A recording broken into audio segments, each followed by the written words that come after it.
Hello, hello, hello. I'm back. I'm here again with Jeff from Nichols Astrology. Welcome, Jeff. And his information, his channel, and his website are in the video description, so check him out. Today, last time we met, we looked at the birth chart, the astrology chart, which is how the planets and other objects are placed in the sky at the date and time and place of your birth. And today we're going to look at Elon Musk.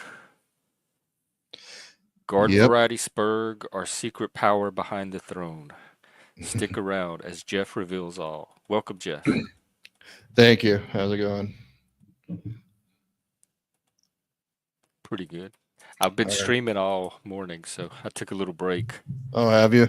Yeah, so I've already had like 3 or 4 hours of YouTubing. I don't know how people do it, like hours and hours on end. Like an hour and a half, my voice starts cracking, and I gotta stop. I don't know what's going on there, I but think it's an addiction.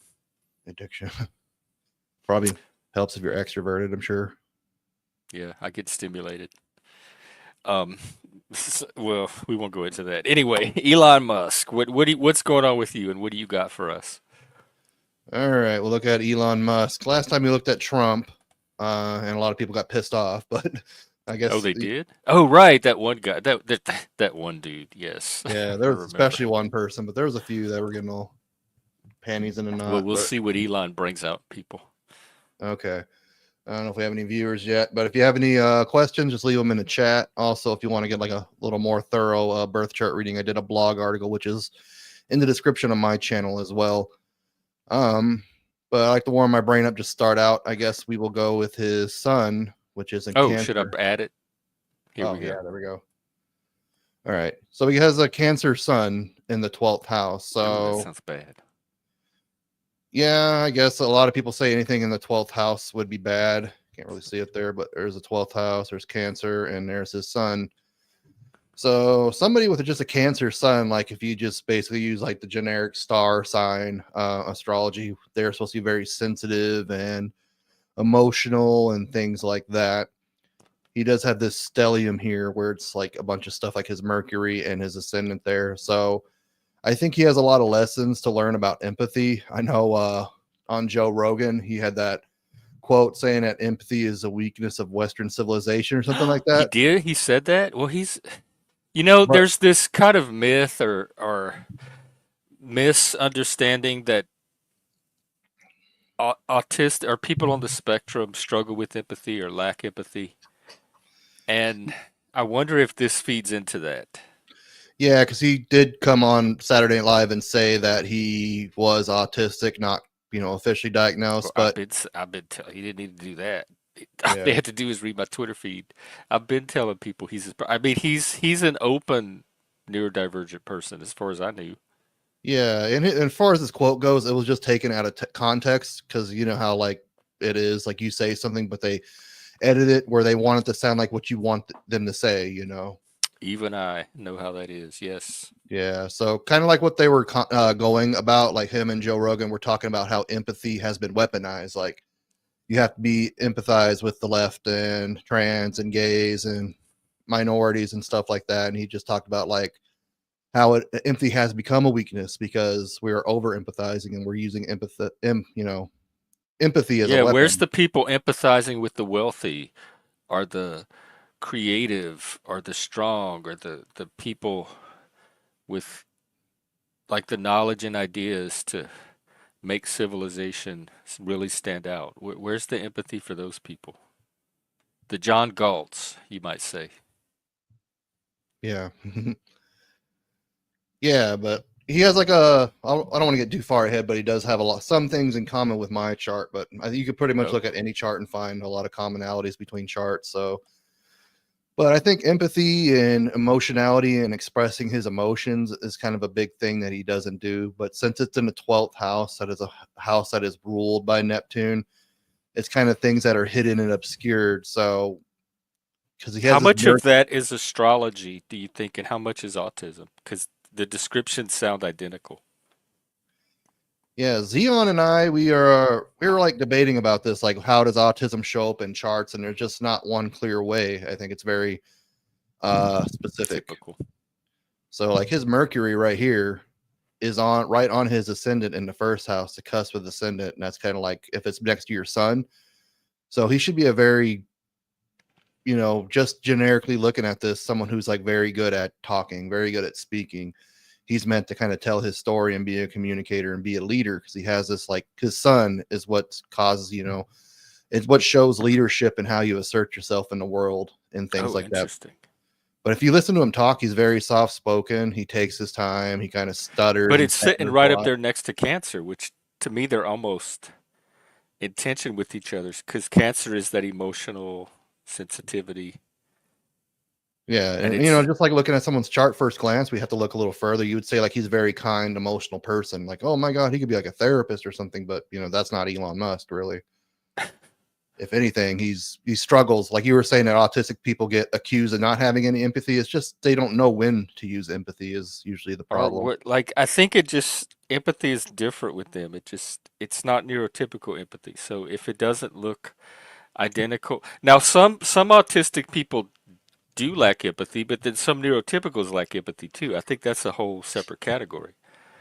But Yeah, for I a lot mean, of autistic people, empathy just manifests in a different way than it does for neurotypicals, and people mistake that for not having empathy. There's also cognitive empathy and there's affective empathy, which is the emotional kind too. So there's different types of empathy. and there's supposed to be research out there saying that autistic overall are more empathetic than neurotypical people too. It's just like the when, and it's just a social awareness of when to be empathetic. Because sometimes you're just talking to somebody and maybe they just want like a shoulder to cry on and kind of be validated, but you're just being over rational and kind of telling them a solution, but they're not ready for a solution. I think Yeah, it's I kind of, struggle with that. yeah. So I Why think are that's you just even kind of where he's coming to like real me if that's not what you practical. want? One thing that he has in common with me is I was saying, like we were talking about Mercury already over there. That's the planet that rules communication and talking. And it's actually making a square to Uranus. I have this same exact thing, but it's in different spots. So Uranus again is something that's like something that goes against the grain, like the rebel rouser, kind of innovative, and basically when it's squaring something like that, Mercury, like it's foot and mouth syndrome. Basically, he's always going to put his foot in his mouth, and this is Well, the that's same what I thing. was gonna say when you were talking about communication and how what a great leader and communicator he was. I'm thinking, well, that doesn't seem to be the case because he's always misstepping with his communication. Yeah, Like he's always in the news for having his words taken a different way than he intended, or even yeah, his gestures. yeah. I think that's just with anybody who's famous anymore. You say the something out completely out of context, and people just take it to a whole other level. Can this chart tell me if I should buy a 23 Oh, plus? I didn't read it all. uh, I would probably advise against buying Teslas. I hear nothing but bad things about them, really. oh, But right. I yeah, didn't realize we have three whole Jeffs. but I guess if that's what you want to do, I mean, I don't know. His chart wouldn't tell you, but maybe your chart. I don't know. We'd have to. Oh. We did an episode where we kind of like did many readings for people. That was Oh, kind of I was fun. going to ask if you were or if you were going to do that tonight because Mike is offering to get read. Mike. Oh, I wasn't supposed to say anything. Never mind. You were going to do the chart without knowing who it was, and then they were going to come up. Oh, okay. Well, I have no clue who Mike is anyway, so I guess it doesn't Oh, matter. okay. Well, you're That was one of Chopper the rare Jeff, unless he few. goes by his real name's Mike or something. I don't know. Was that Mike? Mike. Yeah. Okay. Anyways, he's a total stranger to me, anyways. But maybe we'll do that another week. I think we're gonna focus on Elon this time, unless we get done early. But it's kind of Okay. hard to get done early. What else is going on in that mad So genius's head yeah, so that's another thing. Like or this psyche? square too. This could indicate like a high level of intelligence right here. This Mercury Wait, let me see square. it because that's the third house. Yeah. So the And third it's house. so squares are like accentuate the positive, they enhance the positive No, aspects of each other. no, it's actually the opposite way around. It's very frictional and very. It's kind of like an Oh, internal struggle. perpendicular. Yeah, so like this is an opposition 180 degrees. These At cross turquoise color purposes. ones, they're kind of the frictional or quote unquote bad um, aspects in traditional astrology, but we just call them frictional. So it's like something that's making a an opposition like this, like Uranus and Chiron here, just for example. That's something that's outside of you typically, but a square is something that's internal. So it could be something like autism.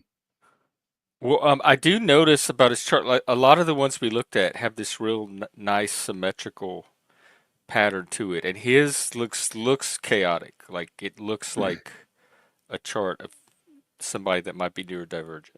There's no clear symmetry or geometry to it. Yeah, so I think this would be considered. There's like this whole person that died, like he wrote a book in the 30s, I think it is. I forgot his name, but he does like patterns of the charts, and this looks like a locomotive. So it's kind of like this is like leading the way, and this is like the caboose, and this is going. So like we wouldn't count that. That's the North Node. It's not a quote unquote planet, but Mars is leading it. Oh, that's something really interesting I want to talk about there later, but we'll get there. But yeah, like you're saying, his intelligence, a lot of people think like he's a super genius guy. I don't think he's ever had his IQ officially tested, and others think he's like kind of just above average. But typically, when people with Uranus in the third house, that is the house of intellect and communication. That's the house that So Mercury his rules. head is in his ass is in his head. Kind of, yeah. And I kind of had the same problem, like I said, with Mercury We square. get at least one Uranus joke in before per Yeah. episode. There we go. And instead of his foot in his mouth, maybe his ass is in his mouth. I don't know. Maybe he can give himself he can toss his own salad. Who knows? Maybe that's a Tesla He's like future. his own centipede. Okay, we can let's return to the chart. Enough. But anyways, yeah. So this is like this could be like genius too. Like the Uranus is kind of like the planet of genius. It's innovation, future thinking, like strategic thinking, like that. And it's in the third house, so that would be a definitely supercharged sign of intelligence there. And it's making a square to Mercury. It may be something like you're just super overly rational and you don't think about communicating feelings, and which someone with a Mercury and Cancer just looking generically as you think they would be like kind of the sweet, soft spoken guy. He's very soft spoken and kind of comes off as polite, but he's just really rude and brash when it comes down to it. Well, that's subjective anyway, but excuse please. Elon seems highly sensitive to me. He doesn't seem somebody that's not emotional. He seems somebody that easily gets their feelings hurts or Uh, has reactions to things how so? constantly. I never really seen him get offended by anything. I don't really keep up on the guy a whole lot. I've kind of looked into. I read his like Wikipedia biography and a few other things to kind of get an idea about him. But how would you say that he gets easily Yeah, offended? he's always like in some social media war with somebody over something. Yeah, Or even like governments. The European Union came out against him from some Twitter comments he made. yeah. I mean, him and Trump, they just spew whatever they feel like on internet. And Yeah, I mean a lot of us do, but I guess there's consequences. has he And faced any not, consequences? huh? Has he faced any consequences? I know his net worth Well, dropped, like that's hit rock that's what bottom. well he's the consequences he's faces. He's had all these people coming at him.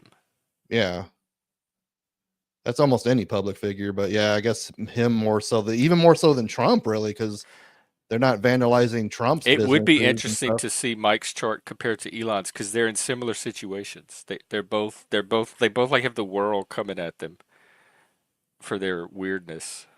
Okay, maybe we could like a look at it, and we'll take a look at it after we're kind of done explaining Elon's charts, and we can compare and contrast. Okay, is there any other questions you kind of want to know? No, I like just hearing your initial impressions because you notice things that I'm not going to catch. Yeah. So it's kind of like we talked about the sun. I just kind of like to go in order and warm my brain up. He has a second house moon in Virgo. Mm. So the second house is kind of about wealth and your own resources and things like that. And the sun or the moon is your emotional state and kind of what makes you happy. So him being filthy rich is probably something that makes him very happy. I know he did this. I don't know if he still did it or still does it, but I guess he like sold all of his property and lives in a tiny home somewhere in Texas. I don't know if that's still true or not, or if it's ever true at all.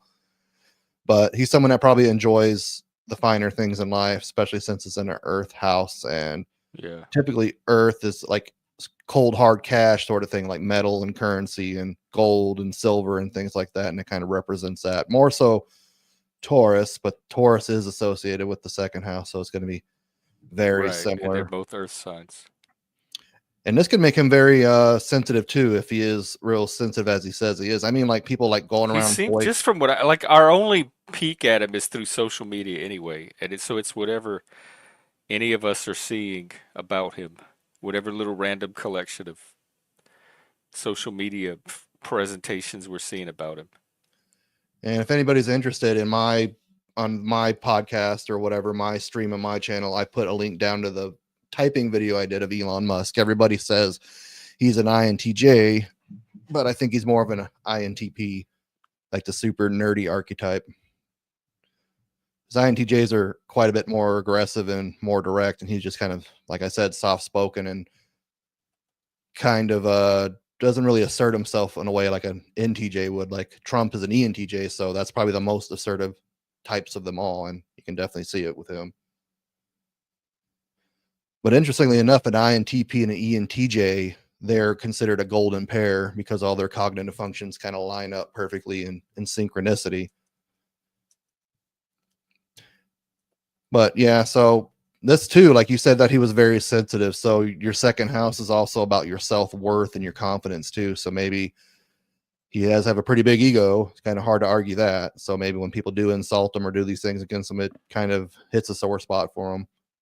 And if he is autistic, like we were saying, you know, a lot of people who are autistic are actually really sensitive deep down, and it kind of hurts when they can't really function in the world. But he seems to be doing pretty well for himself, being the richest man in the world. Yeah, but I don't know if that makes all of the psychopathology, I'm going to use that word, it's a little strong, go away. Like the rejection sensitivity and the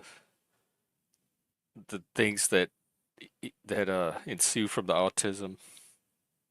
And I that don't could be know like, if all the money in the world is going to compensate for the no, when we, psychosocial experience of being autistic and interacting with a like neurotypical world. yeah, and that could be a part of it. Like they say, money doesn't buy happiness, but I think money in his case would make him happy, at least to an extent. But who needs $130 billion or $330 billion? I think is his net worth. Last I looked, that's just ridiculous. You know, you could feed everybody in the world with that kind of money, pretty much.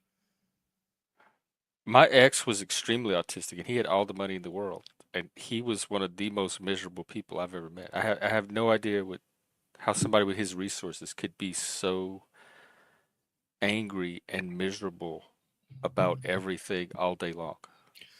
That's what a lot of people think. Like, oh, if I get wealthy and I get rich, I'm going to be happy, and they chase that. But really, happiness is internal, and you got to find it within. I think so. That seemed to be my experience, and a lot of wealth, well, not a lot, but some wealthy people I know don't seem that happy. But then some non-wealthy people I know don't seem that happy either. Yeah, it kind of just depends. You know, I think there's a sweet spot. You know, you can't be extremely poor because you're not going to get your needs met and you're going to be stressing about money all the time. But if you're super rich, you know, then people are just going to use you for your wealth. They're not going to It really comes like with its you. own stresses. Yeah. I think happiness is a choice, and I think it's independent of wealth or economic status or other factors. Yeah. I think you have to have enough, just enough money to kind of be happy, but too much can, like that Chomo guy said, no, more money, more problems, you know. Oh, who P. said Diddy, I that? think that's who said that in that rap song. Oh, oh, okay. Oh, yeah, I didn't know about that. Right. Oh, Mike, we're gonna finish with Elon and then we're gonna see the comparisons. Yeah, I thought we were just doing a run through of Elon's chart today, but I guess we can see where it goes. Well, we got a really eager fan in the audience. Okay. Yeah, we can definitely do another episode too where we got to do many readings for people too. That was kind of fun. Stressful, but fun. But I'll go down the line to his Venus, which is about relationships, and it rules the second house here, which we talked about. It's about relationships and finding beauty and seeking beauty in things and getting along with people and flowers and all that stuff. It is in Gemini in the 11th house. So, one thing that Elon Musk is really noted for is how many children he has. Oh. And Gemini, it's a very rational sign, but it's about multiplicity. It's the twins, Pollux and I can't remember the other one's name. Castor Castor. and Yeah. Pollux. Pollux and Castor in Greek mythology. They Your were mama named you twins. Castor. But like this and Pisces, where's Pisces at? There's multiplicity. It's about duality, so it's more than one. So he kind of has his own community because the 11th house is this house of community, building like who you associate with and things like that. So he's had multiple wives and he's had all these kids. So he's kind of like creating this just giant group of family. Like he has at least 14 known kids. So I think that's very interesting. Wow. Elon. Yeah, he gets around. What? The How many nerd, women? I think, with at least 4 different women. He's had 4 different. I think a couple. He's been married a couple times, and he's had a couple partners. That's like 3 or 4 per woman. Yeah, That's a lot. and there's people who thinks he has more than he actually has. And I know one thing, like why he's so anti-trans and everything like that too. One of his sons, one of his children, yeah, came out as trans Yeah. and did the hormones and like pretty much abandoned him. And the high sexuality and the high promiscuity too would go to Mars, which is the planet of sex. It's kind of the ancient planet of sex. Now it's more so Pluto. That isn't making an aspect of probably Venus. the planet of my sex.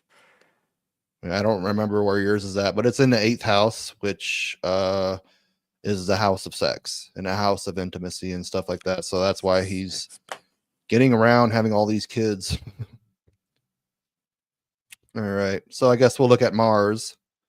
Okay. So I just want to, I'll talk about the North Node a little bit later, but what is his biggest obsession? What is the thing get that Elon? Space, shoot rocket, going to Mars. Yep. And you remember what the North Node represents? The other lives, past lives, future lives. So that would be the South Node, kind of like where you're coming from. This is where you need to go in this lifetime, kind of like the tendencies you need to stray away from. So this is like your destiny, kind of like your life path, and it's conjunct Mars. So him wanting to go to Mars makes perfect sense. It makes so much sense. And it's in the sign of Aquarius, which is ruled by Uranus, which is the planet of future, of innovation, of change, of revolution. So he has this obsession about going to Mars and colonizing it. And it's conjunct his North Node, which is kind of like the destiny you have in this life, what you want to fulfill in this life. And it is in Aquarius, which is, I thought that was And like what is mind the blowing. 8th house?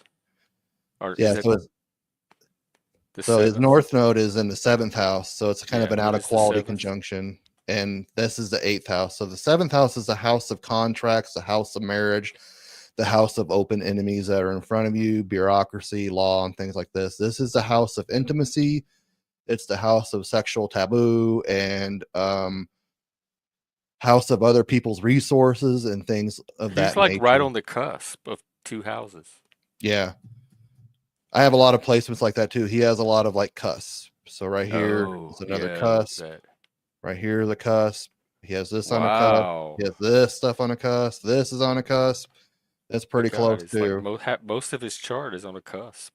Yeah. So he's going to have like a blend of a lot of energies. So it's going to make him a very complicated person.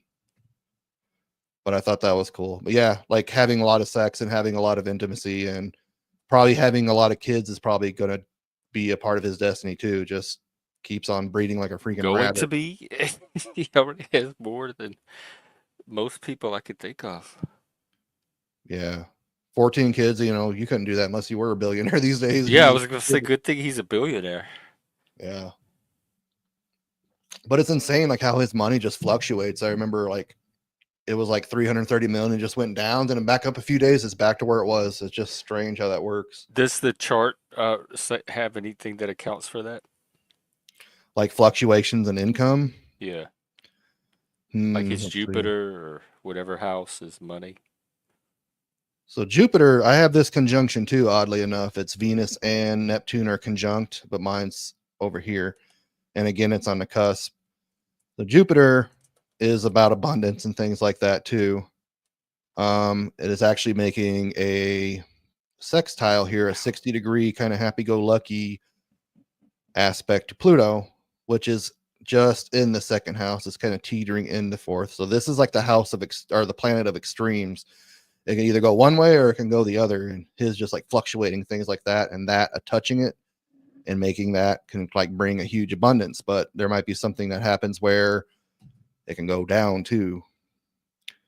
Because I have Uranus right here. It's in the second house for me, and like you can just kind of like be stable one day, the next day something happens and all your money's gone. And we got to think about how these transit like in real time through his chart and how it makes aspects of stuff too as well. So we got to keep that in mind.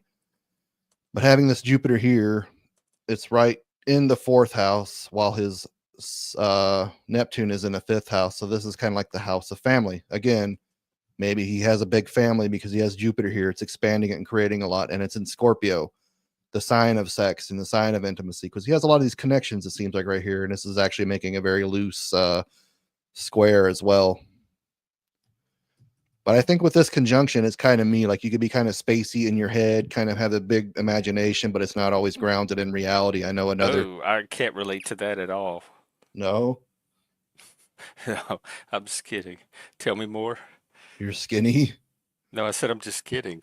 Tell me Oh, more. just kidding. Oh, you're being sarcastic. There you go. The autism. I can't, Oh, always right. hear I was about to clearly. say, oh yeah, they can't. He doesn't know sarcasm. Sorry. Yeah. Well, that maybe the viewers caught it. So this can make somebody dream really big. Both these planets, the little R's here, you can see those are going retrograde. So from our perspective on Earth, instead of it going forward, you go out and look at a night sky. Well, you have to use a telescope for Neptune because it's too far. But you would watch them night by night. You would look like the planets are going backwards compared to their forward trajectory, which they usually do. So when he was born, they're in retrograde. So that means all this stuff is more internal. So he probably has a deep imagination, Again, that and sensitivity. yeah. And this is one of the most sensitive signs. It's a water sign, Scorpio. You have a lot of Scorpio. So it's actually a Yep, very Scorpio. emotional sign, but it likes digging deep and getting to the bottom of things and finding the truth also. So, Show and it's do. all also making this aspect to Mars. So he wants to dream big. I hear like another big criticism that he's not always realistic. Like he has his engineers and they'll hear Elon's ideas and say, nope, we can't do that. Nope, we can't do that. Oh, maybe we can do that. We'll work on that. But he just has these outrageous What ideas does he like, do? Like open his wallet and say, "I bet you could do it now." yeah, maybe. I'm pretty skeptical that we can colonize Mars. Do you think it's possible? Yeah, I think humans are eventually going to figure. We've figured out everything else. Yeah, Why, I why, know. why would we stop at Mars and say, "Oh well, the one thing humans can't do, let's all give up and go home." Not one single human's going to sit there and obsess over it until we get it. My biggest That's thing is usually like what happens. the Van Allen radiation belt. Like if you go through that, it's going to fry any human. So we have to kind of figure that out. Yeah. But And humans love doing that kind of problem solving, yeah, that's true. And especially like Elon's the one of them. the spurgy tech geeks like Elon. He'll And it hire a has a whole team of the best PhDs and they'll figure out how to get to Mars. actually one cool thing about Elon is that he doesn't like over empathize education. He says if you have an education, great, but he hires people mostly based on their merits and like what they're Hmm. capable of. And Skill, but Washington State's moving to that too. That seems to be a new trend where if you can do the job, they're interested. They don't need like they're moving away from credentialing and even experience, like years of experience. that is good because like we were talking about last time, like the whole student loan crisis and the price of education, about 95% of the degrees that you get is not really necessary. It's just a hoop you have to jump to get in debt, basically is what it is. It's just a Yeah, trap. they're moving away from all that. Should we look at Mike's and see if there's a comparison? Yeah, I guess we can. All right, Let's go. Mike. I'm putting the link, but it's only for Mike. So you have a link to his chart. He already has it ready. No, no, I'm putting the link to the chat. I mean Oh, he's gonna jump in. Okay. to the panel. No, I do not have Mike's birth information, Okay. despite what people might think. Here, I'll do that for a sec. All right, hurry up, Mike. Get your ass up here.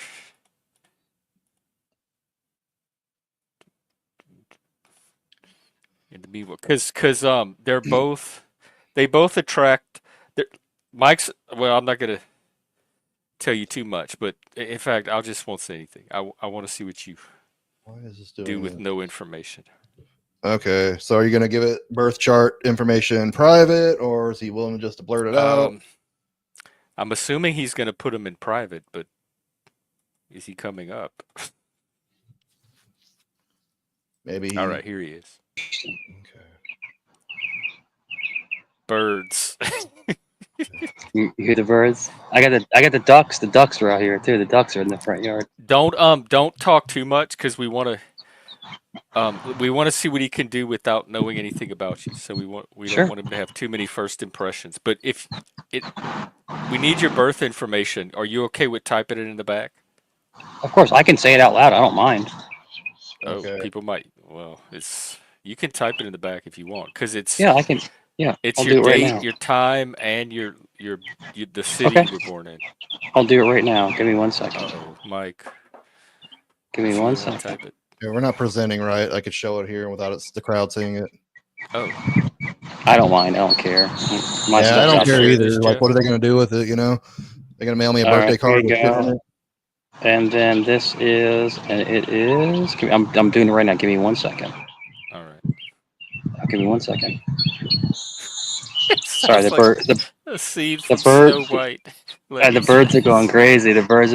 I have ducks in the front yard. I got birds everywhere. Yeah, it's crazy. Okay, there's the date and time. That should work. And then we just need the city, the town, whatever.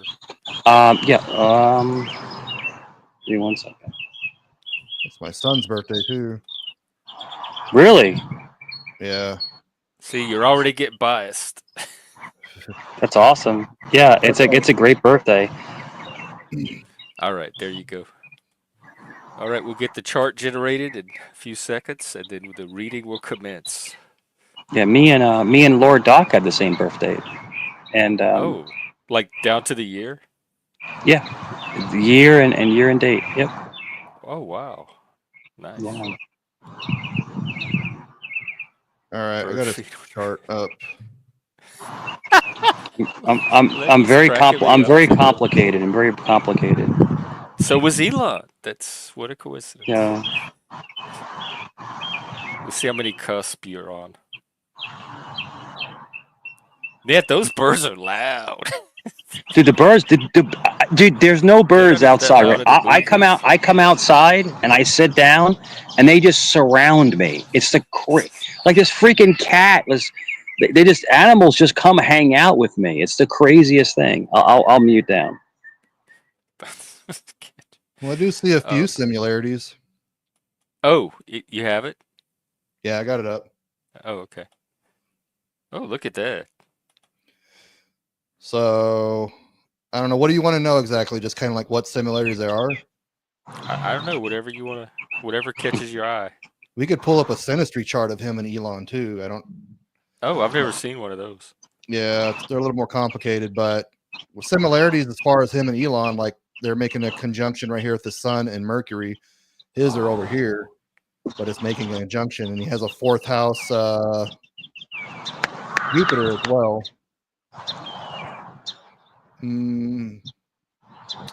So this is making a conjunction, but it's with his south node rather than his north node. So that's a little bit different. Oh, yeah, he's making that conjunction with so you said you're being attacked a lot? Yeah. Okay, so he draws a lot of negative attention. That makes a lot of sense here because his Uranus is conjunct his 10th house cusp. That was after his ass. Which is like your public reputation, your public. So this is kind of like the sound of the sign of the outlier, the planet of the outlier, or the criminal, or like the outcast, basically like that. So that makes a lot of sense why you're getting attacked, I guess. What else we got here? So it's the stars. You were fated to be mobbed by the internet. There's nothing you could do to avoid it. It's in your birth pattern, destiny. Are you getting like physically attacked, or like attacked like Elon is, like with his Tesla stuff, or? No one would ever physically attack me. That would never happen. It's just they try to wear you down emotionally. They try to like degrade you emotionally, and it doesn't work because I'm too strong for it. It doesn't work for them. It doesn't work. What's the sun doing in this chart? And Leo, Yeah, so he's a Leo sun, early Leo, and it is conjunct Mercury. So again, like a sign of someone who could the speak or communication, having to like always communicate yourself, so yeah, it's and that's also Saturn next to it. yeah, so that's gonna be a lot of hardship with relations because it's in the seventh house. He has a Cancer too. His Cancer's in his Mercury is in Cancer, like Elon Musk is as well. So there's So that sensitivity along with the communication and the awareness. yeah, but it's a conjunct with this. So this is like the planet of hardship and a planet of limitation and restriction and stuff like that. And it's in the house of relationships. And there's his ego and his personality and the way he asserts himself in the world is making this conjunction. So like he That's has a the deep. agmatism right there. That's interesting because my son, of course, has the same sun because he's born in the same day, but it's also in the same house, which is really interesting. So building relationships is going to be a huge aspect in your life, but it's going to have a lot of difficulties there because of probably this one reason. Like you just rub people the wrong way, and it's making a square too. It's a Uranus square Mercury, like me and Elon have too as well. So it's kind of like foot and mouth. This is creepy that they have some of the same patterns Yeah. and some of the same social stories. Like Yeah, it's high functioning intelligence, and I think, and I'm just gonna kind of overlay it. It's just people. Is this there are people that they try to figure you out and they can't. They can't Mhm. figure you out, and they get more and more frustrated. Does that make sense? Yeah. That's what it is. Cause like you're is like it we're fear talking. of the unknown? Like if they can't figure you out, then you're unknown and that's scary because they can't predict or control what to expect from you.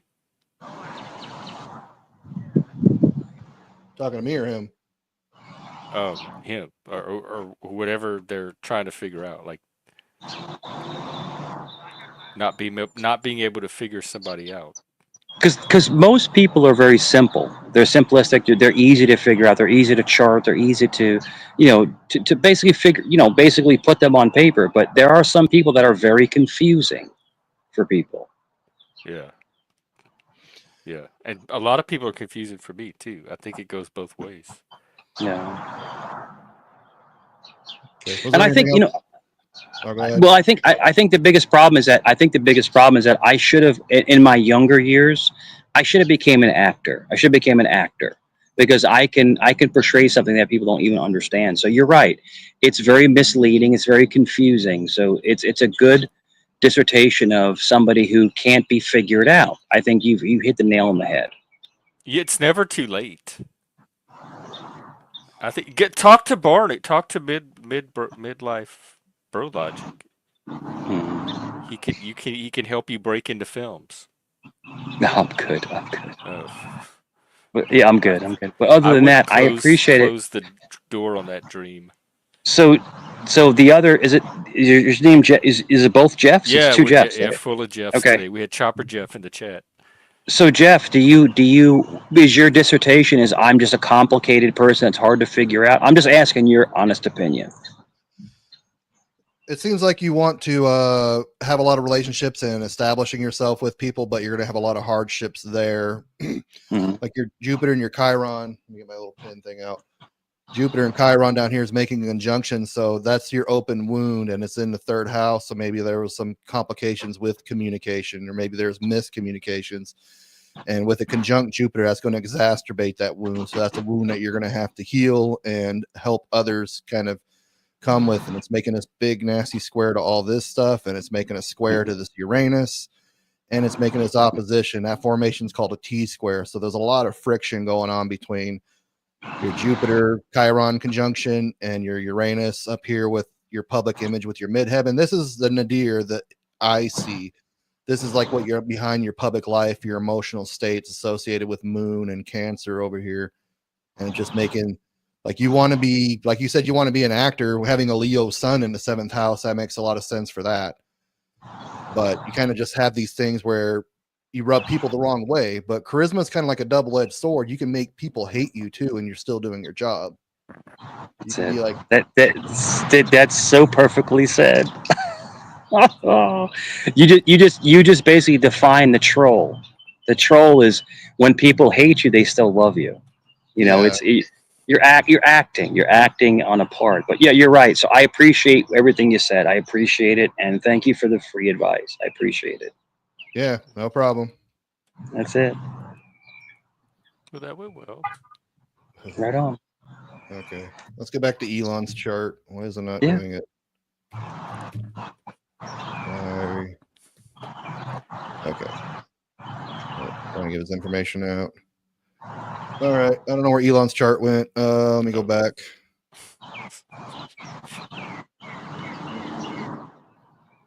It's so We'll do an interesting, you know. open. Oh, go ahead.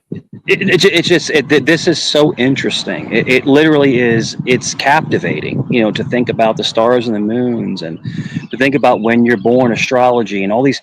I mean, to me, it's fascinating. To me, it's fascinating.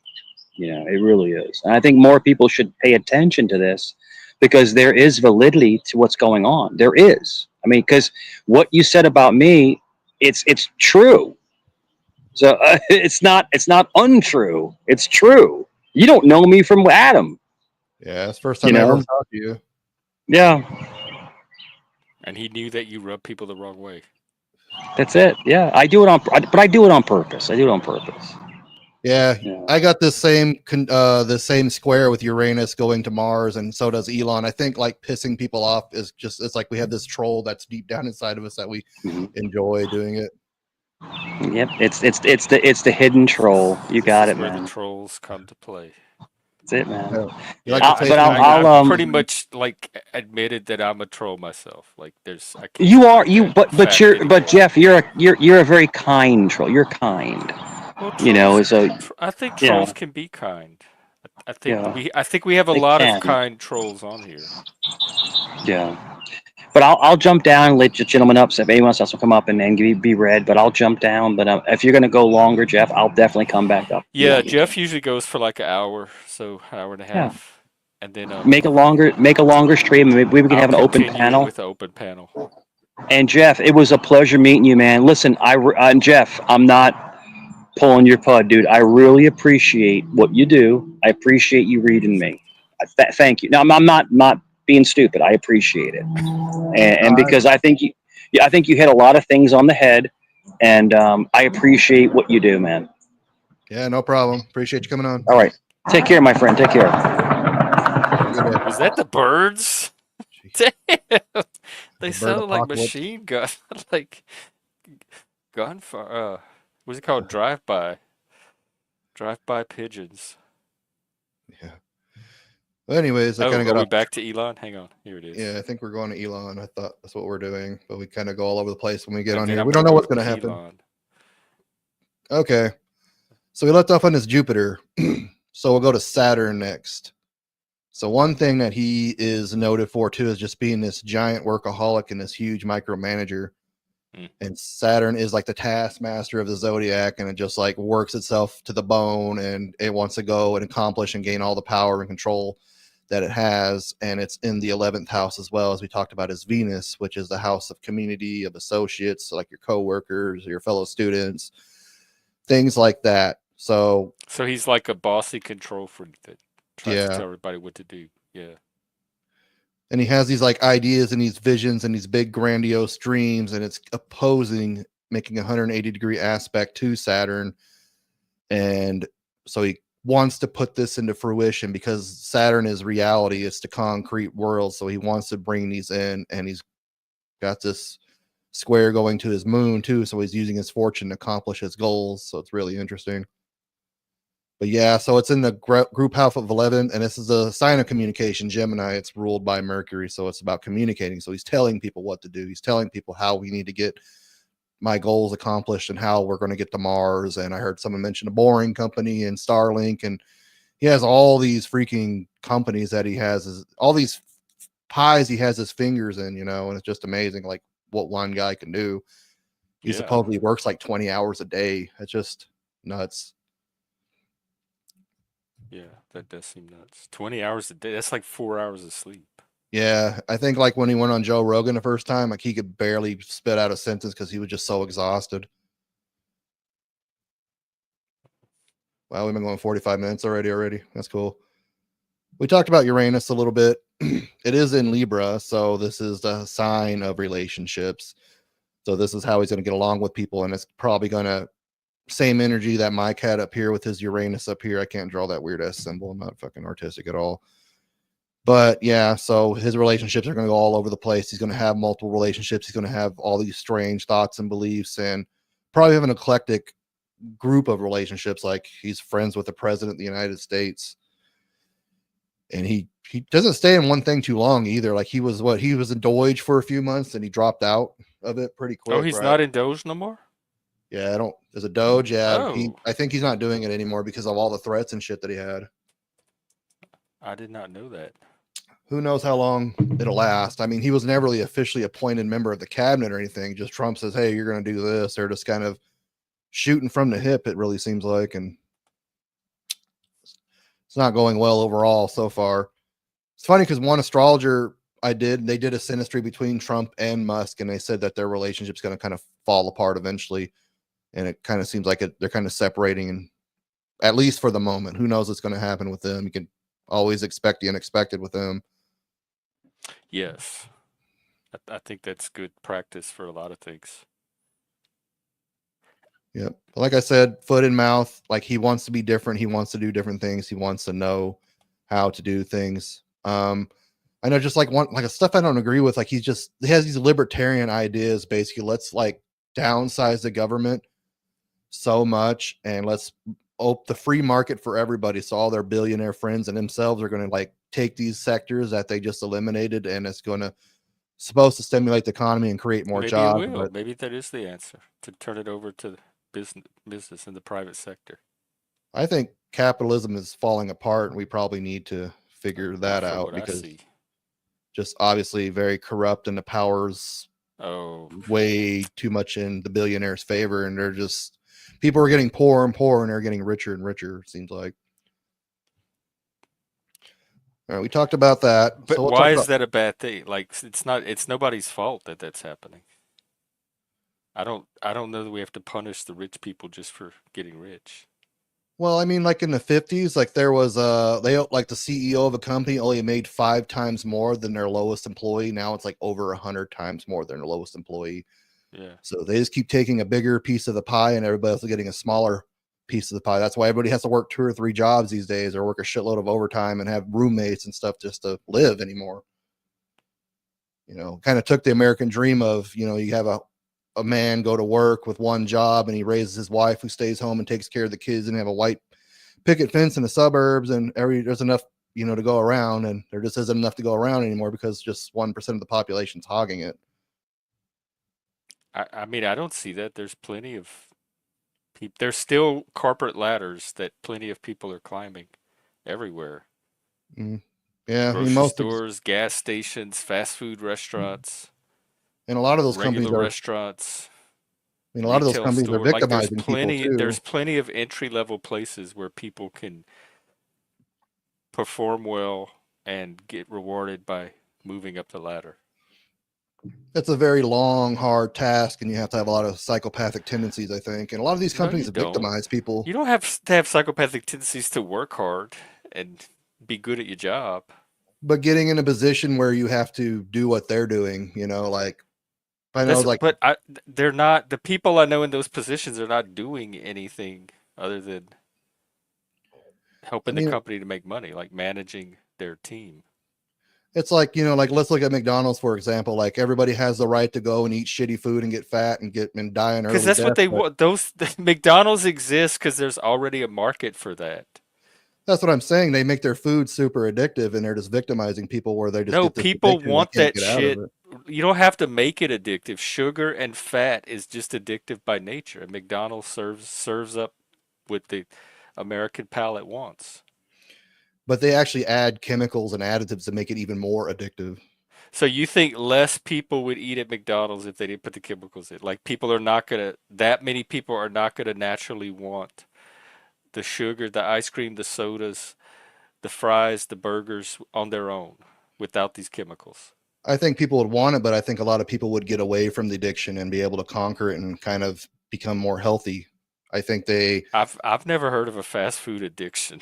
I think it's just because it tastes good and people want it. because you go to like Europe and a lot of like I just realized I had a gluten intolerance. If I eat gluten, it causes me to have like fibromyalgia and I have severe pain.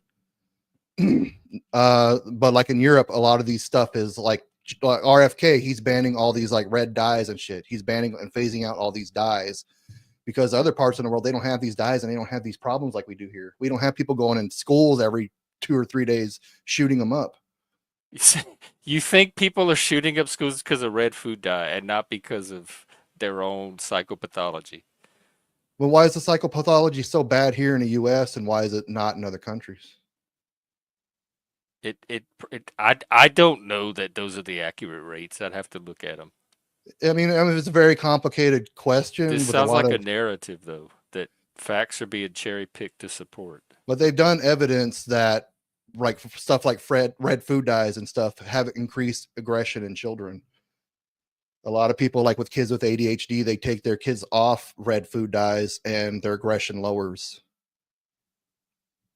So there's Yeah, these I haven't additives seen that they're any proof of adding. that. Like they're like what RFK is trying to do is like we're going to add natural fruit dye. You can still make it all colorful because what they do is they get all these candies and shit, make them bright to attract children. Like who's going to eat fucking brown candy? I guess Yeah, I chocolate. want my candy to look good. We looked at the picture of the world's largest candy store earlier today, and it was all bright and colorful. I want my candy to look like candy. Yeah, it looks like a gay pride flag just blew up Yeah, all over the that's what place. candy's supposed to look like. Even Willy Wonka knew that. But you can make colors or you can make, food that color without it being harmful. They just do it because these are like extra addicting. It's like putting Probably drugs in because it's food. cheap. If my guess is if between an evil mustache twirling villain saying, "How can I addict people to my candy," which is already addictive enough, versus this is cheaper to do it this way, my intuition tells me that it's because it's cheaper, not because they have this plot to addict people to candy. Well, I'm not saying they're going to They sell more probably too if have they to make pay it more addicting. to do that, actually. Well, if they make it addicting, they're obviously going to sell more is one. And two, they don't care who they're hurting in the process of But it would doing it. probably cost more to make the candy addictive than to just use cheap chemicals because that's the cheapest way to make your candy bright. But is it ethical? Could we make something a little From a healthier? business perspective, it is. Cheap is ethical. Cheap is the ethics of business. But if you look at the whole scale, like what costs, like, where does capitalistic society where we steamroll people? Anyways, we're getting off topic, I think. Right. But all right, where do we leave off? So Well, Neptune, I don't know. Is that really off topic when it comes to Elon? When the topic is Elon? well, it Because I seemed like think Elon represents has become a symbol of a lot of these issues that we're talking about right now. true, but I don't think any of his companies, like I think he started out with good intentions. Actually, he started out kind of as a centrist too, like I don't political know what his wise. intentions are. I don't know why people assume they're evil. I mean, you look at like CEOs and a lot of like Fortune 500 companies, you can diagnose them like what they have Yeah, psychopath. I don't know. I don't assume every CEO is evil or doing evil things. But I will say this, because my ex was at that level. He had climbed high enough. There's a certain personality type that is way more successful at getting to that level and staying there. There's a certain skill set you have to be able to draw on that a lot of ordinary people don't have, and a lot Yeah, of empathetic people don't have, and a lot of they're kind people don't have. they're called So there ENTJs. probably is a higher proportion of narcissists, sociopathy, psychopathy at that level than the ordinary person comes into contact with. Yeah, and they get in these But positions I'm like not assuming that every single person up there is one of those people. I'm not assuming that either. I'm saying a lot of them are, but like we'll make as much money as humanly possible. We don't care how many people we kill in the process. It's like these big tobacco I think if executives. that were true, we'd be doing way worse. You'd see a lot of way worse things going on in the world. You'd see a lot of people actually getting killed for money. That happens all the time. People get killed for money every day. It's like the Yeah, but drugs. I don't think on the scale that you're portraying. I don't know. In my job, Okay, something an astrology question. What's his ascendant, midheaven, and moon? All right, we talked about his ascendant. That's Cancer. So people with a Cancer ascendant, like Cancer represents emotionality and things like that. People usually with a Cancer ascendant like to kind of like keep their emotions hidden in themselves. They don't like to explain it. They're His moody. midheaven is Aries, so he's a go-getter. He just goes for whatever he wants and strives for it and moves forward. And his moon, we talked about already, is Virgo in the second house, so he's going to enjoy the finer things in life and very detail oriented and things of that nature as well.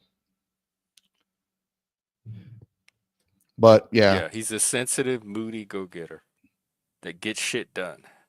and it just made like he doesn't feel adequate too. One thing that's really interested about him is his Chiron, which we talked about a little bit in Mike's chart, is the wounded healer. It's kind of like where you're hurt and what you need to heal and where you need to help other people. And with MAGA and stuff, they're doing all these things against immigrants and What even is MAGA? the Make America Great Again movement. I know, but what, like, point to a I don't know. If I saw a MAGA on the street, I wouldn't even know it. I guess it's Trump supporters. Basically, let's bring back the Anybody that old supports Trump. Well, I guess I'm part MAGA. part MAGA. I did see somebody be ugly to an immigrant this week. I talked about it on stream, and but I don't know that that person was MAGA. I took it as they were just being an asshole because they could. Maybe.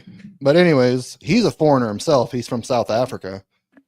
And this is the house of what's foreign, things that are overseas and things like that. So maybe there's a wound of him being out of the country. Like it stopped Arnold Schwarzenegger from running for president, but who knows? Maybe the next Republican candidate will be Elon Musk if Trump doesn't somehow slide at getting a third term. But Trump's not going to get a third term. And if Elon Musk is not eligible to run, he's not going to suddenly run. I don't know. He's doing a lot of other stuff that presidents aren't supposed to be doing. He's stepping, the last headline, because I just looked it up, I hadn't heard. He's stepping down from Doge. He's going back to civilian life, normal life. But anyways, so there's some kind of like maybe he has this wound around being foreign or wound around other countries or other civilizations or other people's philosophies or things like that, and he kind of has to heal it and get over it. And what are they doing is they're kind of like the liberals just let every immigrant come in and we paid arm and leg for it, and they're doing the exact same opposite, which is very, very extreme, of deporting everybody, and they're actually making mistakes in deporting the wrong people. And people, there's a good question that raised up, like, why aren't we deporting Elon? Because of the social factor, the money factor. Because if you have money, then you can do okay. Like I think, like I heard he Trump could just buy that $5 million green card thing that Trump's offering. But yeah, why would we deport Elon? Well, they're deporting everybody else. Like, why wouldn't they deport him? So just start deporting. Why? They're deporting a very specific class of people. So why not throw in random other people just to do it? He's an immigrant. He's a first-generation immigrant. He migrated from South Africa. Well, he's probably Canada, legal. Come to the U.S. And if he has money, he was able to buy the credentials that needed. Oh, I mean, so are illegal because they can't afford to become legal because the credentials cost money? Is that what keeps people illegal? That's a big part of it. Yeah. I did not know that. It costs a lot. It costs an arm and leg to become an American citizen. It's well, why do they come so unprepared? They've got to know the cost by now. Somebody's got to have passed on the information of, oh, look, this is how much it costs to become a Can you afford a $5 million green card? I can't afford a $5 million green card. I know that. I can understand wanting to vet people, but there's a lot of bad people who are rich too. I mean, I worked in an immigration center. I worked for ICE detention center a long time ago. The one that I particularly worked at was about 80% felons, but there's a lot of good people who do try to come in this country and just want a better life. But yeah, but they come illegal. They know they're coming around the rules. They know they're not going through the process, and they assume a certain amount of risk when they do that. So I don't see them as innocent victims. I see them people that are attempting to get away with something. But and they might succeed. It might work, but they're assuming a risk, and they know that. They are assuming a risk, but to actually go through and jump through the right hoops, it'll cost them a fortune. even No, fortune that it most doesn't cost a Americans can't fortune afford. to become a citizen of the U.S. It costs tens of thousands of dollars right now. No, does it? Can anyone fact It's check a that for very me? long process.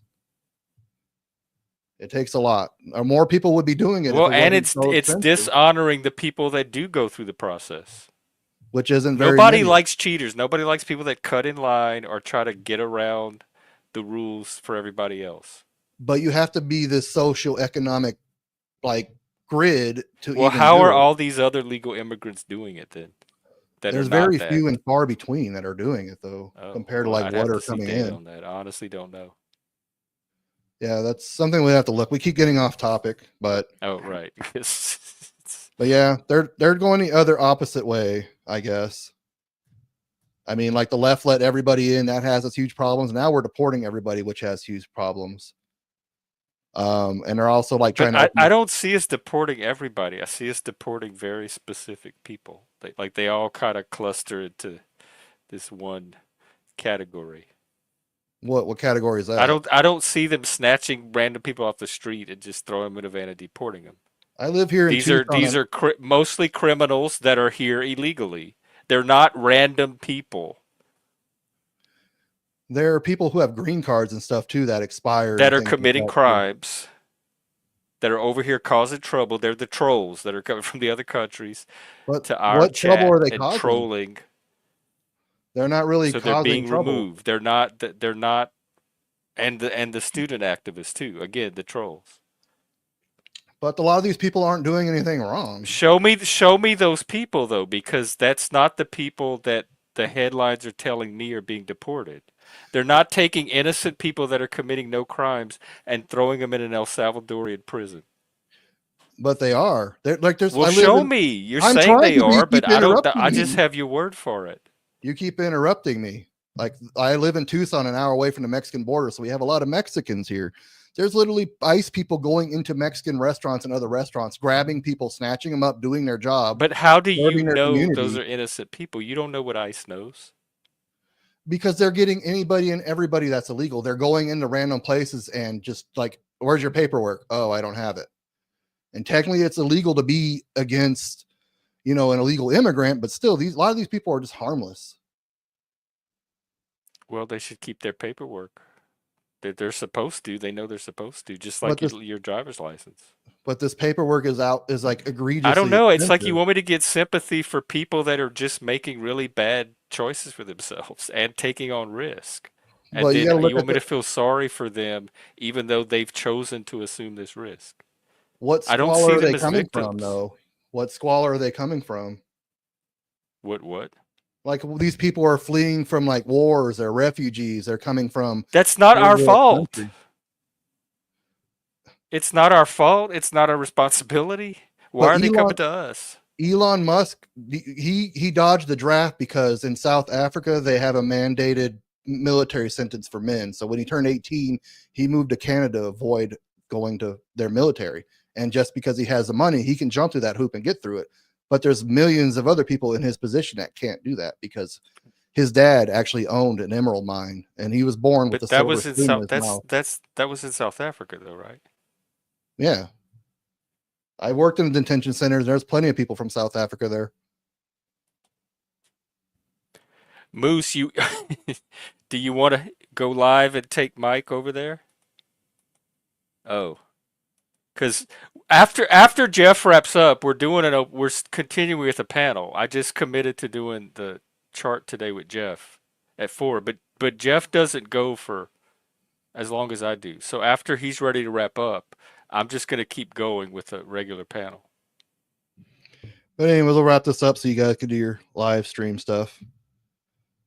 So we talked about Neptune. So that is in Sagittarius, which rules the 9th house, where we talked about this wound he has here. So maybe he has it's in the 5th house too, which is about joy and debauchery and things like that too. So maybe daydreaming is kind of like an escape for him, because that's kind of what Neptune is associated with, is escapism, and it's also very spacey, very intuitive, and it's actually like the social justice planet, if you ask me, like group cohesion, everybody getting along and things like that. And it's actually in the Sagittarius, and it's making this opposition to Saturn. So maybe he's going to make it hard on other people too. He's not going to make it as easy. Just to glance through that. And Pluto here is in Virgo in the second house. We talked about this a little bit, like his finances going up and down, extremes and things like that, and self-worth. So maybe he does all these things that kind of, maybe if I get richer, maybe I'll feel better about myself. He's like chasing the dream, like you guys were talking, like your ex-boyfriend or whatever. He said, like, the more money he had, the more miserable he is. Maybe Elon No, is I think he's miserable. just always miserable. But the money certainly didn't take it away. Yeah. That took away his happiness more, you'd say? No, I think he was always miserable.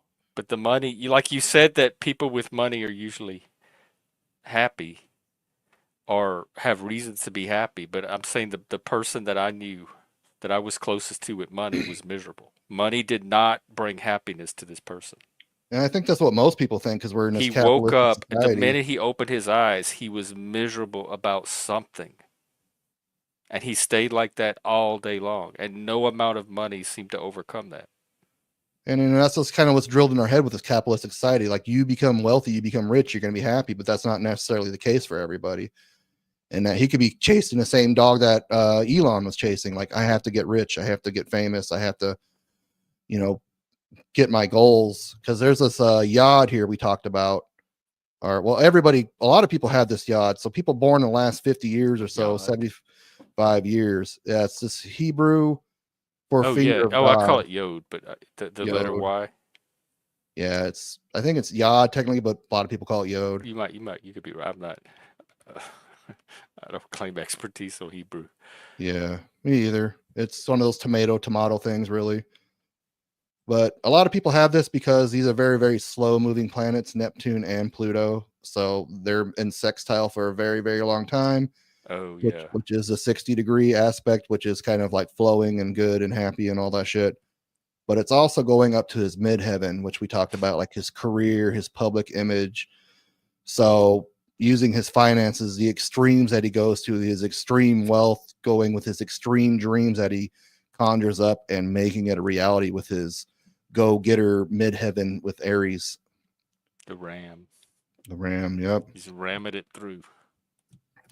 We talked a little bit about his North Node, which is conjunct Mars, where he wants to go more than anything else in the world. It seems like he wants to colonize Mars. And yeah, but he's not the only human ever in existence that's dreamed of colonizing Mars. Humans have been dreaming about that for generations.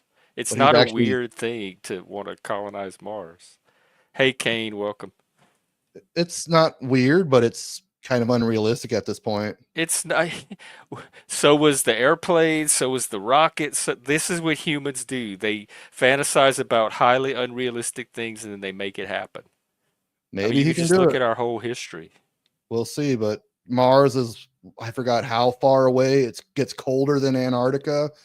There's storms. It sounds like you don't even want us to go to Mars. Like, why are these stupid humans even trying to go to Mars? I think we should fix the planet that we know we can live on first before we try to go to Mars. I think we need to fix this planet where we know we can inhabit it and breathe the air and drink what if the water. We do both? Well, we're in dire straits with global warming and stuff. It seems like that. I don't think we are. It doesn't seem like we're in immediate danger, but if we don't fix this, it seems like it's going to be a problem down the road. And that's even what Elon Musk says. He's not like panicking over it, but it's something that we need to consider. And that's kind of like why there probably are people considering, but that doesn't mean we can't also try to go to Mars. But I'm just saying it's a very far out there, far-fetched idea. A lot of people have conjured and dreamed all of our ideas were. Everything we have in the modern world, including talking to each other like this right now, was a far-fetched idea that nobody thought could happen. But it's not millions and millions and millions of miles away in this hostile, freezing cold planet with no atmosphere that's going to... Then don't go. If you don't want to go to Mars, don't go. But there are other people that are willing to brave all that. They take it on as a challenge. Okay, I'm just saying it's very, very far-fetched and out there. It's not... Yeah, but everything is. It starts out that way until it happens. Okay, anyways, he wants to go to Mars. This is about technology and innovation. He's using technology and things to go get his goals. He's bringing people together with the seventh house. This is what he needs to do and to colonize Mars, to accomplish these goals. He needs to bring people together. He can't do it himself. He has to, get other people to do the work for him. He cannot sit there simply work 20 hours a day for the rest of his life. That's going to kill him. See, he's not making an aspect to his node, but the ruler of Aquarius is Uranus. So this is the ruler of his north node. And it's down here in the third house. So he's using his intellect, his out of box thinking to get there as well. And it's opposed his Chiron. So he has to heal this wound. Maybe that's another thing with autistic people. There's like this thing called the star seeds where you're born. There's like this weird, crazy theory where you're born in another galaxy and you incarnate here on Earth and you feel out of place. So maybe he just feels so out of place that he wants to get off the planet. Maybe he wants that solitude.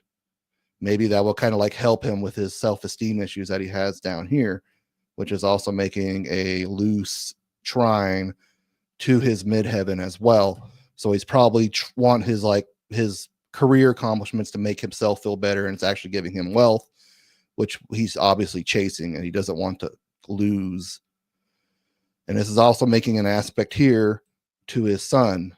And when we talked about his need to be more empathetic, the need to be more caring and nurturing. So this is kind of getting in the way of it. So he needs to integrate this stuff like the foot and mouth thing, like just not being very nice to people, not considering other people, and pretty much how other people are going to build him up because he can't do it. We'll look at his south node here, which is really interesting. It's in the first house, which is about him, himself, his individuality, and things like that. And it's in Leo, which is like about showboating and being in attention. So he says these outrageous things to get attention. And this is kind of like the negativity that's holding him back, I think. What planets are in there? The first house? Yeah. So he has the sun, which is actually in the 12th house. Mercury is just over the cusp of the ascendant. You can see that line's a little bit fatter there. So it's just past it. It's probably like it is 14 degrees. So the ascendant's 13 degrees Cancer. His Mercury is 14 degrees. So it's in there. So it's about him. It's about showboating. He says these things like he was posing like himself with a chainsaw, like how he cut like all this funding and stuff and got extra free money and stuff like that. But he ruined a lot of lives and ruined a lot of pensions and laid a lot of people off in the process. So it wasn't very conductive to like a lot of people and, who are working these government jobs, and they kind of got screwed. And now they're in the employment line, possibly facing homelessness. You don't know. There's a lot of moving parts that are going on, but he likes the glamour. He likes being the showboat. He likes the attention, and he has a tendency to get any attention in any negative way that will get on to him. So he kind of needs social media, and he needs the public press to accomplish these goals and amass the wealth and amass the knowledge and amass the resources to get to the moon, because this is about other people's resources, and the Mars is right there. So getting other people's money, like he's getting funding from NASA and stuff like that to build these rockets and get this technology to get where he's going. This is about technology, but being a pompous ass that he can be sometimes is really holding him back. And we look at Mars, or the ruler of the North Node, which is Leo, which is the sun, and it's here in the 12th house. So these are things that are kind of hidden and things that are kind of obstructive.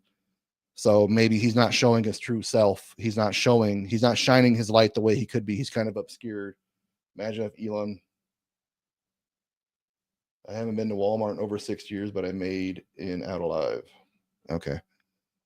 But anyways, this is just the things that he needs to do and needs to avoid, kind of the falling in the trap of being unempathetic, uncaring, and kind of integrate that. Because when you're not being very empathetic and not being very caring, people aren't going to like you, and they're not going to follow you. I know, but if you're not that, how do you suddenly become that? He's not going to just suddenly be able to turn on empathy if he's never experienced that or knows what it is.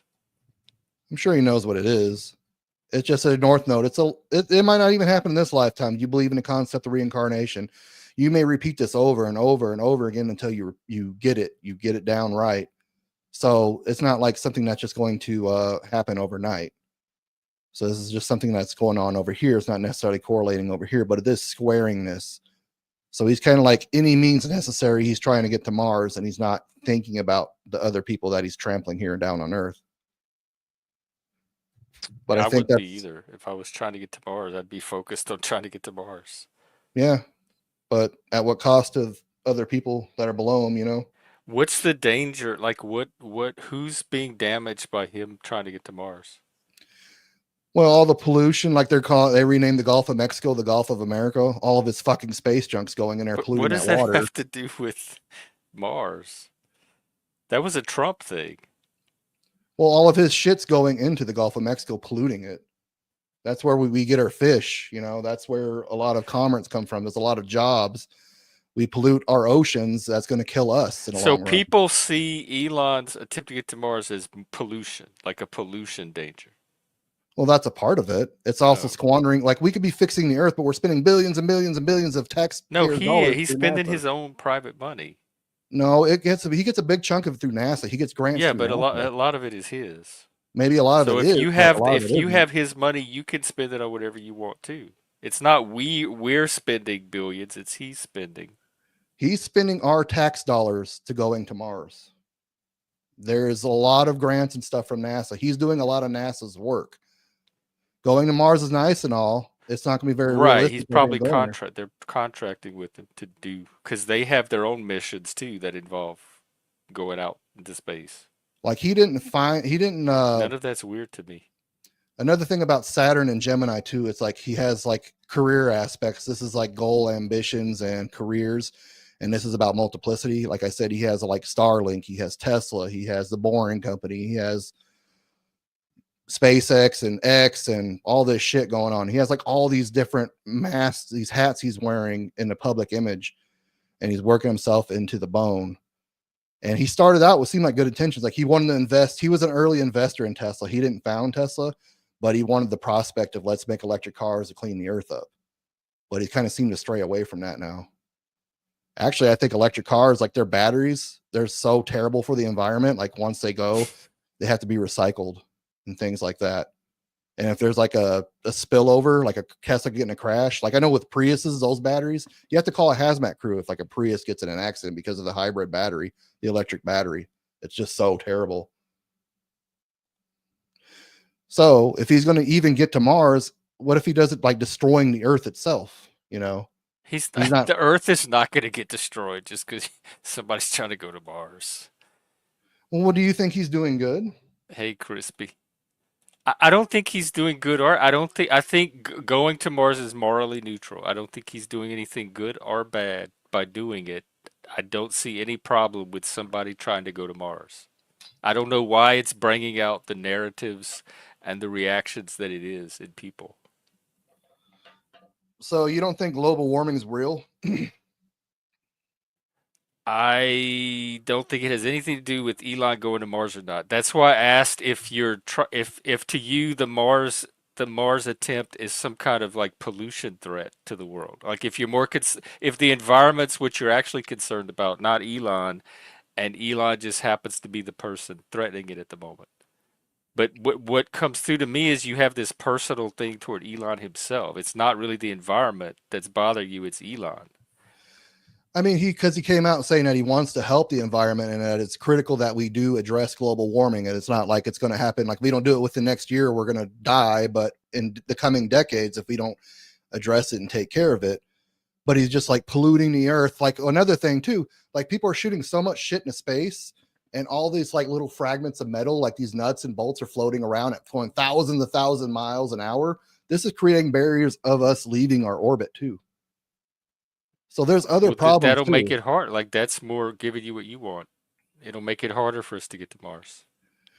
Well, I'm just saying it's creating obstacles. Like just getting to Mars, it's a very, very complicated thing. Like we're getting to Mars, but what cost? There's a price we have to pay for that. Like it doesn't involve you. Like you don't have to do anything.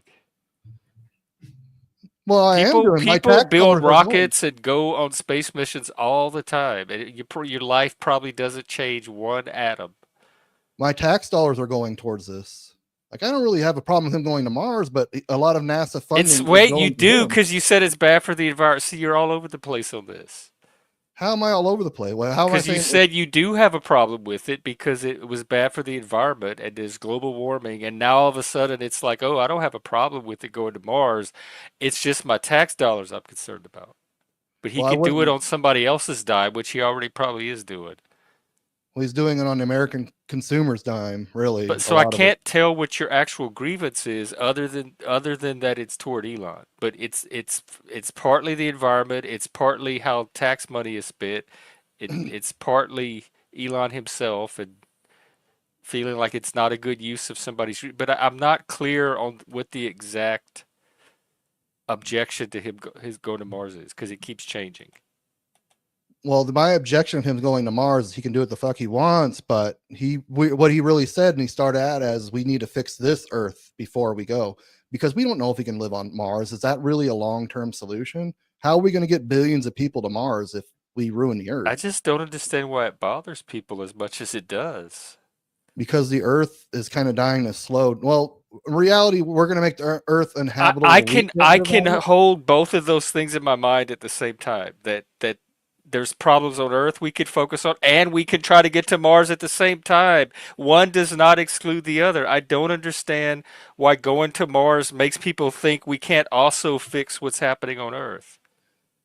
Because I don't think the Trump administration is really focusing on fixing the Earth. They're more fixated on going to Why does Mars. it have to be the Trump administration though to do that? I'm just saying, like humans, as a species, can do more than one thing at once.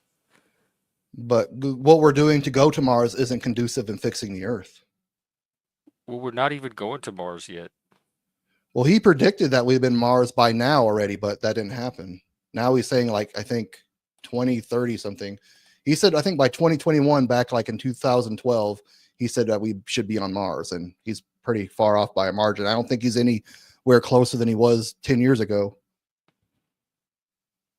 So that's even less reason to be concerned Concerned about what? about Elon going to Mars.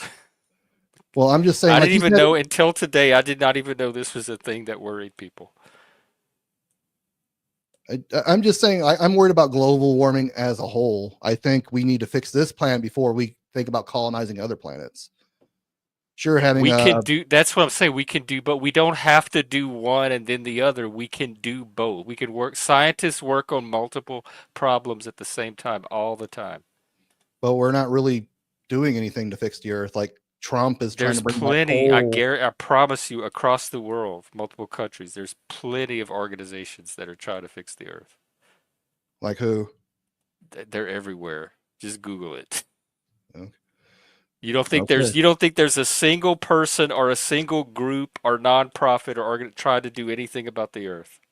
We need to be spending billions and billions of dollars fixing the Earth rather than going to Mars. I think fixing the Earth is priority going over to Well, Mars. What I'm this trying to you say. can think that. That's just your opinion, but I don't know what it has to do with Elon going to Mars. Like you just think that humans should prioritize something which you want them to prioritize, and every human's going to have an idea of what other humans should prioritize. That's just an opinion. So you don't see destroying the Earth and letting it go to I don't waste see isn't a the Earth problem? destroyed. I'm looking. I can see it every day. I look out my window. I walk on it. It's not destroyed. The Earth is here. It's fine. It's the But same it's a Earth slow, that's slow always been process. We're here. not really going to destroy the Earth. We're going to make it habitable for humans to exist. Then the Earth's going to kind of neutralize and come back after like many, many years. So we're not really going to. The Earth's going to destroy us before we destroy it. Maybe so. But E- I'd rather have a future for my grandkids and great grandkids to live in. As Elton John said, Mars is not a place to raise a kid. There probably will be a future for them.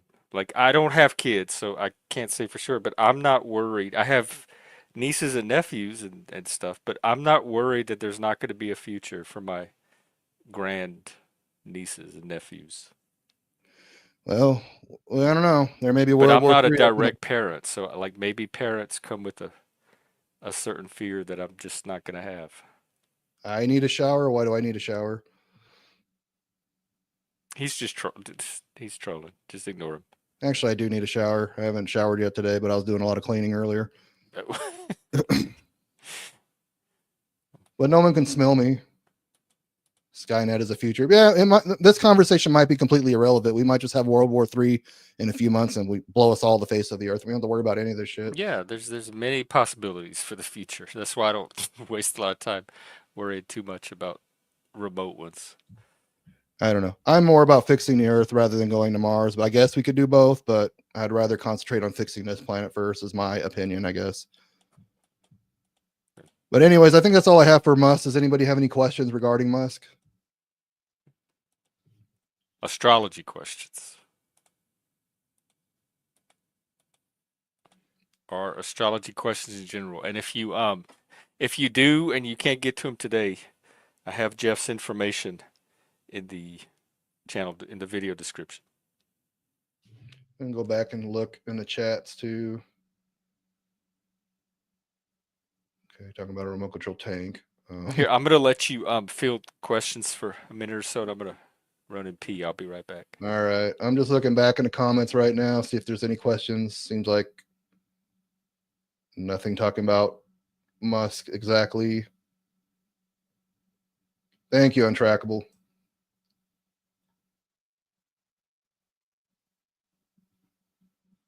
Astrology Jeff wrestled. I can't highlight it like Jeff does. Astrology Jeff wrestled at WWF for 6 years in the WWE. That was actually like a childhood dream of mine, coming a professional wrestler. So, and yes, I look greasy. I'm in Arizona. It's hot as shit down here. And I was cleaning, like I said. Thank you, Crispy Pickle.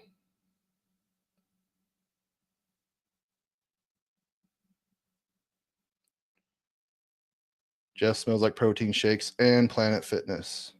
Some of those protein shakes feel pretty good, smell pretty good, I'd say. So I guess that's a compliment. Hi, T-Ballis. I guess that's how you say your name. Ty-Ballis. All right. Looks like there's no questions about Musk and his chart. So when Jeff comes back, I'll probably skedaddle out of here. But thank you all for being in attendance. I appreciate it. I guess I'll plug my own shit here. You can go to www.nicholsastrology.com to see more of me and read my blog. I actually wrote a blog a little bit more on Musk's chart if you want to read that as well. You can go to my channel, Nichols Astrology, and the links are down below in my version of this video if you're not watching it on my end. I think I'd kick Ric Flair's ass. He's like 80 now. He still wants to come back and wrestle because he just spends all of his money. And yeah.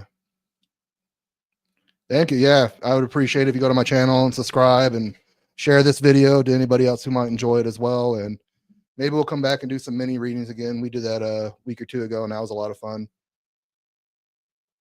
Whew, what a relief.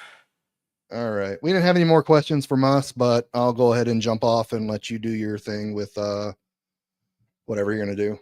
With the trolls. Okay. Don't forget to disconnect on your end, otherwise all of their mess will end up on your channel.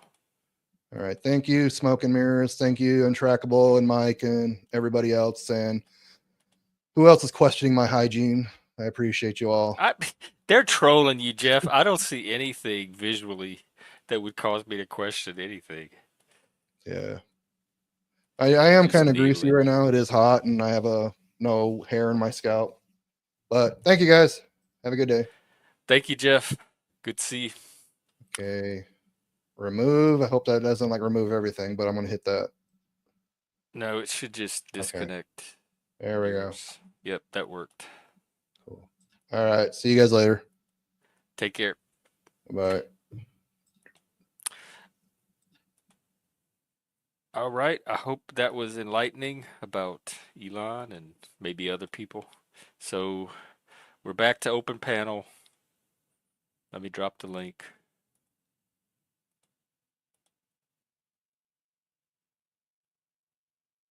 Wait, what? It won't remove. Oh, yeah. Oh, Lord. Let me hang on.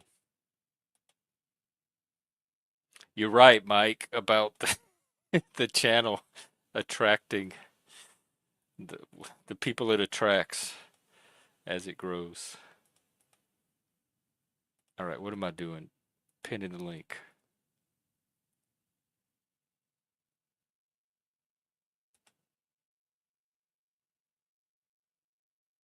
Oh, did I drop it? I guess not. There.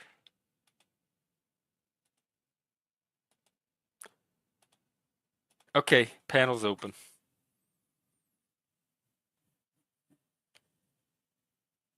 Come on up and troll or discuss or process or entertain, whatever you need to do. It's a Saturday evening, at least here. Oh, here's somebody. What's up? What's going on, dude? I Come just got on, back dude. from a 5K. You were in the 5K? Well, I mean, I sponsor. I mean, I was supposed to be, but Oh, what? So you went and you I just got went. back, I just got back. Yeah. but were you actually in it? We didn't actually get to do the 5K because I mean, we did a walk or whatever, but it was raining really hard. Oh, so nobody really got to do it. Yeah. But we did have a few beers together, and it was a good management bonding experience, and I thought it was Oh, quite it was interesting. through the company. Yeah, we raised some money for KBP Cares, which um, is like it's a charity within the people that work for the company. So, say you work for the company for like 6 months to a year, um, and hey, untrackable, if your house burns down, Oh uh, yeah. or if like say you got cancer or something, like they've paid for like people to get their house fixed and paid their medical bills and like stuff like that. And so it's like a charity for like the people that work for the company. So it's a really cool thing, and I decided to like join in on it. And my boss is the he's like the like representative over like the big corporation.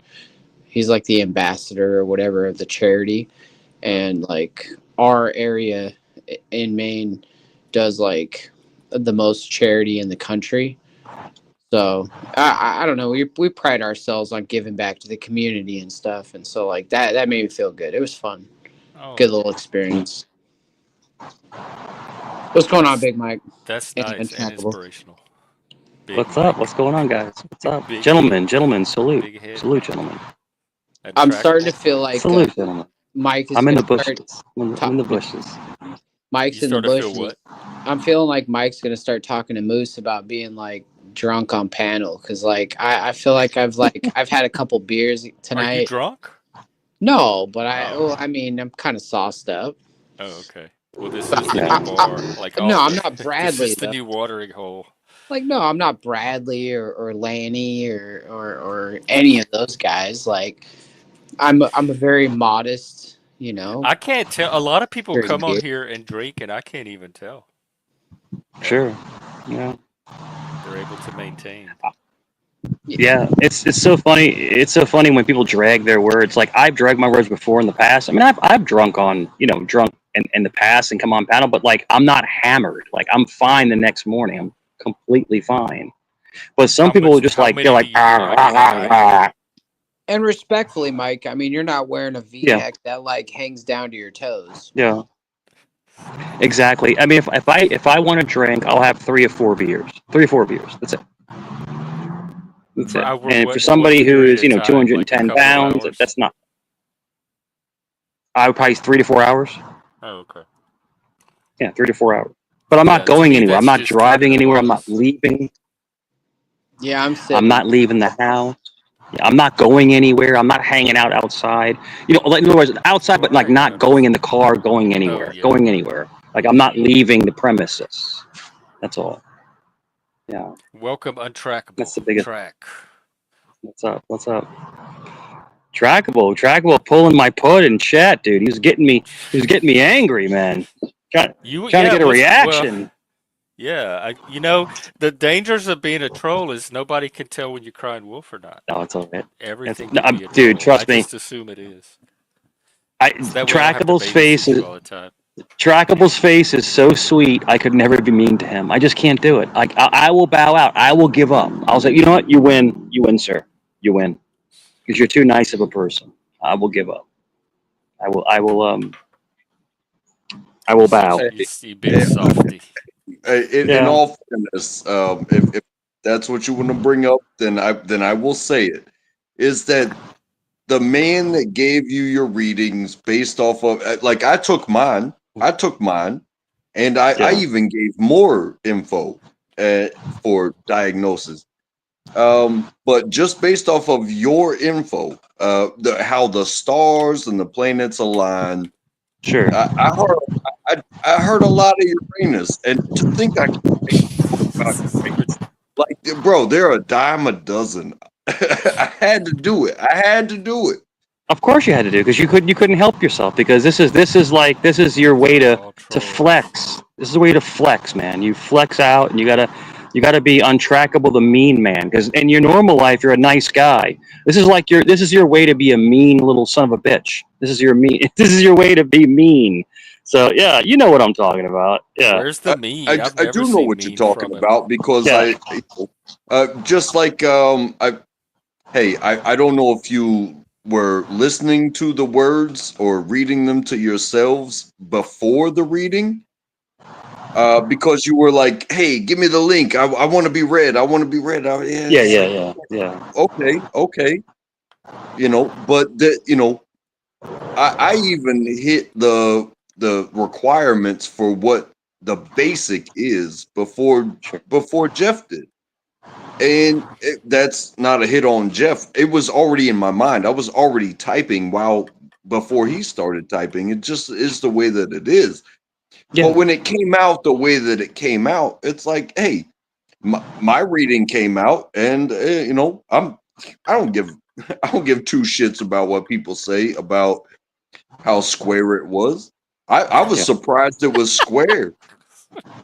The whole thing is that with untrackable with you, you're very more predictable. You're a predictable kind of person. You have a very mainline personality, I and don't that's not know. a He negative. surprises me That's all the not time. negative. You're more mainline. I'm more complicated. And what he pointed out with me is like, you have a problem with relationships and problem with connecting. But then And then once people have a problem with you. exactly, I'm an irritant. Yes. And that also that goes into they're obsessed with me. I'm not obsessed with them. So what I'm trying to say is Mm, this: what I don't talk about. I don't care what they you do. When I do. log, You I do don't. constantly. I don't. There's streams and streams and streams of you talking So about there's them. irritants. It's like Faust. It's like Faust. It's like you irritate people to get reactions out of people. But when the reactions come, it is a source of energy. It is energy that's given. Hmm. When you get a reaction from people. So you So can gotta be a feed you. dullard. Yeah, you can be a dullard or you can be exciting. But I can tell you this. I'll say this one last time and I'll stop talking. If you are my friend, Untrackable, you're my friend. Moose is my friend. Jeff, you're my friend. Anybody that comes at you guys, I will attack them. I'm just telling you, even though I'm a pain in the butt and I'm complicated, if I consider someone my friend, I will protect my friends. I'm not saying you need me to. I'm not saying you need me to. I'm just saying at least I'm a loyal friend. That's all I'm trying to say. I'm a Well, loyal friend. it's honorable. It's honorable because a lot of people in this world will. I'm not saying that anyone needs to attack anybody, but a lot of people in this world they'll go and they'll hang out with Jeff. After they're done hanging out with Jeff, they'll walk over into another room and they'll hang out with other people and they'll say, "Oh, me and Jeff are fuck Jeff, blah blah blah." When the first original conversation that Jeff and them have, oh, they're best friends. People are just very very deceptive and snake like and that's I found people are just people, that they're very I don't know. I've even done it myself where I've walked into like Talcott's room, for instance, right, and been really buddy with Talcott, and then I've walked in another room and talked shit about Talcott, and so I've done it myself, so I can see it in other people, and I just What was the motivation when you would well the do it? thing with Talcott is I don't believe in his philosophies, and like there's certain times where he is shown his dark side to me, and he's been very cruel and very inhumane to me in private. Oh. I can't, you know, I've I talked mean, about you it did before. take over his show. Was that before or after? That was before. That was Oh, before okay. I took over his show, and that was in a private conversation. Like he would scream at me and stuff like that, and I just don't take that from someone. Yeah, Like I I don't don't take either. that from like my friends. I don't take that from my enemies or whatever. And like, anyways, the thing is that people are very deceptive, and so like if Mike is willing to like stand up for you when other people are talking bad about you in another place, I find that honorable, because a lot of people won't do that. A lot of people would just sit there and they'll listen to other people talk shit about you, and then they might even jump in and say, "Hey, oh yeah, like Untrackable's here," and he says, "Oh yeah, Moose is talking shit about Jeff. Well, maybe I'll talk shit about Jeff too." Not him personally, but like I'm just saying in general. Like I've been in rooms with that. You don't agree, Untrackable? No, I don't agree because this world is vast and there are many of us. And so when it's one thing to like see something happening and protect somebody that you have spent time with and and to protect them in the real world.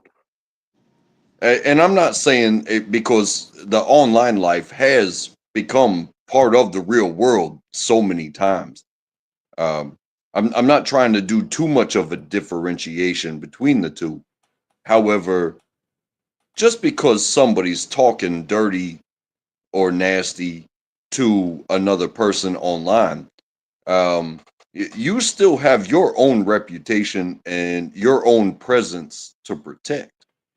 And if you're willing to step up and say something about somebody that you don't know anything about, except for, oh, hey, we go to the same place and do the same thing at the same time, but we have no vested uh ness in their existence, in their online presence. I mean, uh, you do have to protect yourself at all times to be useful to other people. So if you're willing to put yourself out there to be, oh, make me a bigger target or something like that, it's like these are things that you really should Like think it's about. foolhardy to jump in and protect someone you don't really know. Well, if hey, take the movie Saving Private Ryan. When Vin Diesel goes out there into the field to save the girl and he winds up getting hit by the sniper or whatever. And they're like, hey, we should go get him. And it's like, nope, there's a sniper out there. Um, they had to wait till everything was clear before they went and started picking up the pieces. You know what I'm saying? Hey, if you run out when somebody says, "Hey, no, don't go do this. Don't say these things. Don't go to this channel. Don't be part of this." And you're like, "Hey, fuck it, head first." And you wind up having a hard time with the people that are in that situation, and you wind up just being cannon fodder. Um, you sometimes you can't come back from that, or you develop yourself off of that alone rather than going back to who you used to be and correcting yourself. But as far as somebody saving another, it's like, hey, I can give you all the warnings in the world, but once you make the mistake, your leg is gone. Your handshake is gone. You're you will be this forever. You understand? My mother told me one time, she goes, you know, I named you Michael for a reason, because my father's name was Michael, and I'm a Michael. And the reason being is because if I care about somebody, I will protect them. Michael is a protector. You know, he Oh, protects the people he loves. You know, and that's what And Moose is right. You know, I have so many opportunities to talk crap about you, Jeff. Jeff, you don't owe me What would anything. you I'm not. say if you did talk the crap? That's my friend. That's my friend, No, and I'm like not if you talked crap, what kind of stuff would you say? about you. Yeah. I wouldn't talk crap about you. But no, but if you did, what would the crap be? I couldn't even think of it because I don't think of you as I don't think of you as a negativity. Like I think of you as a friend. So I would never But I've talk seen bad you about come my up with friend. crap on anybody. Oh, I come up with Dr- like foolhardy jokes, like chaps and antlers and stuff like that. But Oh, If okay. I were to but talk shit about I don't even Jeff, have the chaps. thing yeah, I would say about Jeff is he's a bootlicker. yeah. But the thing You with me is you that I see me defend as you, a bootlicker? Jeff. I've caught in You so much hold, crap over the years of being your friend. So hold much on, crap. hold I've on, Mike. probably caught more for being Yeah. yours. Hold on. Let me jump in here real quick. The bootlicker comment goes because like you would consider Yeah, me yeah. a conspiracy theorist, and I would consider you more of a like towing the line of the law and like of the Oh, land. that kind of bootlicker.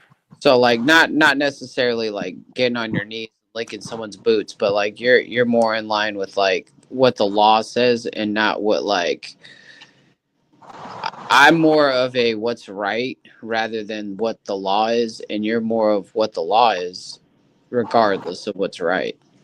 Well, Is what if it's a conflict between what's right and the law,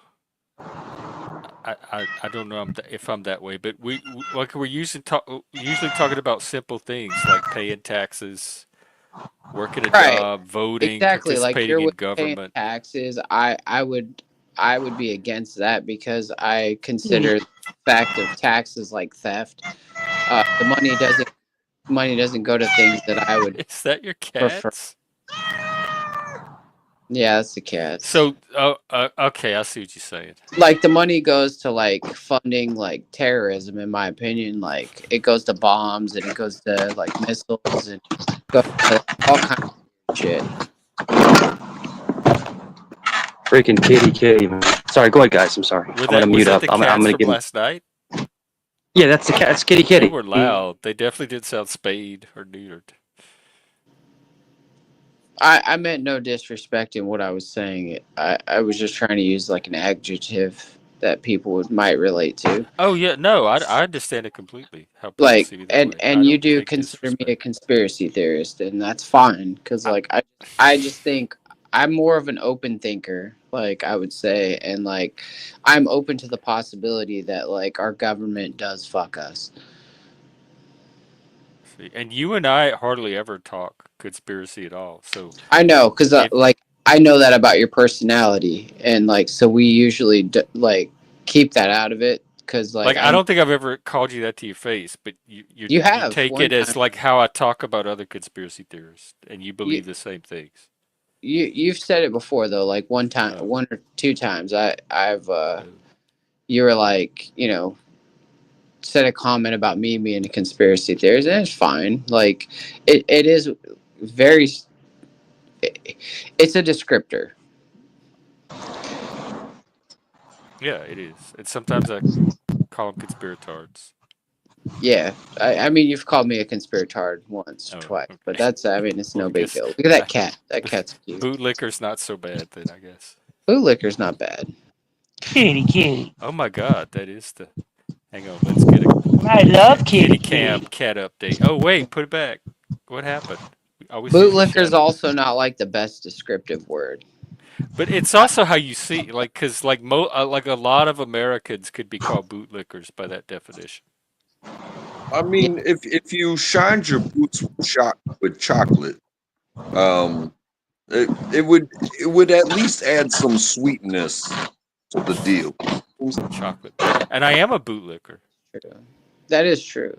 Yeah, I mean I have licked boots.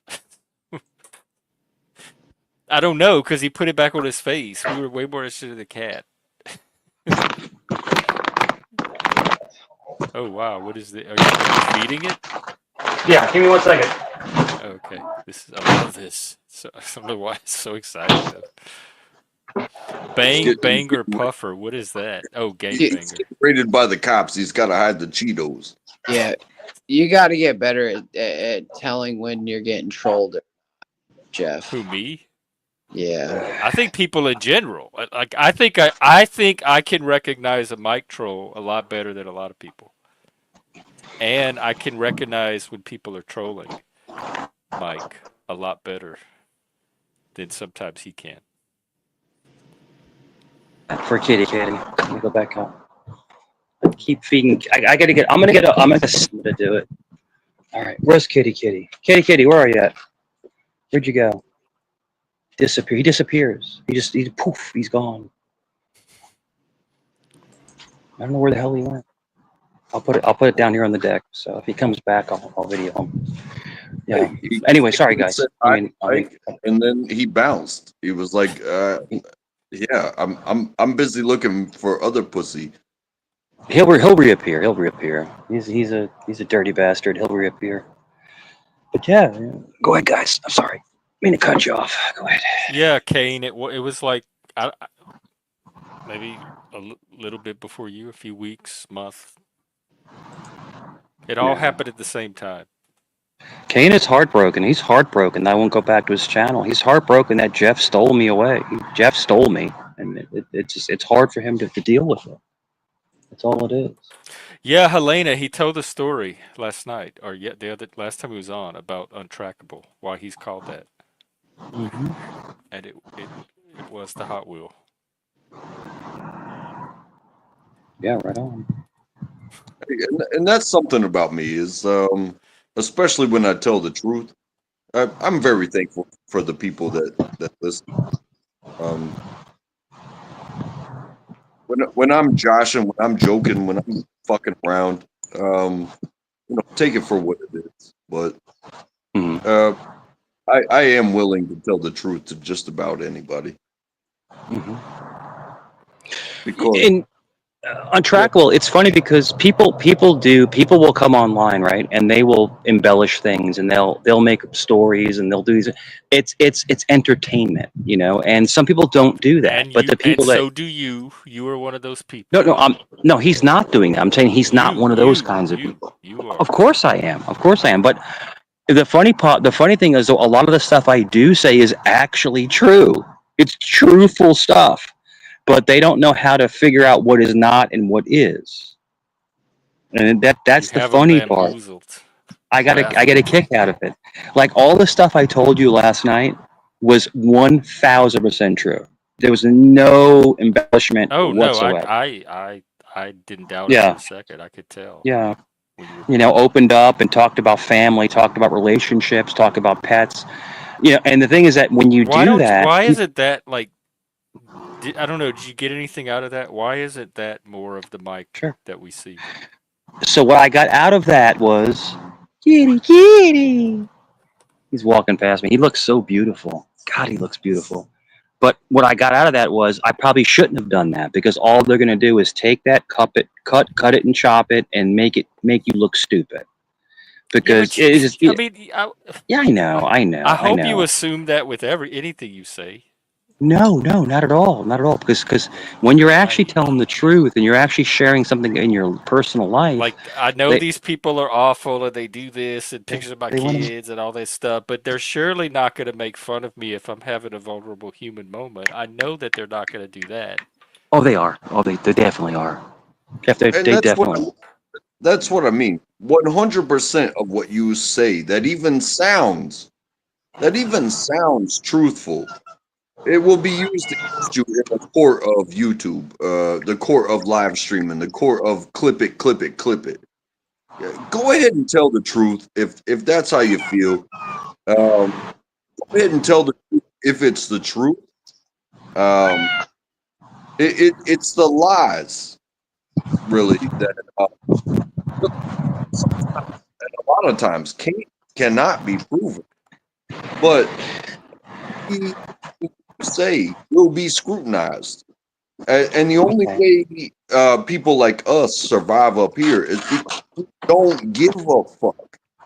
Yeah, but if I keep talking about how other people give a fuck about what you're saying, how about you just that's that Cancer moon or whatever. How about you just enjoy being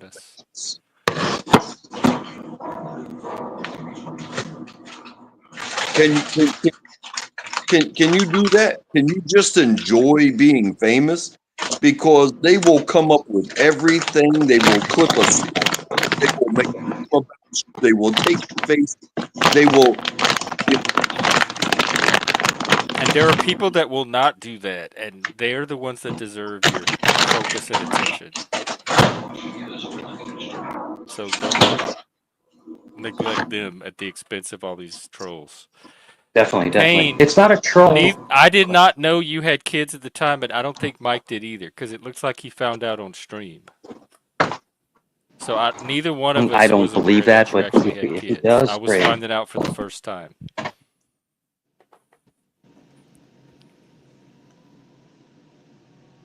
And yes, he did call your kids dirty hillbilly kids after he found out. I saw it on stream. God bless his kids. And I fussed at God him bless for his that. kids if he has kids, but I don't think he has kids. I think he's lying, but it's okay. No, why would he lie about having kids? That's ridiculous. Because he lies about Cain lies about everything. He lies about So everything. you lie about everything. Anyway, we had. I don't. I actually have genuine kids. They've confirmed that. I actually have kids. Well, but, like Moose, what were you talking about earlier? We were talking about just the differences in our style of life. You're more about the law, and I'm more about like morality. And I'm not really like nobody that knew me would say, "Oh yeah, Jeff, he's all about the law." But No. I have a respect for what we've created as a society. You have a respect for humans. science and textbooks science. Mm-hmm. Yeah, that's a good way to put it. Just what we've created as humans for civilization. I'd say even beyond just science itself. I think that's just one part of what we've created as a civilization. I believe I have a skepticism that is based on a very solid foundation. Mm-hmm. Well, I'll tell you, Moose, my brother. You know, Jack Talcott will save us all, brother. He'll save us all, brother. Well, He'll save us all. We were also talking about like telling when somebody's trolling or not. Oh yeah, the troll detector. Jeff, you know it. All right, so Jeff, I'm going to give you like an inside secret. You know someone is trolling when they repeat their speech. If I say Jeff, or my voice goes higher, or I start getting more elevated, you know the troll is coming. You know we're winding. Because with me, that's not a troll. That's when something real is happening. If I troll somebody, I'm not going to troll them talking like this. I'm going to start talking quicker. I'm going to start getting more excited. I'm going to start rolling up. I'm going to start winding up. Is a bit. Just yes, see through all of that. Okay. Yes. So once you see someone getting more today with the chat. Yes. Once you see someone getting so if I go Moose, or I go Jeff. Oh, okay. All right, I got it. Or if you hear me go, all right, I got it. In other words, the troll is coming. It's on the way. But if you hear people just talking like normal, like we're talking right now, there's no troll going on. It's just normal speech and normal diction. There's always troll going on. Yeah, but it's so funny. Yeah, it's no one trolls like this. No one trolls like with this actual like diction and because you have to be elevated to troll. You have to get a rise out of somebody. So if you really wanted to pull off a master troll, you would do it in the diction. Learn how to do it slowly. That'd be weird. But what I do is I go up and I go down. So I'll go, blah blah blah blah blah. You're an idiot. You're a fool. And then I'll go back high and then go back low. Like not here, but like over like somewhere else. You doing all this consciously? Yeah, of course. I know exactly what I'm doing, dude.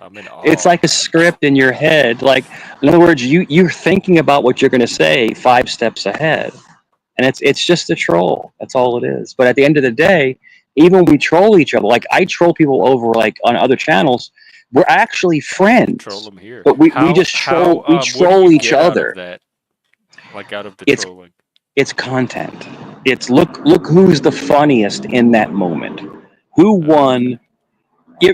Jeff, you remember snapping when you snap on somebody like you're ripping someone apart. You're joking them. It's like a contest of whose intellect or whose jokes are the best in that moment. Like a battle of It's wits. it's just joking. It's completely joking around. You don't want to hurt anybody. You don't want to meet them. You don't want to meet them down the street. It's just joking back and forth. It's all it is. It's like a comedy show. It's like when you go to a comedy show and the comedian is ripping you in the audience. Yeah, yeah. It's I've just hit that. an act. No one wants to hurt anybody. But the problem, Jeff, is these people take it to where it's like a physical thing. It's not. I've seen you take it that way too.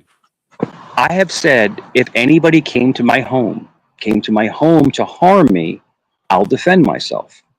It's the only thing I said. And I have said it.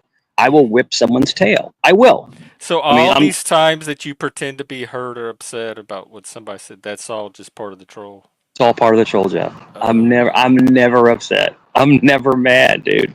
That's the funniest thing ever. I'm not. This is just words on YouTube. It's not that serious. It's not. If I took this serious, I would have left years ago. I don't take this serious. I don't. I can agree with Mike on that point. That point that he just made right there is that feel free to say things and to react to words. It's very important. However, the following of people around, like it's not a crime. So, it's up to the channel to decide who gets to interact with who, and you do a very good job of that, Jeff. Like, hey, if this person's up here, this person's not going to be, and you have even said, you know what, in this moment, where it's going to be like this, and that's fair. That this is your channel. You get to do what you want to do, and you get to allow people to talk what they want to talk about. You get to control the conversation, and it can be a pressure on you that all of us, not just me, but all of us can put on you. I've worked in psych wards and special ed classrooms. It's very low pressure compared to that. So it's not a lot of pressure. Is that this is your house, and if you don't like what's going on, you make decisions. We are I do. That's why I don't know why people complain about the panel or think I'm responsible for everything that goes on here. If somebody's being allowed to talk or this or that, that's because I'm letting it happen. I'm the person you should be talking to, not the panelist. People think I don't control my own show or my own panel, but every single thing that happens on here happens because I'm allowing it. And when I don't want it happening anymore, I stop it. And So and I'm the clearly, person that you have a problem with if there's anything on the panel that you don't like. and clearly by your repeated customers, you get to decide um, on the showability of the show, if you will. So, whether I'm allowed up here, whether Mike's allowed up here, whether anybody's allowed up here, and versus the things that we actually do up here, it's on you. Lord,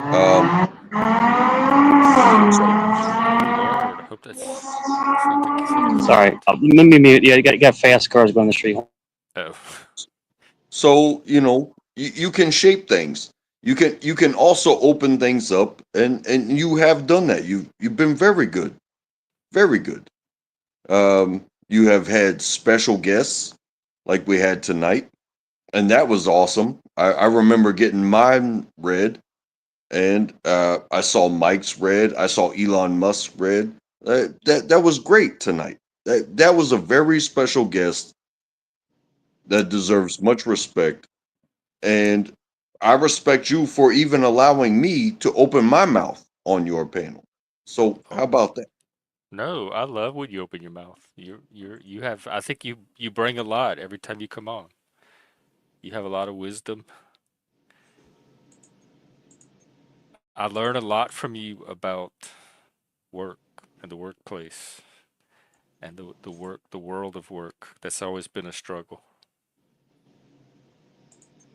So I bring you up because I like what you contribute. You add to the community here. It's the same reason that I bring most people up, because this is not me just sitting here on a camera on YouTube. This is a group effort. Whatever happens here, whatever we're building, it's done because people come and bring something of themselves to add to it. And I can tell you this. I've been to many panels, many. Um, the good, the bad, and the ugly. And something I hate repeating. I, I think I said this in the chat, was about leadership. And something you hate repeating is something as simple as treating another human being like a human being. I didn't say it like that. It was about like channel etiquette. Um, however, you know, you learn somebody about how they treat the etiquette. So if you're going to give me the time to speak, and others will respect my time to speak to get my point across, but like I don't like to keep going on it. I would rather talk about topics and subjects and stuff like that. I don't like to be a troll, um, but it does happen sometimes. And I did. If Mike wants to say that I was trolling him, uh, hey, look at the jokes I made. They were all pertinent to within an hour of time. I didn't troll you, Mike. However, uh, you know, it was happening right there, live. You were You talking about in getting the a chat reading. today? Yes, it's Yeah. the Well, things that he started trolling you is what happened. Trackable, your troll was awesome. It's awesome, and it's just between friends. It was great. I love it, dude. I love it. Keep it going. but but the thing about the etiquette of being on panel, um, it's tough. There's four of us here, and thank you for letting me speak. However, the I have a disagreement, so I have to shut off everybody's mic and just scream for you know a minute or two. That's what hurts my feelings. I'm sorry. Thank you. Oh, do you find that happening here?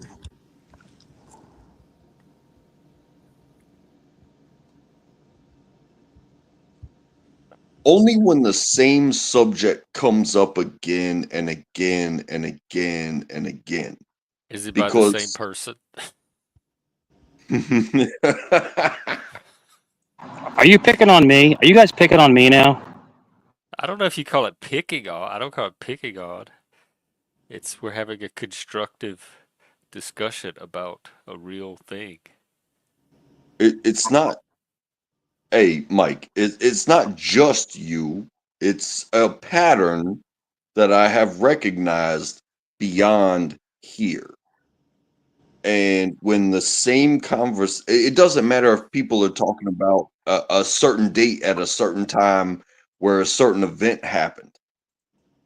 This could be a conspiracy theory channel, but you come in there brand new and you've got this new thing, and they're like, and they take your new thing and they take it right back to where they get all of their centralization of brain thoughts too. It takes them. It's like, hey, oh, we're going right back to JFK. We're going right back to Abraham Lincoln.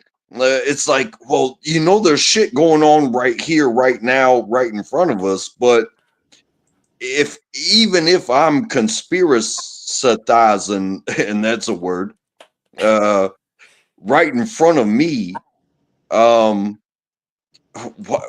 did we take it back to JFK?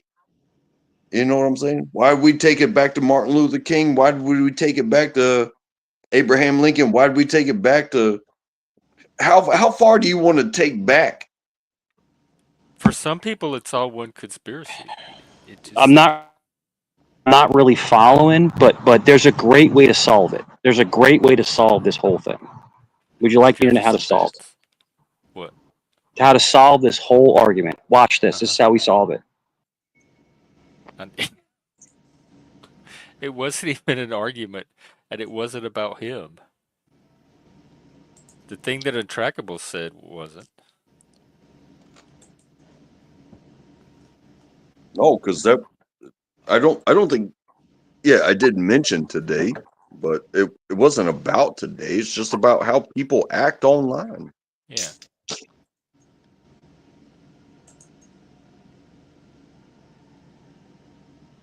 And if you want to have a conversation with somebody, you have a conversation with somebody, and you keep it topical.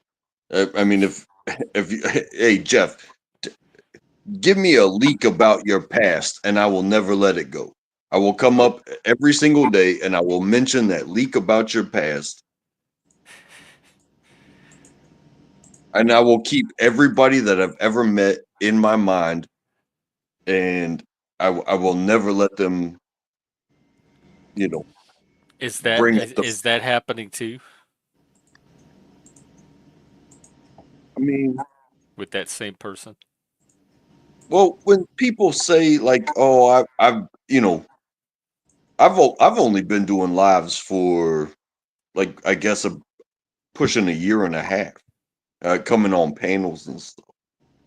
So I'm new to this. So when Oh. somebody says, I've been here for 7 years, I've been putting up with this for 7 years, and they're still bringing up day one, they're still bringing up this, that, or the other. Well, I mean, do you want to talk about your past? Or can somebody just, troll you with something that you put out there, and then next thing you know, you don't respond to them, and then you can move on? I don't know, man. Maybe Helena can help us figure it out. Welcome. Hi. Figure what out?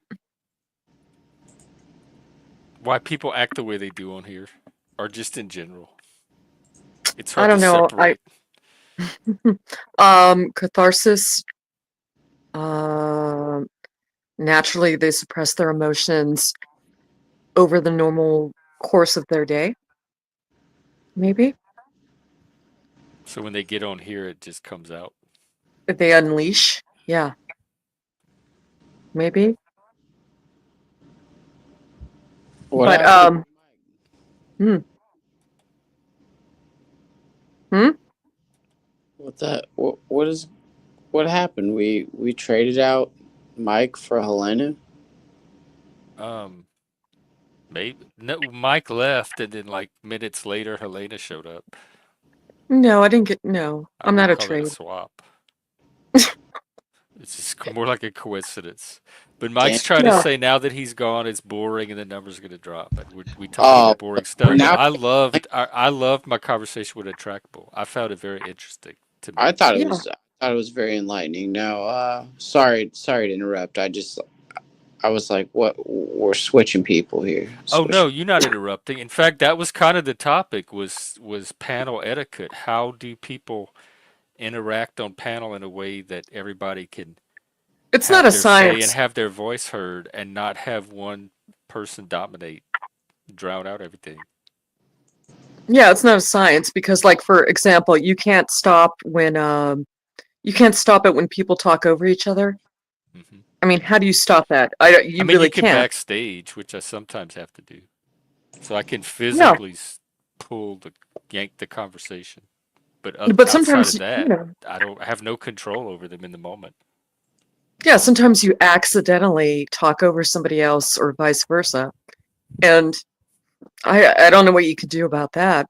Especially autistic, neurodivergent people, and this is an outliers channel. Our timing is always off. It's like never timed with other people. Yeah. And even Yeah. neurotypical struggle with that. I watch like Hmm.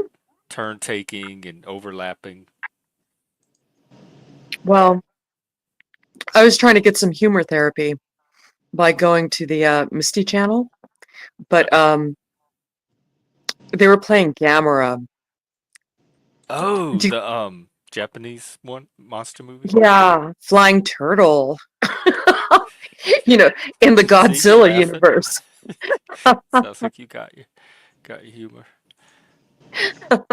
Yeah, it's like, oh no, I saw Gamera like so many times. I don't know. So I left and Oh, yeah, but what year was Gamera? I think it was the 60s. Yeah, I think so. He's checking everybody. Dun dun dun dun dun dun dun. It's not coming up. They never play Mothra or an actual Godzilla, but apparently the copyright to all the Gamera movies, they're up for grabs. So the Mystery Science Theater 3000 people, they use Gamera a lot. 1965. 1965, that sounds right. Gamera the Giant Monster. Yeah. Now what's crazy is in his theme music, one of the taglines for Gamera is he's a friend to all children.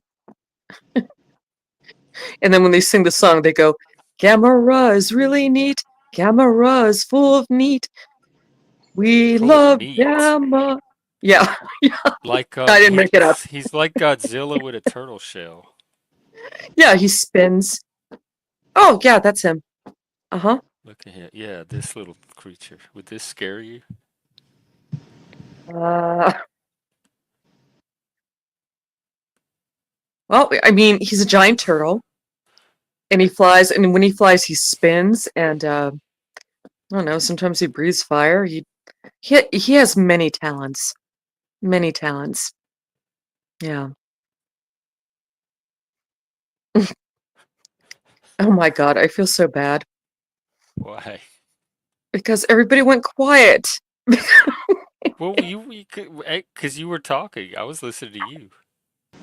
Yeah, I mean, that's part of etiquette, right? I mean, you had Yeah, something. well, I'm not Yeah. used to it.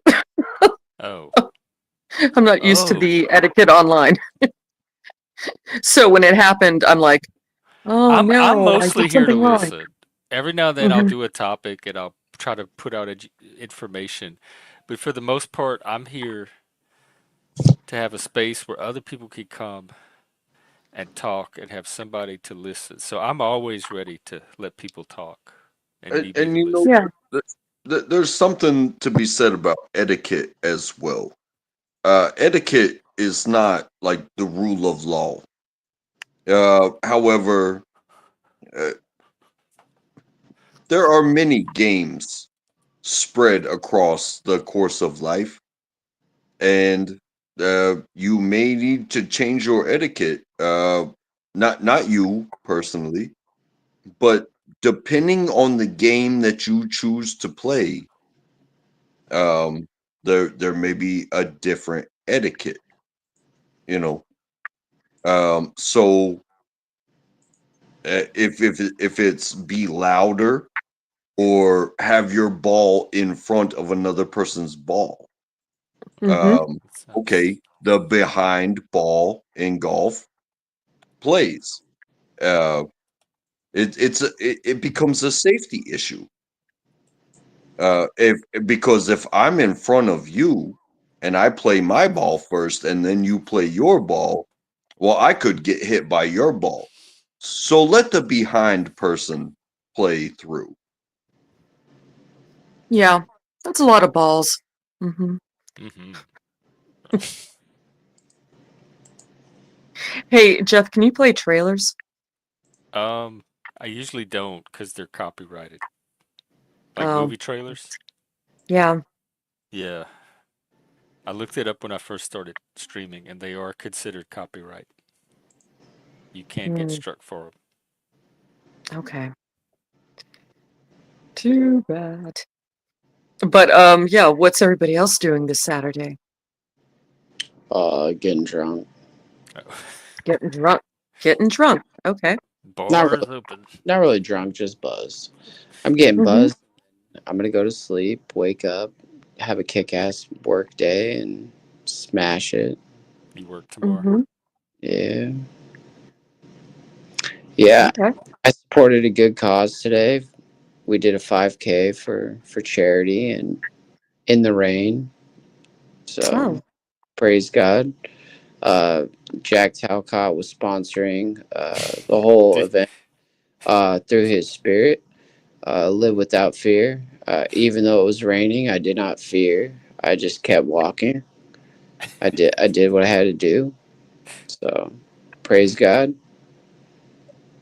Mm-hmm. Um, Yeah. Christ. nobody got assaulted on Jeff's shows tonight, or verbally or The mentally. night is young. So I think that's a win for the day.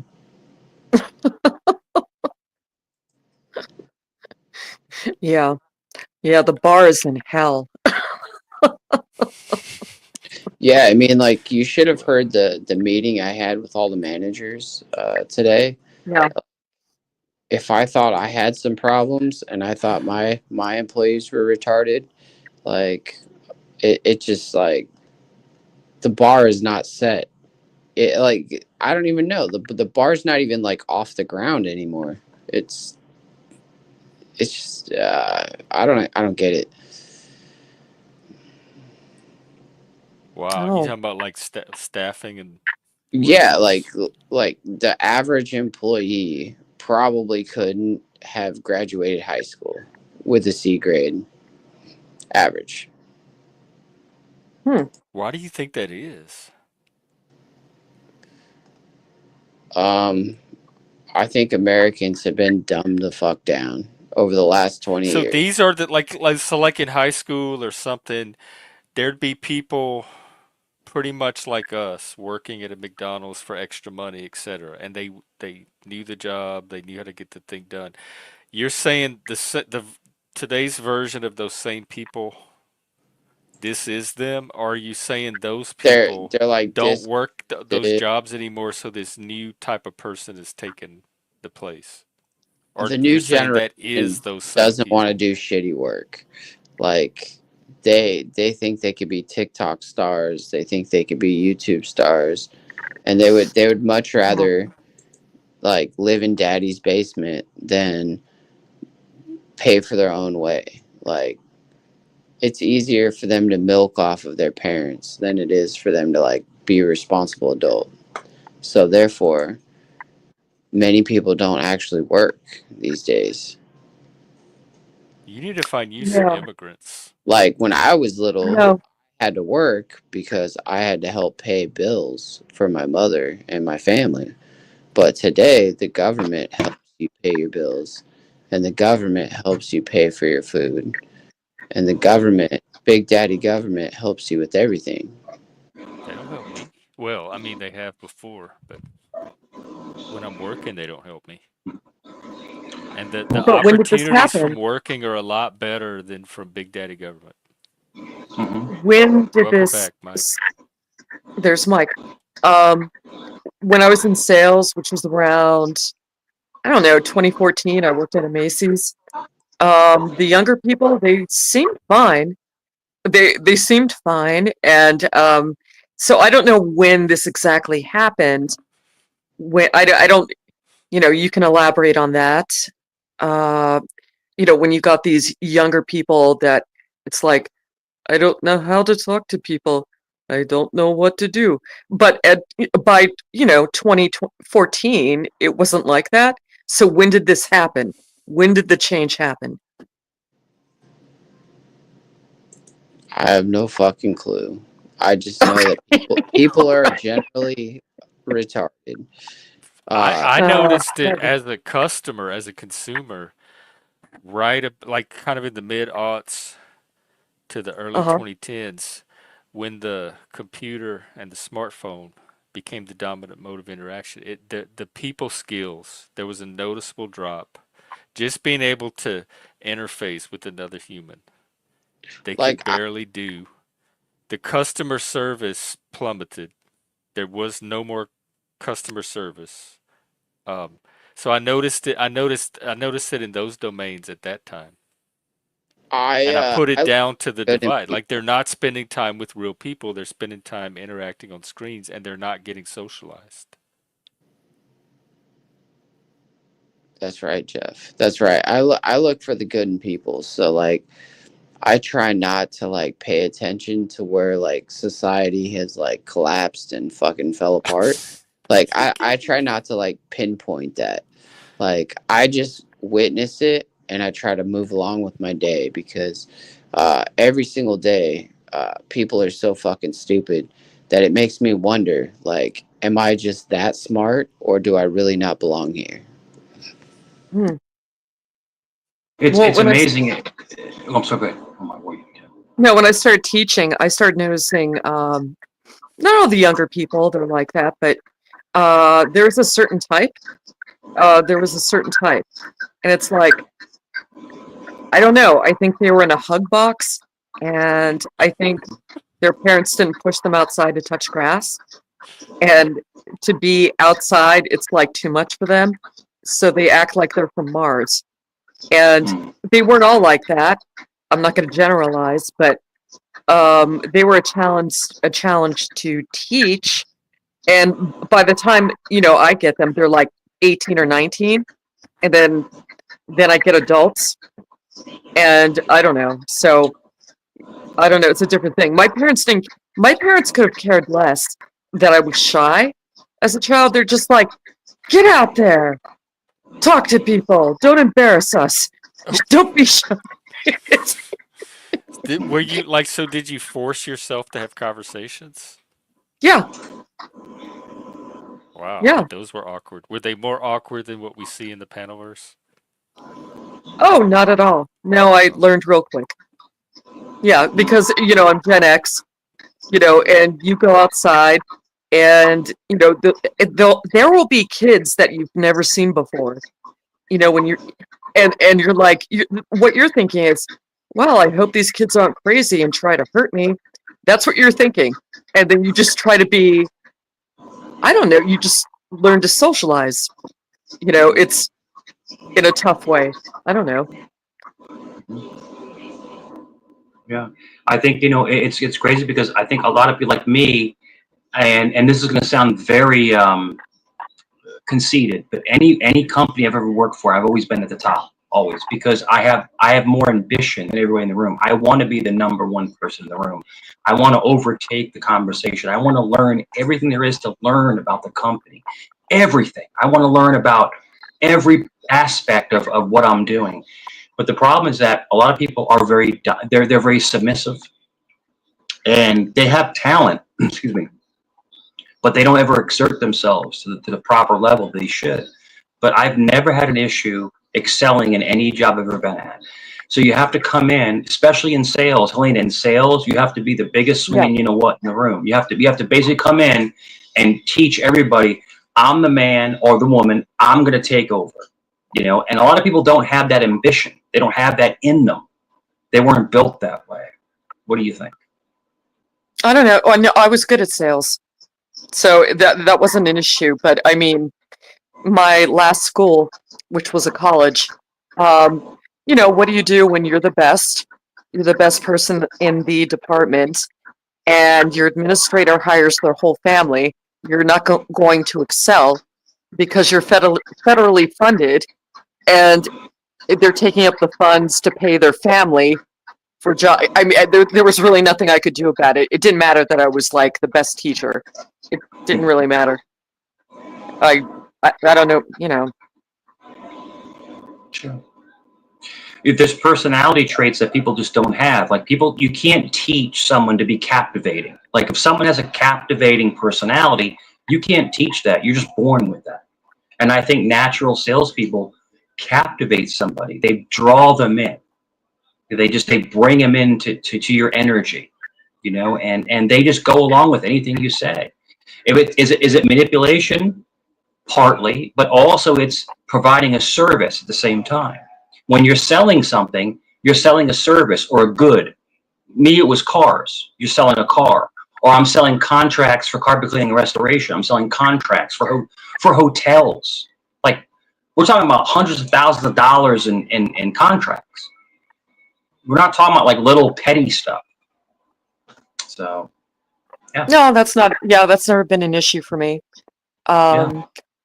It's like I'm not getting in your face, and I can amuse you if you want, and I'll help you any way you want. Not a problem for me. And Elena, I think a lot of it, people don't understand this. When you're in the business of selling goods, you have to be accessible. You give them your home cell phone number. That's nothing I'm saying, but like, in other words, if there's an issue, don't call the dealership. Don't call the company. Call me directly, and I will get up and I will fix the problem. And when you have that trust with the customer, they'll continue to come back and buy from you over and over and over again. And you have them for life. That's it.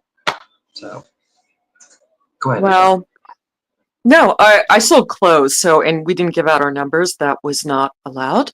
But it was a different thing. So, I don't know. It sounds like you sold cars or something. I don't know, but I sold clothes and I worked for a major, Macy's. So yeah. No, yeah, but you know what though? They do. They come in and they recognize you and they go directly to you because you gave them a good shopping experience before. So yeah. Yeah, I'm sorry. Night walk with track. Yeah. Is that a vest? Walking with track. Yeah, the most money I've ever made in my life was selling cars. That's the most money I've ever made in my life. And it was the most stressful, horrible job ever. It was stressful, terrible. It was just like rat race. 6 years. Oh my God. Yeah, 6 years. Salesman of the year, 4 years in a row. Yep. It was horrible. It was so stressful because in my store, because I work for Toyota, so Toyota is the flagship. So Toyota is always the flagship of the 8 stores. It's the most amount of salespeople. So you have to outsell about 35 other people every single month, and it's difficult and it's aggravating, it's stressful, and all this other stuff. It's just a stressful job. Is it because the pressure? Not the pressure. Well, yes, because when you become a good salesperson, when you win sales of the month, you're only last month's hero. You're last month's hero. So you have to start back over again. You have to keep going and going and going. Yeah, it never ends. And everyone's trying to undercut you. Everyone's trying to steal your customers. Everyone's trying to undermine you. It's the craziest thing in the world. People are trying to hide. People would hide keys. They would hide keys from cars that I'm trying to sell. They'd hide the key. Yeah. It's the craziest thing. Yeah. But people do that on the sales floor. So sales is very cutthroat. It's a cutthroat business. It is. But when you're in car sales, especially if you hear me out, if you're working for like a little small lot, a little tiny lot where they sell, 5-10 cars a month, that's one thing. You're talking about a car lot that sells 500 cars a month. I'm selling 25 to 28 cars a month.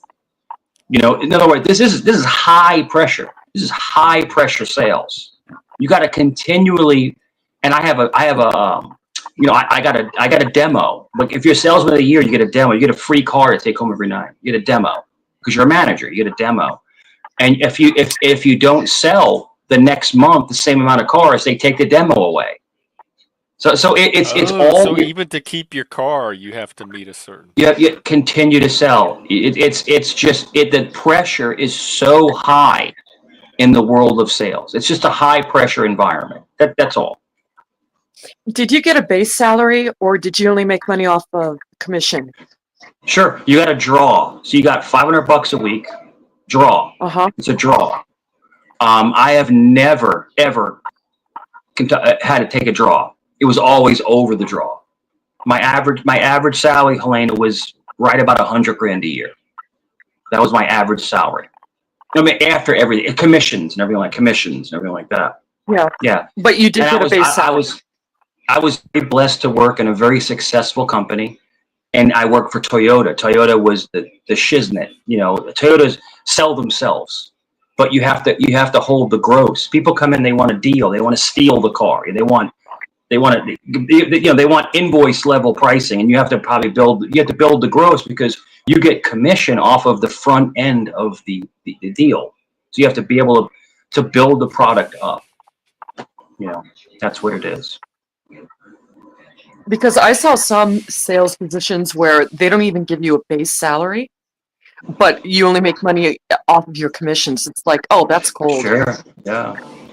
That's cold. It's like, what if you're just starting? I mean, when I went to start working for the carpet cleaning and restoration company, I was a sales manager. They hired me as a sales manager, and they gave me a $400 a week salary.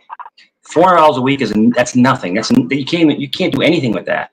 But luckily for me, I had money saved, so I was able to, sustain for 6 months, and then after that, I'm making $1,500-$1,600 a week.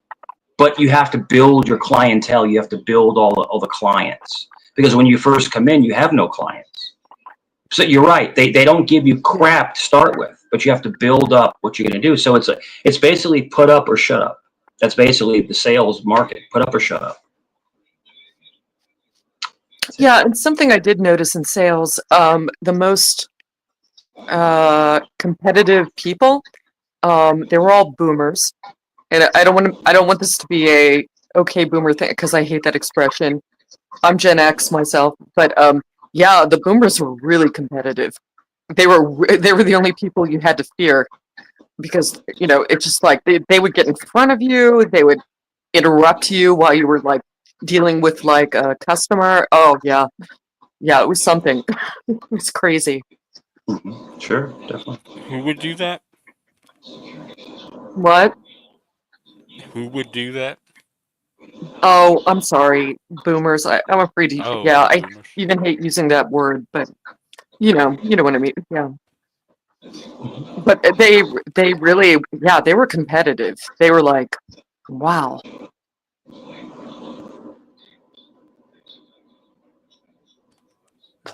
And where's Untractable going?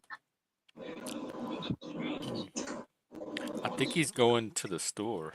He said he was going for a walk. Oh, what are you getting? Oh. What are you getting, Untractable? Yeah, I'm just taking y'all on a walk. I got traffic going by me. Uh-huh. Yeah, I see. You have your vest on. Oh, that's a backpack. Oh, okay. I thought it was a military vest. I'm like, wow. No, it's a convenient thing that I got for free. Mm-hmm. Also in the, I don't know, earlier in the chat, Lakey, he finally had a confrontation with an alien. And I saw. did you see that? He said, I have a dart. Chat. He said, I have a dart. I said, throw it. Throw it. Yeah, but he needs to cooperate, and he needs to get abducted so we could do our live stream drama. So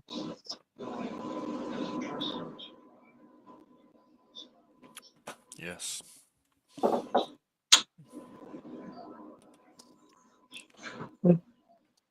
it's only, oh, Mike, save us. Don't walk away. That's what you came up for. Do you know what's in my feed? Do you know what? I watched one thing. I watched this one little cute documentary about cartoons from the early 80s. And now all my stuff is like this like cartoons from the 70s and 80s and 90s, and it's like, oh my god, my feed is totally polluted. But you know what? All that Hanna-Barbera shit, it's like there was so much of it. Do you guys remember all the Hanna-Barbera cartoons? Yeah, I loved them. I used to watch all that stuff.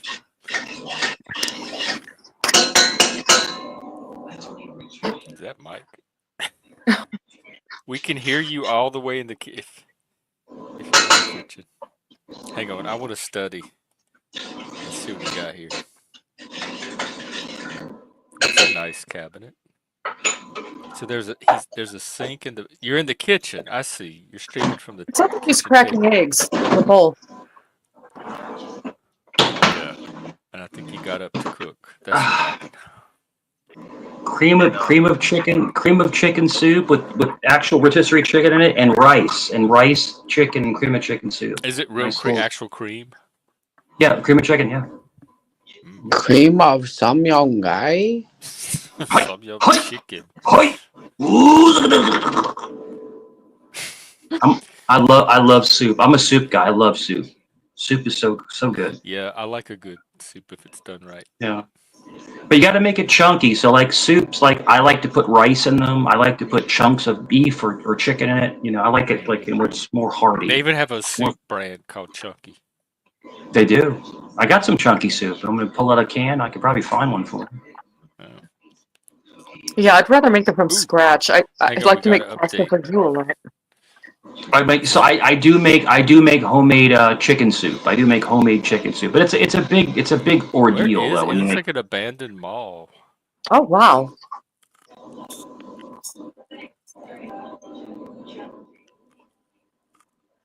Mhm. I don't know. This is kind of exciting. He's This yeah, is. he's not a bad cinematographer. Let's check this out. This is like the Blair Witch, only he's going to 7-Eleven. But it's like urban. It's yeah. Where is he? In some parking garage? Where is he? I thought he was going to the 7-Eleven. All of a sudden, Well, I like bet he's a witch is gonna This looks pop like a out of casino. cars and like cast a spell on him.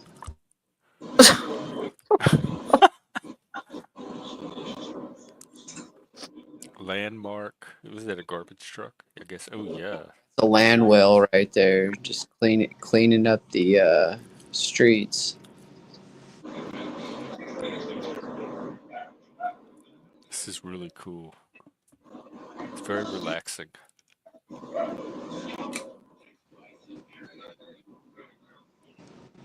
This is I'm trying to riveting. figure out where he Folks, is. we're I wonder we're what kind of phone he has. doing something. We're doing something here. It's some shopping center with garbage trucks driving around. Yeah. Let's see if we can get a bag of chips. Ooh, a big purple ice cream truck looking van. Is that the mystery machine? Scooby Doo. What is this? I don't know where you're taking us, dude, but this is the coolest little walk. Oh wow, look at that. Look at that. Man, this neighborhood, I've seen more interesting Is things that a food truck? in Is it a this food one truck? neighborhood. It's not open, but Oh, it must have been. What would they be selling? It was like a little cartoon dinosaur, yeah, I know. I was thinking that too. and it was purple. But it didn't look open to me, but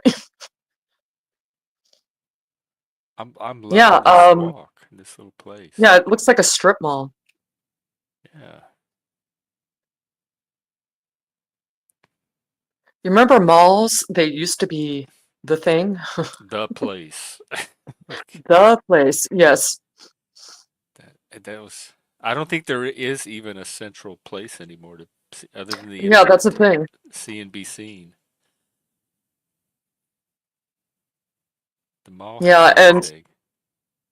yeah, the mall had everything, and 2 rabbit ears, 2 words. Oh, peace? Is that peace? Where Reverse? where is it? He's following that crosswalk. Where is this headed? Slightly mesmerizing, yeah. What, Jeff, there's something in the chat there. Oh, sorry. I was so distracted. I know, yeah, me too. Um,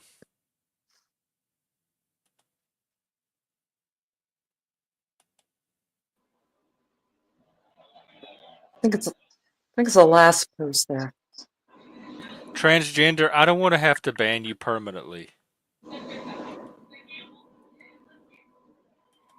Stop it. I've already timed you out a couple of times. Whatever's Untrackable driving is this compulsive trolling, try to get it under control. Or knock it off. untrackable is at the Circle K. You know what the Circle K Wait, did he reminds have to me of? go through all that to get to a Circle K? Well, you know what the That Circle was- K reminds me of? It reminds me of Bill and Ted's Excellent Adventure. Oh. Remember? Strange things are afoot at the Circle K. I guess nobody else remembers. I kind of remember. I remember seeing it at the theater when it first came out. Yeah, so when they first meet Rufus and they get the phone booth, it's at a Circle K. Yeah. Where I live, we don't have them. We don't have those. But so I assume that's more in the West. Did he find the Circle K? Is he inside of it? Well, I saw the sign. Oh, okay. Well, we'll see if he comes back. Absolutely. Yeah, Jeff. Yeah. Jeff, I'm gonna drop, dude. I'm done. So, yeah. I was just about to you. Yeah, I'm done. I'm done with it. I'm done with the disrespect. The constant. I don't know why you don't ban people like this, but it's cool. I'll just drop. I'll drop, and you guys can have a good night, Mike. Yeah. Transgender Jesus, aka. No, leave him alone. Leave him alone. Hang on. All right, there we go. All right.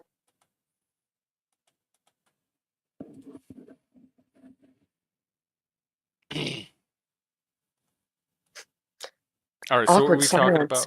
Oh, he was at the Circle K, Circle K's, Back to the and Circle Bill K. and Ted. Yeah, Bill and Ted. Bill and Ted. Now it's funny. Everybody knows Keanu Reeves, but the other guy, Bill. I just remember him in The Lost Boys. He was one of the vampires.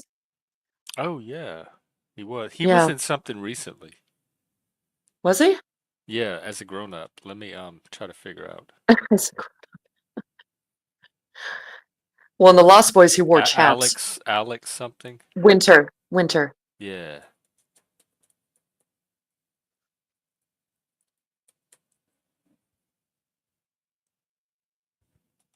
Oh, I didn't know he was British. Well, I don't think he was. I don't know if he's British anymore, but somebody in the chat said Wawa. They mentioned Wawa. I used to live next to one. Yeah, when I moved to a certain part in Pennsylvania, I didn't know what Wawas were, and I'm like, Wawa? What the hell is that? And I don't know. Apparently, they're named after a bird, but Oh. I like them. They make really nice sandwiches. Yeah.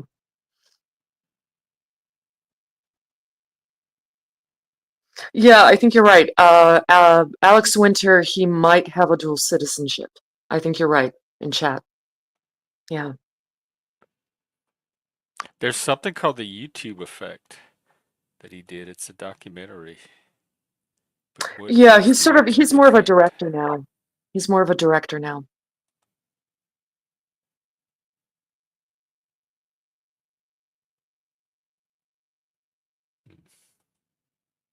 Oh, somebody in chat said, no, there is a Wawa, Pennsylvania, and actual town. Okay, so where I lived, not too far away from me, they had a place called Blue Ball, Pennsylvania, and they had it was called Blue Ball, And they had another place called Bird in Hand. Oh, and they had another place called Intercourse, Pennsylvania. And people would take their picture next to the sign that said "Welcome to Intercourse," and it was just too funny. But Was that the Amish part? not exactly. The Amish part was in Strasbourg, and I wasn't too far away from that. But that's where they filmed Witness with Harrison Ford. Oh, I remember that movie about the little boy. Yeah, the little Amish boy. Yeah, that Yeah, was a good show. yeah, they filmed it there in Strasbourg. Some parts in Philly, but yeah.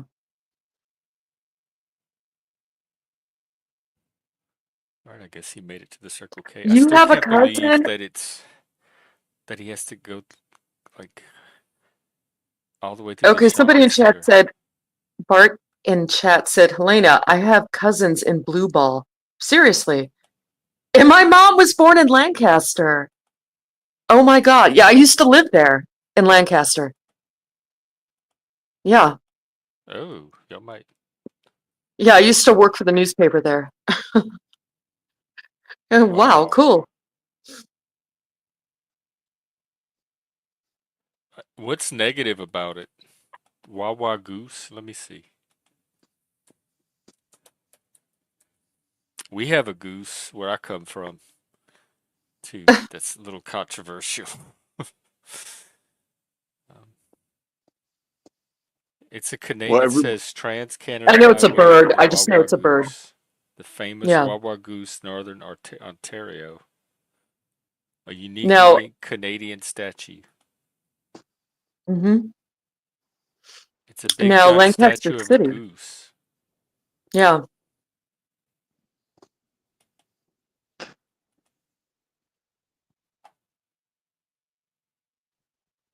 Now Lancaster City, it totally changed. Now that's the city part of the county, and I loved it there because they have art museums and all these great restaurants. And since I moved out of it, it was like what you would call gentrified. And right now, I probably couldn't even afford to move to that part, that part of the city, Oh. because all these people from the East Coast, they came in because they couldn't afford the East Coast. So they came in and then they just pushed up all the rent and everything. And yeah, there's no way I could afford to live there now. just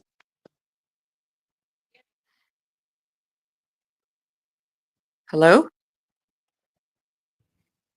Is He's this still walking. Circle K? Are you taking us somewhere else? The grocery store? I love no, I going shopping with people. just just showing things, right? Oh. So did I not just show no parking and a car that Parked. in the straight up in the sideways lines, and there was a passenger in there and said, "Hey, what are you doing?" And I just waved, and now I'm going about my business. I don't want an interaction. Wait, they were parked where they weren't supposed to be, and they were questioning you. Hey, the objecticism is what I was showing. I don't give a fuck what they do. I really don't. But if I'm gonna show what I see, and it says no parking, yet you're in front of a place that has parking lot in front of it. I'm just saying. Yeah. Yeah, what Welcome you're to the doing, age of the world. The whole world's all online now. it is, yeah. But I feel like what you're doing, Untrackable, it's kind of like art. That's what I feel. I like it. Well, I love if this. if I show you how I live, and I do it objectively, like I smoke a bit, I drink a bit, I talk a bit of shit. I'm Yeah. not after anybody. I'm not trying to prove a point. I'm trying to show you. Trying to show you just how things are. You think I'm reduced by those lines that say no parking because it's a fire lane? No, I do what I want. Now, if I get hemmed up for it, well, I violated some lines. Okay, we got to deal with this. However, if you don't get hemmed up for it, if there was no reason for those lines to be needed in the first place while I was there, Mm-hmm. did I really violate anything? No, but I find your shadow oddly comforting. It's like a constant companion or something. Oh. Yeah, I'll show you the next one. Okay. Oh, yeah, there you are. Yeah, I don't know. It's I'm comforting. trying to figure out where you are. Is this a park or a roadway? Well, it's about a mile to the gas station, which means it's about a mile back. But Oh, I'm carrying the weight now. that's about what I Oh, walk every day. oh, you walk a mile a day? Yeah, and Mm-hmm. back. And when I Hey, went to school, you we guys like had to. Michael Jordan? Um, Like who? Michael Jordan. You look like a rock What climber. are you doing? And then you look like a cow every time you do that. Like you have udders. No, don't.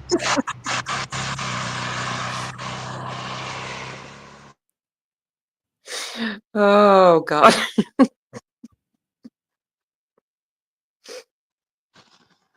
Yeah, that's one of those moments where I plead the fifth. You can't take me anywhere, but I only do it with love. This is the day in my life. Look at my shadow. Yeah. Yeah, very comforting. Very You, comforting. you Yeah.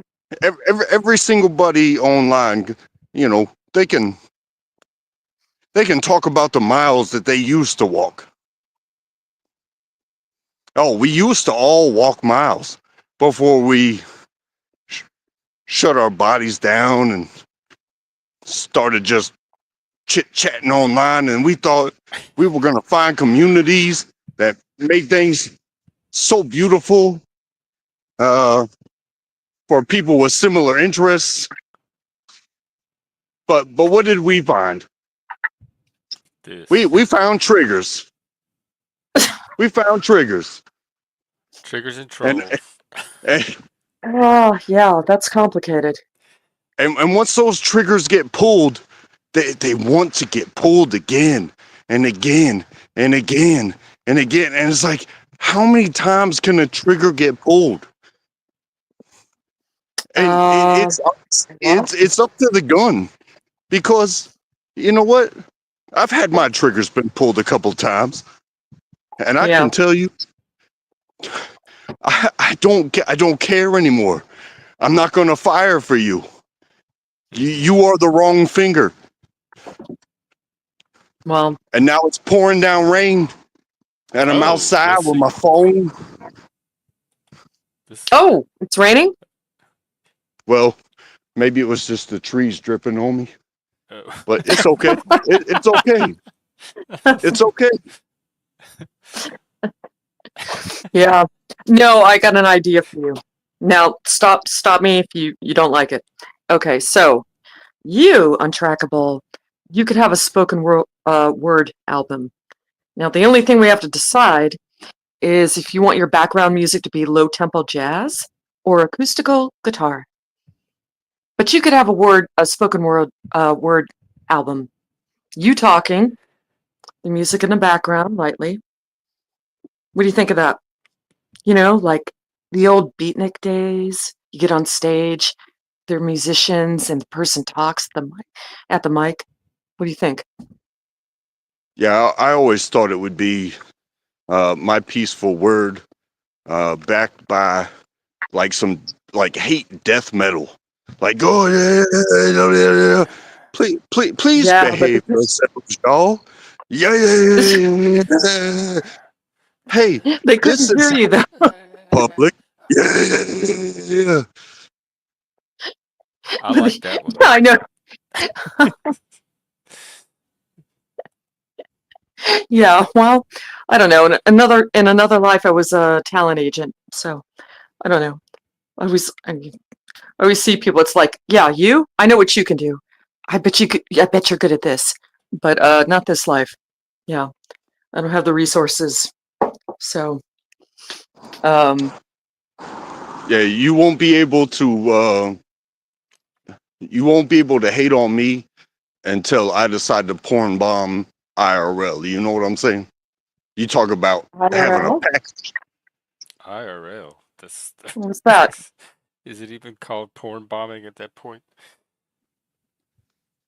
I mean, do you have a Ring doorbell? Hmm. I don't know, honestly. We don't get any people that use it. All right. Well, then that was a I bad Mine's joke. think like a we have a buzzer, doorbell, like a but I'm not buzz. really sure.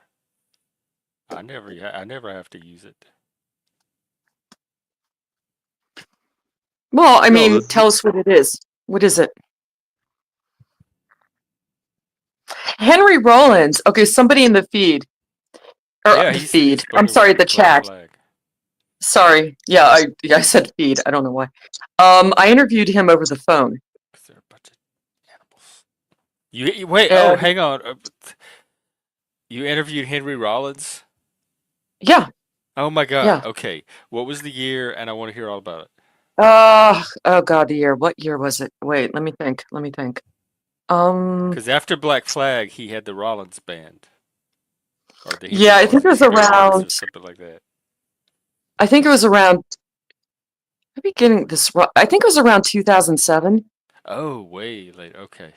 Yeah, and he was coming to a local club, and I got to talk to him on the phone. He was a great interview. You know what How we long did like? y'all talk? A long time. It was like almost 2 hours. Oh my God, dude. Yeah, yeah. And That's like almost as long as a panel. he's a dream interviewee because he talks a lot. He gives you a lot of material, Hmm. and you just have to prompt him very little, and He's he very just goes and forthcoming. goes and I'm pretty goes. sure he's a Spurg too. I've seen Yeah, interviews with maybe him. I don't know. I don't know. But yeah, that was one of my better interviews. Yeah, Wow. Oh my yeah. God. I'd show Where you did the he come on article, the but I'd have show? to give you. Yeah, I went to go see him. I did go to see him. Well, it's pretty much like it's a cross between stand up and open mic, and I don't know, but yeah, I'd show you the article, but I'd have to show my name, so my real name. But Oh, okay. yeah, I'm sorry. Which is not Helena Blavatsky. Yeah, that's actually not my name. Okay. You don't sound Sicilian. Oh no, I think what you mean is I don't sound like I'm from the East Coast. Maybe that's what you mean. Is that what you mean? Or No, I because just I meant the wasn't. name. Oh, yeah, the name. Yeah, which is totally Russian. Yes. Yeah. Yeah, his spoken word. Peaceful night walk. Yeah, it is sort of mesmerizing. It is. Yeah. But The I other don't know, thing, can you see Untrackable pulling off something like Rollins?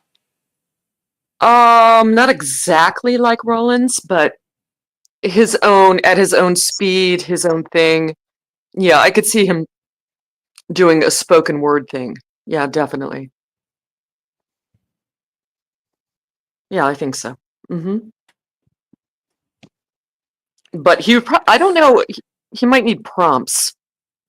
I don't know. I don't know if Untrackable is the kind of guy who sits down and writes material out. So he would probably need another person, maybe, to prompt into a certain subject, maybe.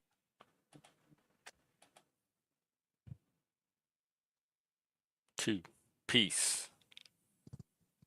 Two pieces. Uh-huh.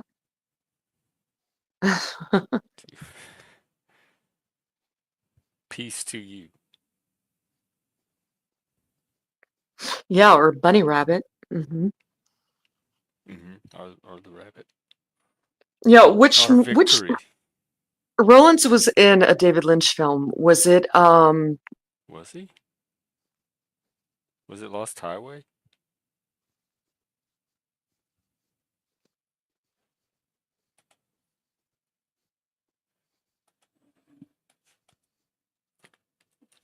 Let me look it up.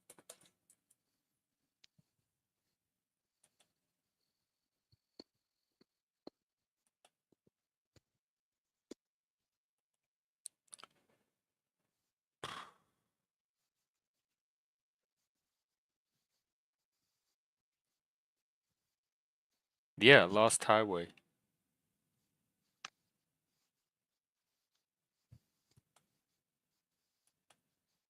Uh-oh.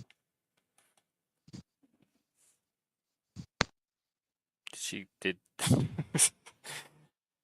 Speaking of abducted, she just disappeared.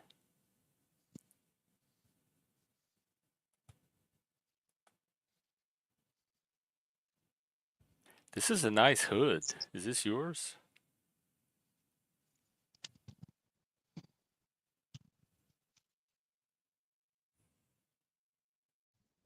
Ooh, he froze too. Oh, there you go.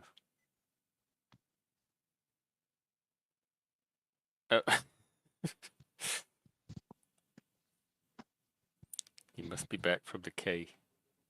Oops. Well, I think we lost Helena. We were talking about Henry Rollins and David Lynch, and suddenly she vanished, which is very David Lynchian. Somebody check behind the curtain. I tried to watch the original version of Dune as a kid, and there was something about it that was just too creepy for me. I didn't want to. I didn't want to go there at that time.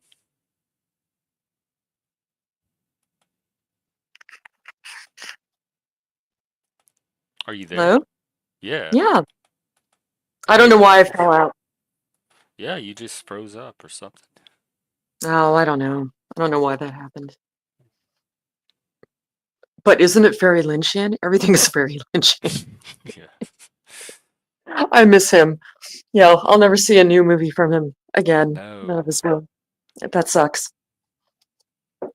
Yeah. Same with Kubrick's. Kubrick. And you thought I said Kubert the other day, But but I meant Kubrick. best And sci-fi. I haven't read a lot of sci-fi. I enjoyed the Asimov, the Foundation books. I liked Robert Heinlein, Stranger in the mhm, Strange Land a lot, although it's not a yeah, series. I liked a lot of the Piers Anthony stuff. He has the Xanth series, but then he has some that are more modern fantasy, I guess, like the Incarnations and the Adept series. Um, I haven't read Arthur C. Clarke, although 2001 is probably my favorite sci-fi movie. yeah, yeah. Those are Boy, the ones that I movie. remember. And Asimov also had the robot series. Yeah, the only thing I read from him is Steel, Caves of Steel. Oh yeah, that was one. There's like a trilogy with these two. It was like Yeah, they were like detectives. I think one of them was a yeah, robot. yeah. What's funny is that was like a long time ago, and it's your typical buddy cop movie in a way. It's like he's a robot, but he's a human, and when they get together, that I don't know. It was just And they that had was these interesting. like I don't remember how many there were, but there were like 3 or 4 rules for robot, like the rules of Yeah, robotics that I don't robots couldn't remember them all. violate, and a lot of the Yeah, plots revolved around figuring out how this got around the rules of robotics because it wasn't really supposed yeah. to happen because of the rules that they programmed into place. The most important rule was uh, a ro a robot Cannot harm a human. uh, cannot harm a human, right? A robot cannot be reprogrammed to harm a human. And it can't operate against its own self-interest or something like that. Let me look at it. Yeah. Loss of... And Well, I mean, sometimes they would conflict. Or well, The three laws of imagine, robotics. A robot may not injure a human being or through inaction allow a human being to come to harm. right. Okay. Yeah. And a robot must obey the orders given it by human beings except where such orders would conflict with the first law. So you can't command a robot to harm a human being. And a robot Right. must protect its own existence as long as such protection does not conflict with the first or second law. So if it does, then you can go ahead and let yourself be destroyed, I guess. Yeah. Yeah. And I think they had a short on that really old black and white TV show, Outer Limits. And it's so funny that it became a Will Smith movie, a full blown Will Smith movie with like explosions and I don't know the original short story and the longer stories, they were like more quiet and contemplative and you thought about things, but yeah, they turned it into to a action movie. What was it called? I think it was called I Wrote wait Will Smith. I think they called it I, Robot. Yeah. Oh yeah, I do remember. I do remember that. Yeah.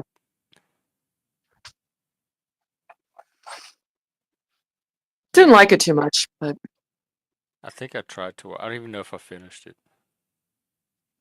yeah. And I don't know. But I'm always a Dune girl. And so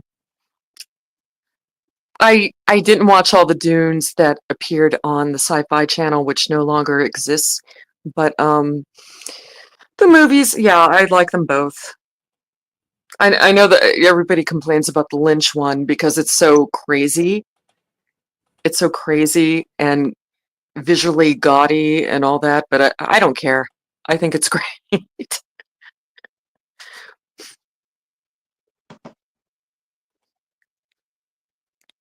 I tried to watch the new one, but it was too.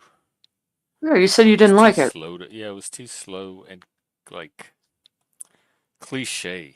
I knew every single thing that was going to happen just from Yeah, but you knowing the saw the cliches that they were exploiting for that scene. yeah, but you saw the first one, so so you sort of No, already I did didn't. know. That's the one I You didn't tried to see the watch. Lynch one? I didn't even make it through the first one. Oh, no. Oh, Jeff. There's nothing. I'm sorry. Welcome There's nothing back. cliche Welcome about back. Dune. Well, the one, Oh, with if the you're recent safe, you're movie, alive. It's it oh, it hmm? definitely was. Welcome back. Did you get your merchandise from the Circle K? hey, beer and cigarettes make the world go round. So yes, I did. Uh-huh. Does anybody hate streaming TV as much as I do, What as is opposed to streaming cable? TV? Oh, you mean like Hulu and Netflix and stuff? Yeah, I really hate it. Oh, I love it. So I hate it because most of it is it all the good stuff pretty much I've seen already. So I play things I've seen already mostly, and every once in a while I'll be surprised, but I don't know the originals. The originals, oh God, they're so bad. They're so bad. I don't know. Now I do like watching Goliath, Billy Bob Thornton. That was a good show. I watch The Boys a lot, um, and all the things that I've seen before.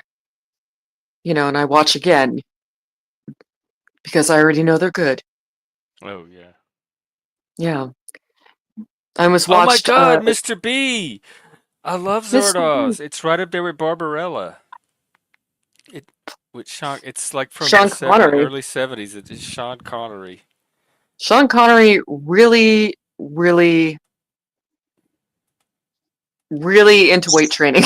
He's ripped. That is one of the classics to me. Like even better than Flash Gordon. I love Flash Gordon though. Well, you would love Zardoz. I don't know how it's the worst science fiction. I don't know, but Well, they're almost Zardoz is almost the same genre as Barbarella, except with Sean Connery, switched out for Jane Fonda. yeah, but Barbarella had the winged blind guy, Oh, the and angel. yeah, Barbarella Psychedella. yeah, it was based on a French comic from the '60s. Yeah. What is called collapsing? Society's not collapsing. I'm in it every day. It's there, and I don't know what it has to do with neurodivergence. Mhm. Because there's a lot of normies out there keeping it going too.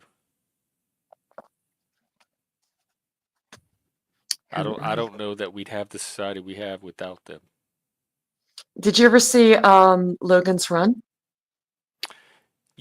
Yes. I don't think I sat through the whole thing, but I have a friend that was really into that movie too, and he was always watching it. Oh, really? Is that the one where they have the big wheel and the Yeah. lobby? Yeah.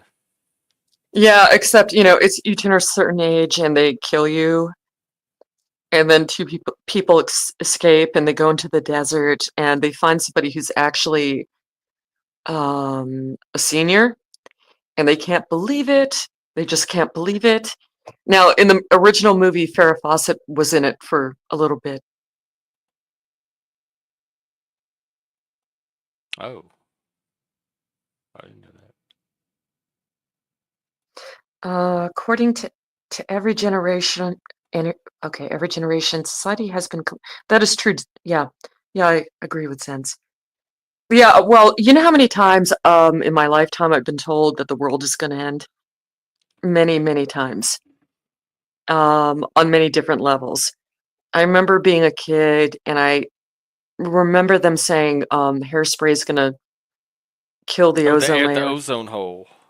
Yeah, you Yeah. don't hear about the ozone now. Mm, Um, Oh, and acid rain. Acid rain was yeah. going to kill everything, and it was going to dissolve all the statues and all the buildings. And I so remember the that. world has, This was yeah, all before well, the internet, y'all. yeah, it was, yeah, and yeah, so I don't know. The world is always ending, so that's not me trying to be a pessimist. That's me trying to be an optimist. I'm trying to say to you, somebody's always going to say the world is ending, always. Yeah. Yeah. Or is going to end, or is about to It's end. going to end. We're It's in going a to end in crisis, this but we year. need to act right now to keep it from ending. Yeah, and I believe Al Gore said the world back a few years. He said the world should have been totally ended by now. And I don't know. This always happens. People always say that. Yeah, I don't know why they say it on here. I don't know, and I ask them about it. I don't know why they say that, or why they believe that. I I hope assume you're they're not saying talking it to because me. they believe it. I don't know why they think that. Yeah, I don't know who you're talking to, not lots, but if you're calling me a dingaling, right back at you. Okay, you're 14. I know you're 14. I know you're pretending to be 44, but you're not. 44 going on 14. Soylent Green. Oh my God, Soylent Green. Soylent Green is people, right? I love pistachio pudding. Mr. B, I would I would take yours. Oh, yeah, I see that there. And butterscotch too. Yeah, serve up that pudding. Stop talking shit. Serve up the pudding. That's what we do here. We serve up Yeah, the that should pudding, be or try to yeah, that should be the tagline of your channel. Serving up the serving up pudding. the pudding. Well, it definitely might be the title of my next stream. I like it. I'm sorry, you can't take me anywhere. No, I love it. Well, I'm glad you could take us places. That was a cool little walk. Yeah, it was raining today, and but it lightened up. So I took a walk and resupplied. You know what I mean? Yeah. Yeah, Yeah, it was totally mesmerizing. Yeah, we got to see I think Mike feed the cats earlier. Yeah, so that was very. No, I can't tell how cool that was.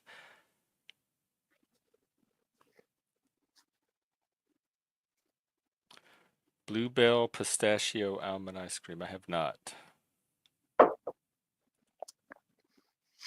yeah, we don't have Bluebell here. We have Blue Bunny ice cream.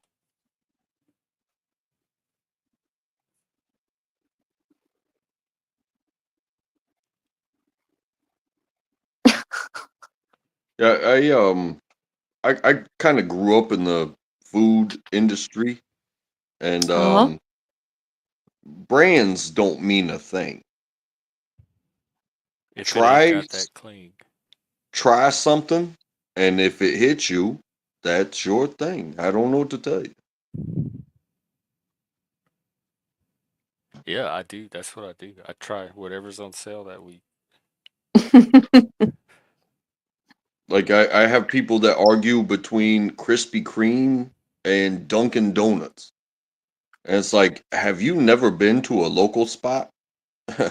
Have you never been to a place that does it way better? And it's like,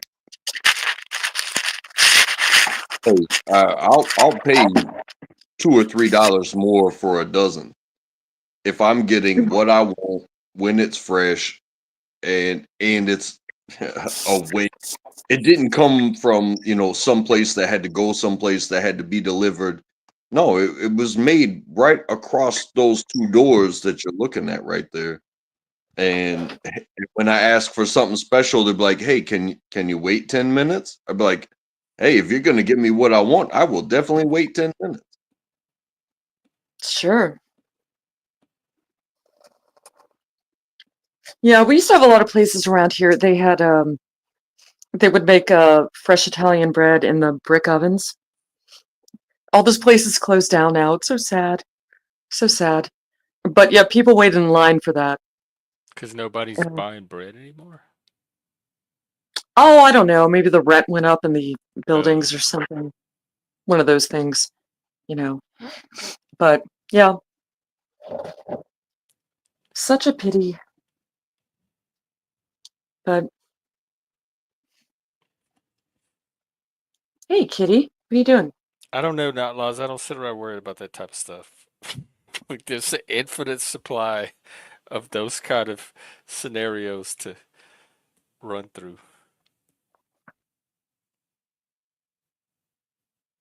It's the same Oh, people that six worry about degree change? asteroids. Well, I'm pretty sure we could blow some out of the space, but if one's too big for us to handle, then there's nothing you can do about it. Right, Just or kiss your ass goodbye. volcanoes, or earthquakes, or any of the other things that we just live with. I'm on a big fault. Supposedly the fault line up here is even more dangerous than the one in the big one in California that's supposed to hit.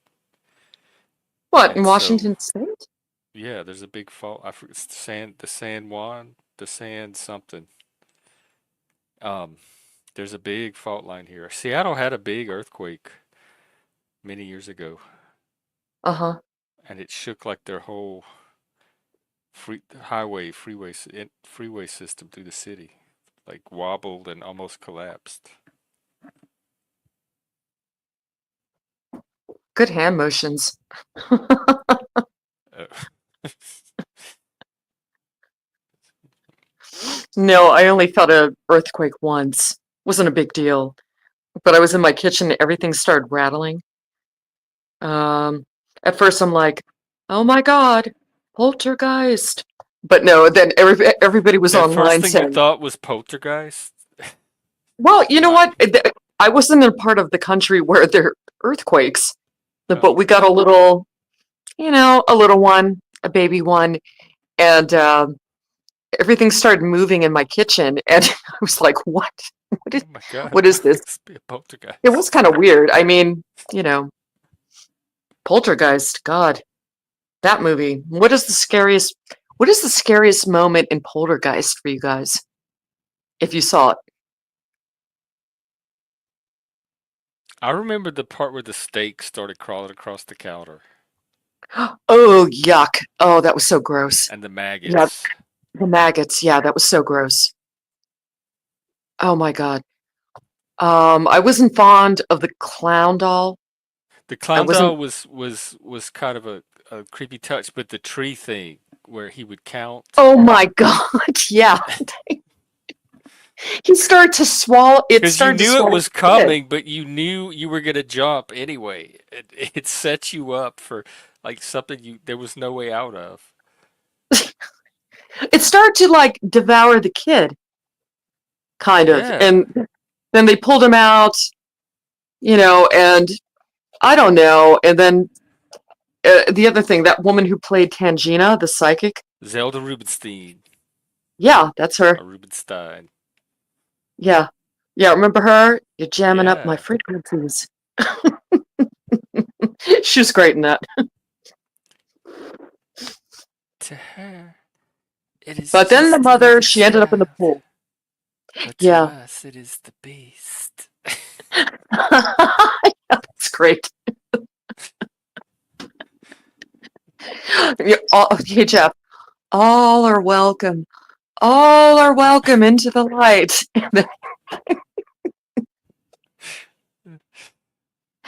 Yeah. Yeah, I can't say that the mom being thrown into the pool with all the corpses that are like Oh yeah, yeah, that was kind of crazy. Yeah. because that movie was like they had all kind of like things go wrong with it, and they was tried to say it was cursed. Yeah, They basically had they, people die during the making of it, and oh, yeah, that's in just, fact, when you that look it little up, there's girl. probably a whole Wikipedia article just on that. Yeah, I heard about that. The little girl, Carol Ann, she did die. I think she got a strain of the mumps. And I wouldn't say they were cursed. I just think those things were unfortunate, but um, they say that about the Saturday Night Live people too, that there's a curse, you Saturday know. Night Live. Yeah, because a lot of people died who were on the show. Well, the show's been going for like decades. Exactly. Exactly, Jeff. Yeah. Well, I mean, Yeah. if I give you everything that you need in life, like financially, right? Uh-huh. And then I also give you all the means to be as crazy as you naturally are, and I encourage you to be crazy. Mm-hmm. Uh, But in a healthy way. the no, it's not in a healthy way. Yeah, It's no. Well, here it encouraging has to be. indulgence because you're only providing for me the reason why you're here because you did this, that, or the other, and showed up on stage, and you were funny that night. So I'm going to give you all these things, and I'm also going to make sure that you have a place to stay. I'm going to make sure you have food in your mouth. I'm going to make sure that all your fantasies come true. Just be funny tomorrow night or next week or whatever it was. You know, I'm not saying that Saturday Night Live is cursed, Mm-hmm. but me and my wife, we were just having this conversation tonight about reality TV. And I think the only true reality TV that was ever on the big air was the first season of um, the real world. People had Mhm. jobs, people Mhm. had personalities, and then after that, it was like, oh, well, we're going to pay them enough to not have jobs, and we're going to feed them substances. And then next thing you know, you're going to get reactions. Or we're going to give them jobs, and then after they get off work from doing their jobs, we're going to feed them substances, and then it just Yeah, goes from there. And I think it's it like, started. okay, It started it's when they were in San Francisco, I think. Yeah, No, the first one was New York, and then they did New, LA, New and York, San though. Yeah, Francisco was the third. Untrackable's right though. With the first one, at least everybody had like they had a job or they had a career projection, and they had goals and stuff. But once it got to San Francisco, they just started casting people based on stereotypes, like, oh, this guy's going to be a pain in the ass. Oh, her over there, she's a virgin. Oh, her over there, she gets really excited all the time. That guy, he's a bully. And yeah, there was no objective. There was, it, and people didn't have their I own thing think going even the on. second one, and they had the them thing doing something. the thing that spawned this conversation is because me and my wife, back when we were watching cable TV, Naked and Afraid would come on. Well, now with streaming TV, you can watch Naked and Afraid whenever you want. And for some reason, my wife and my daughter are sitting here watching Naked and Afraid. And the questions arise from my daughter naturally. But, you know, they're directed at me. It's like, could you do this? Could you do that? It was like, could I? Yeah, most likely I could. But would I join Naked and Afraid as the TV show that it is? Because my wife brought up the idea that you create your profile and they ask you, what would your ideal teammate be if you were going to be naked and afraid? And they legit line you up with the complete opposite Yeah, because, and when you'd hey, fight. you're going to be an overrated you, as, oh, I'm super this, I'm super that, I'm super the other. And what would your partner be? My partner would be super this and super responsive to my orders and this, that, or the other. Like, coming from a male perspective, I guess you could say. And then, you get lined up with, somebody that, and then the whole show is about them not being teammates. Right. You would do Naked and Afraid? You'd be. I could see you on it. You'd be good at it. Well, I have no doubt that you'd be able to survive. But you're right, though. After a while, they were just casting people who they know would fight with each other. But That's what they that's were the doing. same thing that happens on YouTube, though. The drama channels get the Yeah, numbers I guess so. because I guess people so. want to see the blood sports and the passionate interaction instead of the dry conversation. Yeah, yeah. They were actually trying to get like opposites into a same house, and they were just praying that they would fight or there'd be a conflict. And yeah, that was obvious after a while. Yeah. I would say this like this. If I was naked and afraid and there was an actual objective, like a get out point, Mm-hmm. I I personally would relinquish everything in my power to accentuate my teammates' abilities. And the moment that they prove they would have to prove that they don't want to be in charge and they don't really actually know anything, then I would just run. I would just run.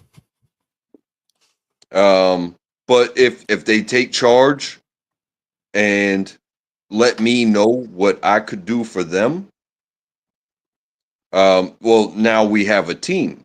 because I'm willing to let somebody else be in charge. But What if they want you to be in charge? Like, what if they feel the same way you do and they don't want to be in charge either? well, that's okay too. But that means the reciprocation. So if they do that, like, hey, well, what do you think? And then I say what I think, and we can't come up on some math on that. If we can, even if it's the wrong math, if they believe in my math, well, then I have no choice but to take leadership. But now I have an asset, and that's somebody that's willing to relinquish themselves to me. Now, if I'm the one to, from the get-go, relinquish myself to my teammate and say, hey, I'm here for you. It doesn't matter if I'm the man or if I'm the female. I'm here for you. How do you want to do things? If they have this big grand plan, I can interject with my skills and my talents and my abilities and all that stuff. But I said this in chat before, which is leading from within. Like I could be a better leader to my leaders by following orders, but also at the same time understanding that how I execute that doesn't necessarily have to be, a snap at the finger type of order. Like, hey, let's start a fire. Okay, what are you going to do? I'm going to go do this. Hopefully, I believe that they will be productive, but if I agree to do something and they come back and I prove that I've done something, what did you bring back? You said you were going to go get, and I said I was going to do what you said we needed to have done. So if I start a fire and you come back with no fish, you understand what I'm saying? Yeah, but it's easier to start a fire than to catch fish. Like, that's more in your control, starting a fire, than how much fish are out in the ocean. Yeah. Well, Definitely. if I taught Jesus Christ. if I taught somebody how to create a fire, and I ordered them to create a fire because I'm about to go find the fish that don't exist. Let's just say I get lucky and catch a fish and I come back to no fire. But I think you would come back. The likelihood that you would come back to a fire is greater than that you would bring back a fish or the other teammate would bring back a fish. Because even you No, just said you Zens, might get no. lucky and bring back Zen a says if fish. there's no fish, he'd go for Soylent Green. No, no, Zens. That's Lord of the Flies shit. No. No, but when people talk about that sort of thing, I don't think of like I stopped watching the show a long time ago, but the show The Walking Dead, you can't help it. Sometimes people fall into positions where they're just better at it. Some people are better leaders. Some I people mean, are I better want I lieutenants. want those people in those positions. Like, I want the people that are better at something doing that job, and I want to follow the people that are better at things than I am, and I want them to Oh follow yeah, me well, when I'm better at something. right, right. Yeah, and now, yeah, Lord of the Flies. Oh God, that was oof. They have a show on I think it's the Showtime cable. It's called The Wasps. Wait, am I getting that right? Yellow Somebody can Jackets, correct me. Oh, yeah, my bad. Wrong bug. Wrong bug. I got the wrong wasps. bug. Yeah, the volleyball team that got stranded, and I think they were lost for like 2 years, which doesn't make sense, but okay, because they were in Canada. But yeah, things got weird there. Oh no, don't mention Piggy. No, somebody in chat mentioned Piggy. Piggy is Piggy in the mirror. Piggy in Lord of the Flies. Oh no, poor Piggy. He got killed. Oh. Moose is a moderator, Uh, so I would pay attention. I don't see does he have another name? I never see Moose. What's his other name? Smoke and mirrors. Oh, okay, With the okay, wrench. okay, I gotcha.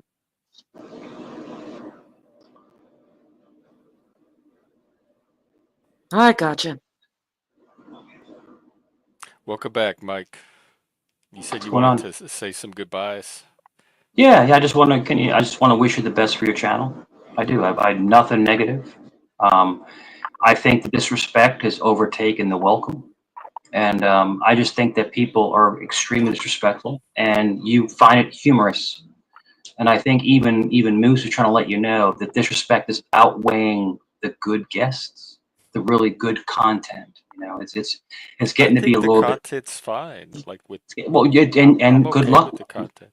Good luck with that. Good luck with that. But I just think that it's getting to be where it's cumbersome. And I But think is people are this a getting. troll? Because you said all of this was a No, troll. no, not a troll at all. Not a troll at all. And I'm actually disappointed in you, Jeff. I am disappointed in you. I am. I really am, because you are laughing at this utter disrespect of someone who has basically had your back for 6-9 What months. am I laughing at? You laugh at all the nonsense comments and the disrespect, and you're not. You just I allow don't all know. this Do you have anything disgusting comments. specific These I people, laughed at? I don't want Jeff. These people don't anyone up here like you, Jeff. policing my laughing. These people make fun of you. I'm the ones sticking up for you. These people are making fun of you. Well, I haven't seen it. Not in this chat. All right, Jeff. Okay, Jeff. All right. That's cool, dude. That's cool. I'm the one that defended you for almost 9 months. I had your back no And matter I what. defended you a lot too. Ride or die. These people come up here, act like they're cool with you. These people can't stand you. Who are you talking about? Somebody that came on panel? No. You'll You're talking figure about it somebody out. in the chat. You'll figure it out on your own. You'll figure all these things out on your own. Okay, you'll figure all this stuff on your own. But I'm going to basically walk away from your channel. And like I said, there's no negativity. I wish you nothing but positive, nothing but the best. But I'm going to step away now. I'm going to step away, Well, do and what I'm going to go somewhere else. Okay. All right. But the thing is that I feel very disrespected. I don't need any protection. You should walk. You should. That's what But I would do. but I think even Moose was like, "Yo, these people are out of line. They're being very disrespectful." And you find it humorous that people make fun of me in chat. You still haven't said what I laughed at. You don't have. You think it's funny. You think it's funny. Accused of finding maybe that's your Satanist side. I'm not going to have that police. So if that's a problem for you, not at all. Maybe it's your Satanist side. But I'm not going to be constantly disrespected all the time on a channel that I helped. Many people helped grow. We helped all of us helped. All of us, a bunch of us helped, grow the channel. And you're doing great. You are. But I'm kind of tired of it. I feel disrespected. I've said many times that you might consider a break. No, so Jeff, not a break. Or whatever. Not a break, Jeff. Not a break. Just not coming back here. Yeah. Just going somewhere else. That's what I'm talking about. A break from here. No, not a break. Not coming back. That's different from a break. Either one. Stepping away. But I've been stepping away from a channel, just like Kane Catharsis. Yeah. So Untrackable wants me to leave. Dude, these people, they're not your friends, bro. They're not your friends. And you're going to find out in the end. Telling you to leave. Hey, peace out. He's doing peace out sign. Yeah. He's doing the peace out sign. To you. Hey. Right, Track? Track, you want me to go? I have no problem with you. You do what you want to do, and you do what Jeff allows you to do here. Do you? So Untrackable, no one allows me to do anything. I do what I want to do, bro. No one controls me. So don't get that twisted, bro. Don't get it twisted. Look, don't get it twisted of where you are, and you will be allowed here or not allowed here. I have zero problems with you, Mike. I Yeah. love you. I love the back and forth. I love the trolling. However, you know, sometimes things are in the middle of something and you Sure. take it your way. And you do it very overbearingly, like you're good at it. You're good at what you do. I'm not going to Yeah. deny that. Sure. And I think it's time for, just to step away from the channel. That's all. And Jeff, I wish you nothing but the best. I hope you get to that 1,000. I hope you continue to go forward. But I think you're gonna find out a lot of these people in your chats, a lot of these people, no one up here. I'm not speaking about anyone up here. These people are not your friends. They make fun of you behind your back. And you're gonna learn that the person that actually cared about you is leaving. The people that hate you are staying. And you'll learn that. You'll learn that in the You future. talking about the only people I'm concerned with the people on the panel, like the chat No one on panel. fluctuates. Nobody on Okay, panel. if you're Not talking talking about the about anybody chat, on panel. No, yeah. It's just funny. It's funny. This makes good content. But I just think, the negative, like transgender Jesus, like saying the most egregious nonsense. I mean, it's just it's ridiculous. It's just ridiculous. It's they make ridiculous. fun of Mike too. There's probably more channels making fun of Mike. In fact, Yeah, it's ridiculous. And at one point it's like it's a little bit too much, and well, then you like I laugh said, you about it. should leave if it's not. If I'm your friend and I contribute to your channel, this person never comes on panel, and they want to constantly make disgusting comments about me and my family in chat. That person shouldn't be allowed there. I'm just saying, just hypothetically, because I contribute to the channel. This person doesn't contribute anything to the channel. Well, yeah, you contribute Yeah, time and stuff. yeah. But you'll learn, and once certain people leave, they'll disappear. They're gone. They'll poof. They'll be gone. And you'll see how the YouTube streets work. You'll see how it all works out. You'll figure it out. Well, I'll keep an eye on But it. you've grown leaps and bounds, man. Leaps and bounds you've grown, and I'm proud of you. I'm happy for your channel. I really am happy. I really am. And I come to you because I like hanging out with you. But like I said, the disrespect, not from you. The disrespect is getting a little bit too much. From the chat, Just, and if you can't yeah, ignore it's getting a bothers you that little, much, yeah. then yes, you should not expose yourself to it. Like It's getting a little bit too much because we open up and we talk about really frank things, and this is a great channel to talk about your life and your past experiences, and then you allow people to lambast you and make fun of you.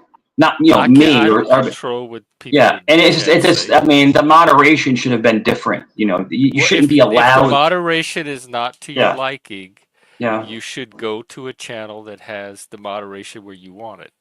I do go to those channels. Because earlier I today do. was all trolling. Yeah, I got you. But if you want an honest and open conversation, and you do that, and then people want to make fun of you for an open and honest. So Jeff, you're asking Well, this is someone to. YouTube. That's a risk. But Jeff, you're asking someone to not troll and be open, right? To be open and honest. Then they have the person that's open and honest, and then they're made fun of. That's not cool, dude. That's not cool. I mean, you're asking for I didn't something, and make then fun of someone you. gives it to you, and then now they get made fun of You for need it. to go tell the person I'm not the person making fun of you. It's fine. I don't know. It's I don't fine. know why you're coming to me about it. I'm not coming to you. I just don't want to come here I don't want to come here anymore. That's all. Right. I know you said that. Yeah. You said that That's all. several times. I That's all. understand that. So everybody, and watch, it's going to be a big win. Watch, it'll be a big win in the chat. Yeah, goodbye. Get out of here. Peace out. It's going to be great. It's going to be great. Yeah. Okay, if it happens. It's going to happen. Okay. It's going to happen. Untrackable, I love you, man. Take care, guys. Have a great night. Okay. Take care, Mike.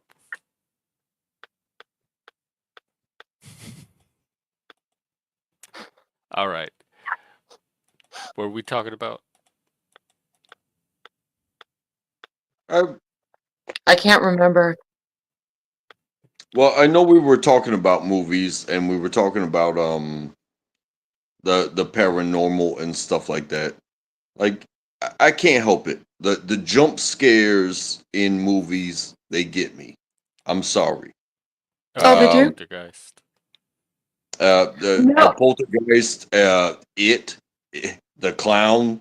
Like I'm not Yeah, scared of well, clowns, but the jump scares, like I I could watch the same movie over and over and over again, and I still pull the covers up to my chin when I'm watching it. I still do it. I don't care what anybody thinks about it. It's like the jump scares get me. No, I don't walk by a drainage ditch and think that a clown is gonna come snatch me down. I'm gonna do whatever I gotta do next to whatever I gotta do it next to. I'm gonna handle my business. But it, it got me. Mhm. You know what I'm saying? Yeah. Yeah, I know. But you know what though? There was that serial killer, the Wayne Gacy guy. He Oh he yeah. his profession was dressing up as a clown and and he would perform at parties, but he was like a serial killer too. And so, it's like and then there's the thing, it's like a clown is sort of like faking happiness on their face, but you don't know what's underneath, and that does creep some people out. And yeah, so I'm not afraid of clowns, but I get why people don't like clowns. I get it. And I would say like this too. Like the United States military, they sell you on this thing of service and what do they call it? The word lost me. But they sell you on this life of um the people are gonna love you because you served your country and all this stuff. It doesn't matter. Hygiene. It doesn't matter what you do. It really doesn't matter. Um, they want to project whatever it is. You were a number that they get to project onto the news. Oh, recruiting's up, deaths are down, yada yada yada yada yada. But there is at least 8 million people serving it at any given time. And is everybody going to get treated like a hero? Um, no. Why not? I don't believe in it because I've been through it. Oh. Well, I I, see y'all as heroes. and I understand that, but there's also there's probably more people that serve the government outside of the military, and those social workers, um, you know, they aren't touted as heroes. Um, they don't get the same um, benefits. The government could create jobs at the snap of a finger,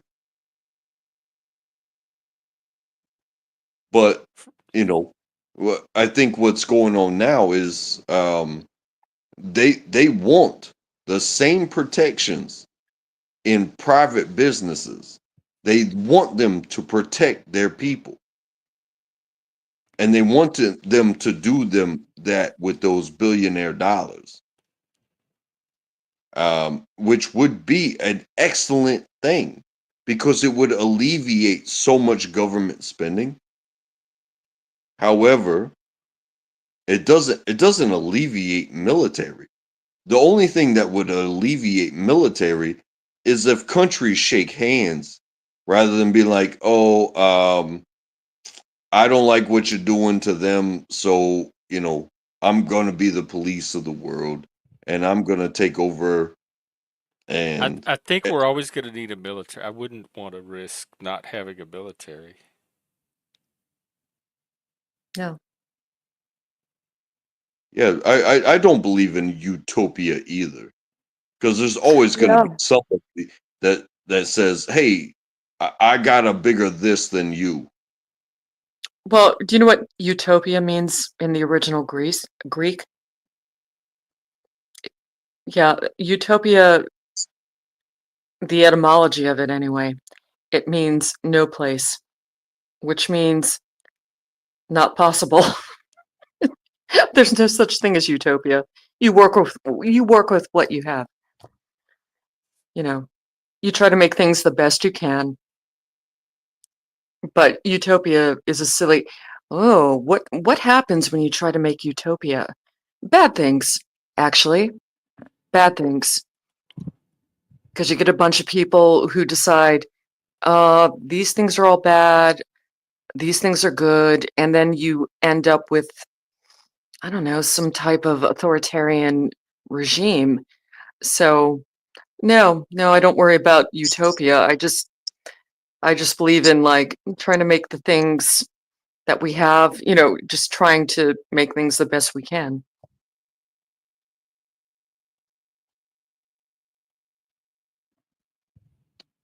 Yeah, I mean that's what I try to do. Yeah, Do that. that's all you can do. And I gotta say, from coming from the public school education that I got, and then getting the military education that I got, was, you know, so many came before us, and you are capable of so much. But it takes so little to survive. But the moment somebody tries to control how you survive, that's when you feel like maybe you need to fight.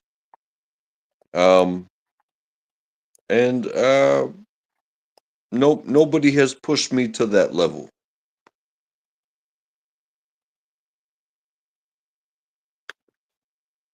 Well, good. Do you feel? Can I ask personally? Do you do you feel like you need to fight, like literally gang up with your neighbors and your cohorts and your colleagues, and literally fight to survive? Or can you find something that transcends the platform that is provided for you, and you can be okay? I'm not Not sure what you fight, find. but outcompete. Like Hmm. I definitely have to outcompete certain people to get to where I want to go.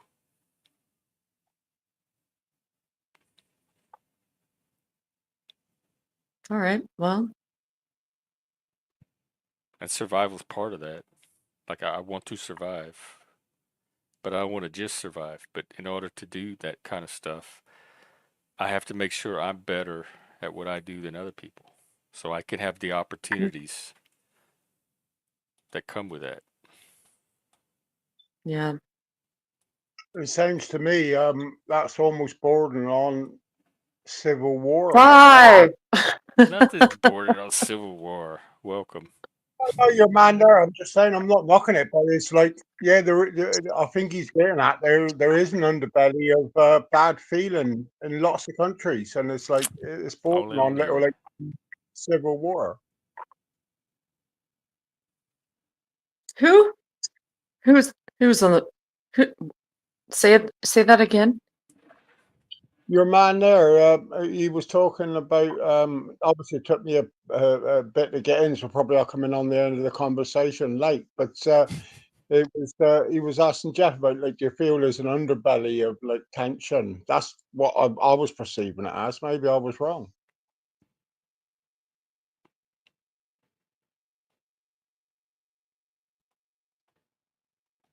All right. Well, I mean, if the rule of life is to take care of yourself first, Yeah. and then once you succeed at taking care of yourself, you can take care of another. Yeah, But that's what I was sort but of but at. but at The, what the, top- point? But at the top what of it. point do you I'm not draw saying the line Wait, at hang on, let me finish.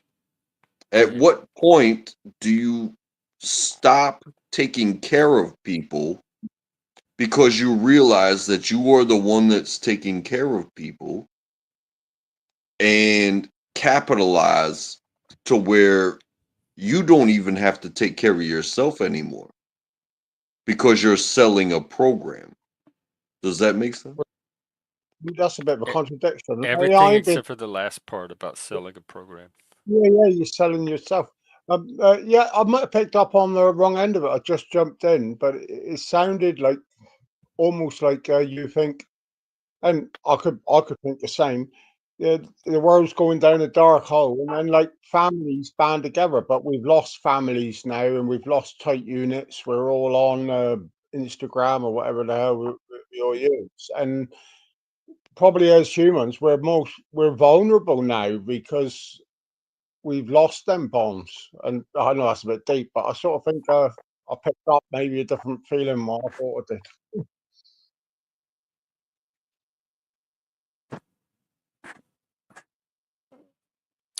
How do you think we're vulnerable?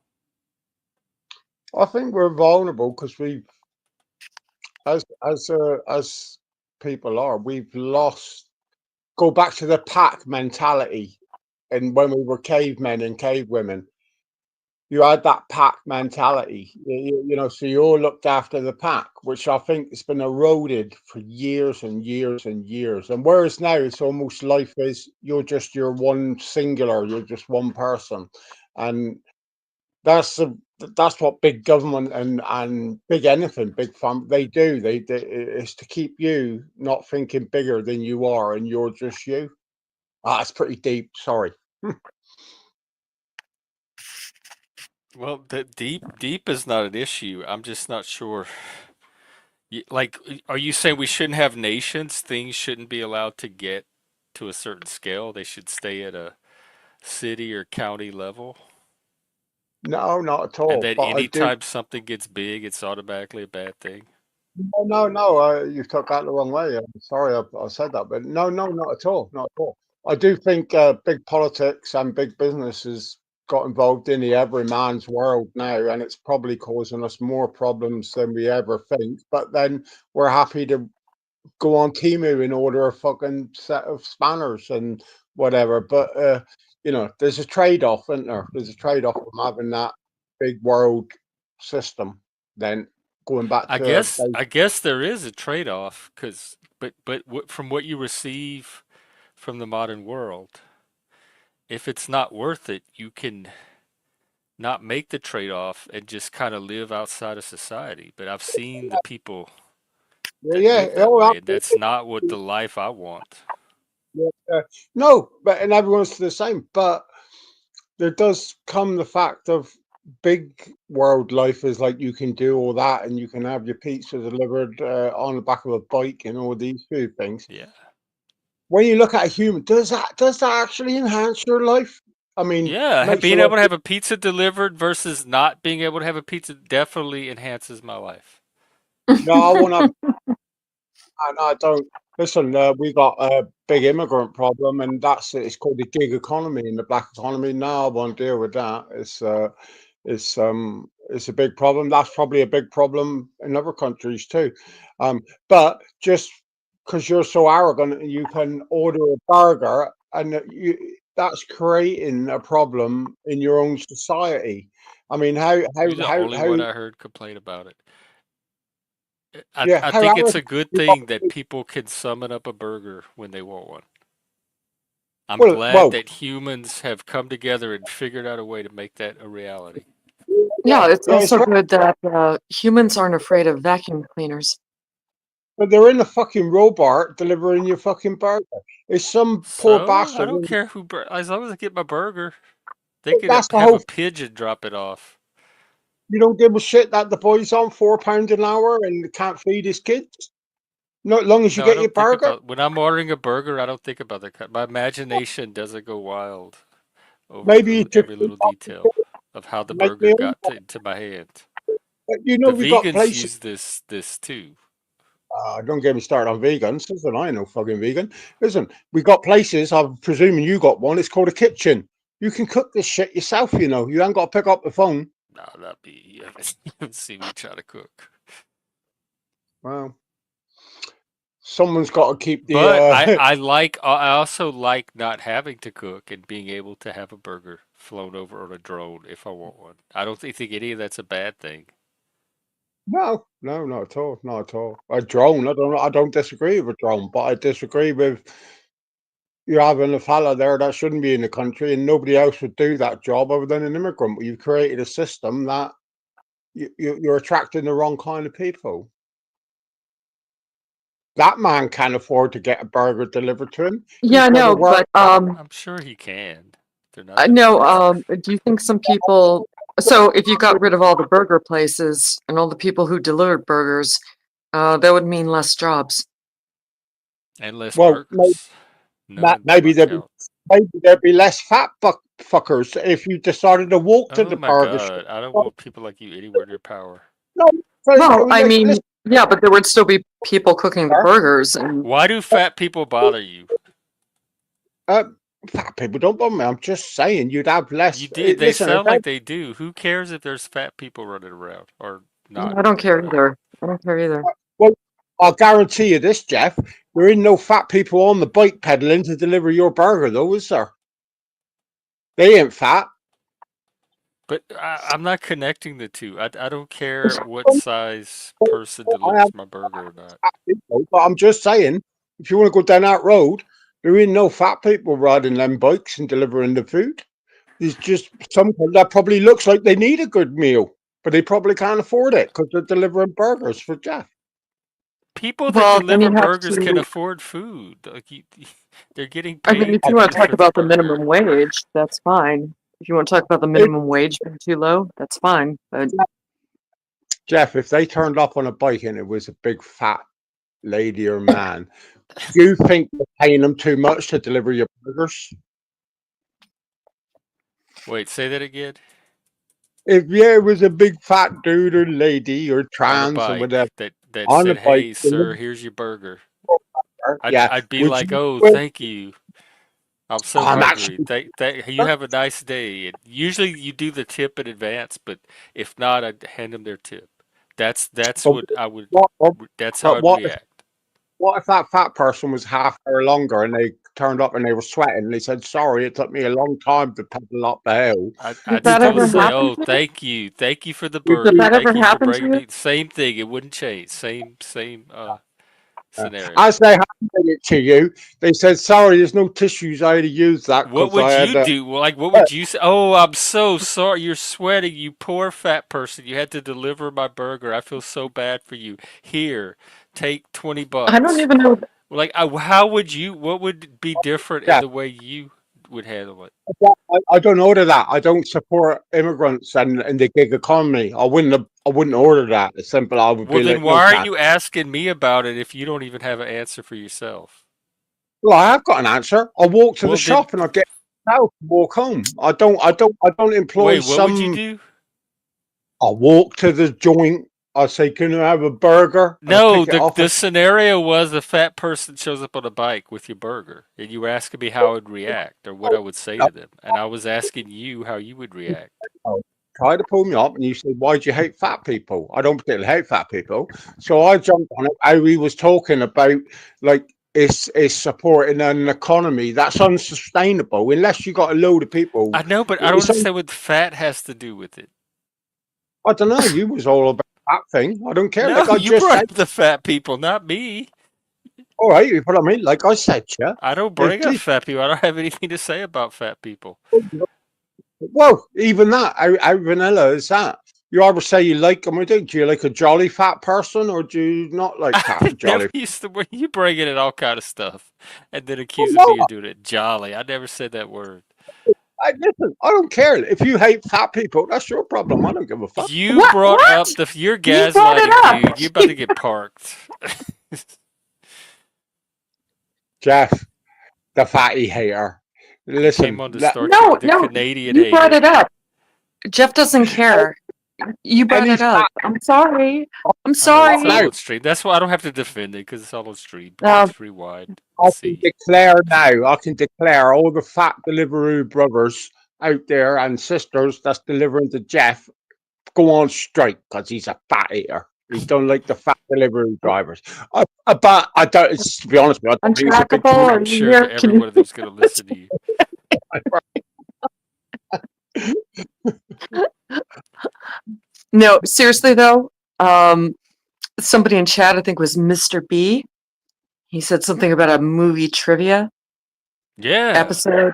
yeah, I'd Oh, be for I'm that. totally up for it. If you would do that, I'm totally up for it. I'm there, dude. I'm there, dude. We did one So, the other day, just spontaneously, Googling oh, I'm so questions. there. Yeah, just make sure you put in the title, and I know, and it, yeah, I'm so in for that. Yeah, I quite like that. I do like the movies. Yeah, we could try it. Just But remind me. none of this French art house shit you like, Jack. Like proper movies, like How Hollywood. do You you don't even want to. know what I like? No, no, it would just be pop culture, people from like, I don't know, you just mark off like a certain decade or decades, like, oh, from 1980s to early You could probably 2000s. get the AI to generate questions. Yeah, you can. And yeah, just mark it off by time. And no, it'd be great. And I'm down for it. I'm down for it. I already have my trophy. Yeah, let's let's do it. So, Yeah, you probably only want questions on Titanic or something. Or I can tell it in your I've voice. never seen that one yet. Yeah, Probably you not. What? haven't. Actually, I No, tried to watch it. Some friends rented it, and I kept falling in and out of sleep. And every time I woke up, no, you don't. You don't have to do I'm like, "Has obscure that movies. boat You don't sunk have to do yet?" And that. they're like, "No, it's still sinking." And I'd go back to sleep, and I'd wake up, it's still Well, sinking. I'd go back to I'm sleep. going to plot spoil it for you now. Yeah, the actual Are boat you does leaving sink. track? Though the boat sinks. Oh, yeah, that your man, have I?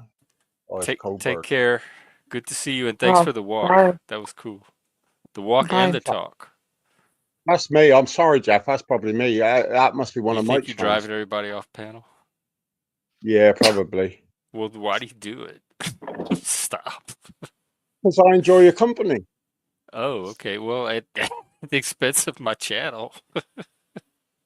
Oh, listen, oh, Jeff, listen. You only got to say, like, fuck me, don't come back here, I think sorry. this is what were they saying earlier? Territorial, predatorial, and alphas fighting over territory.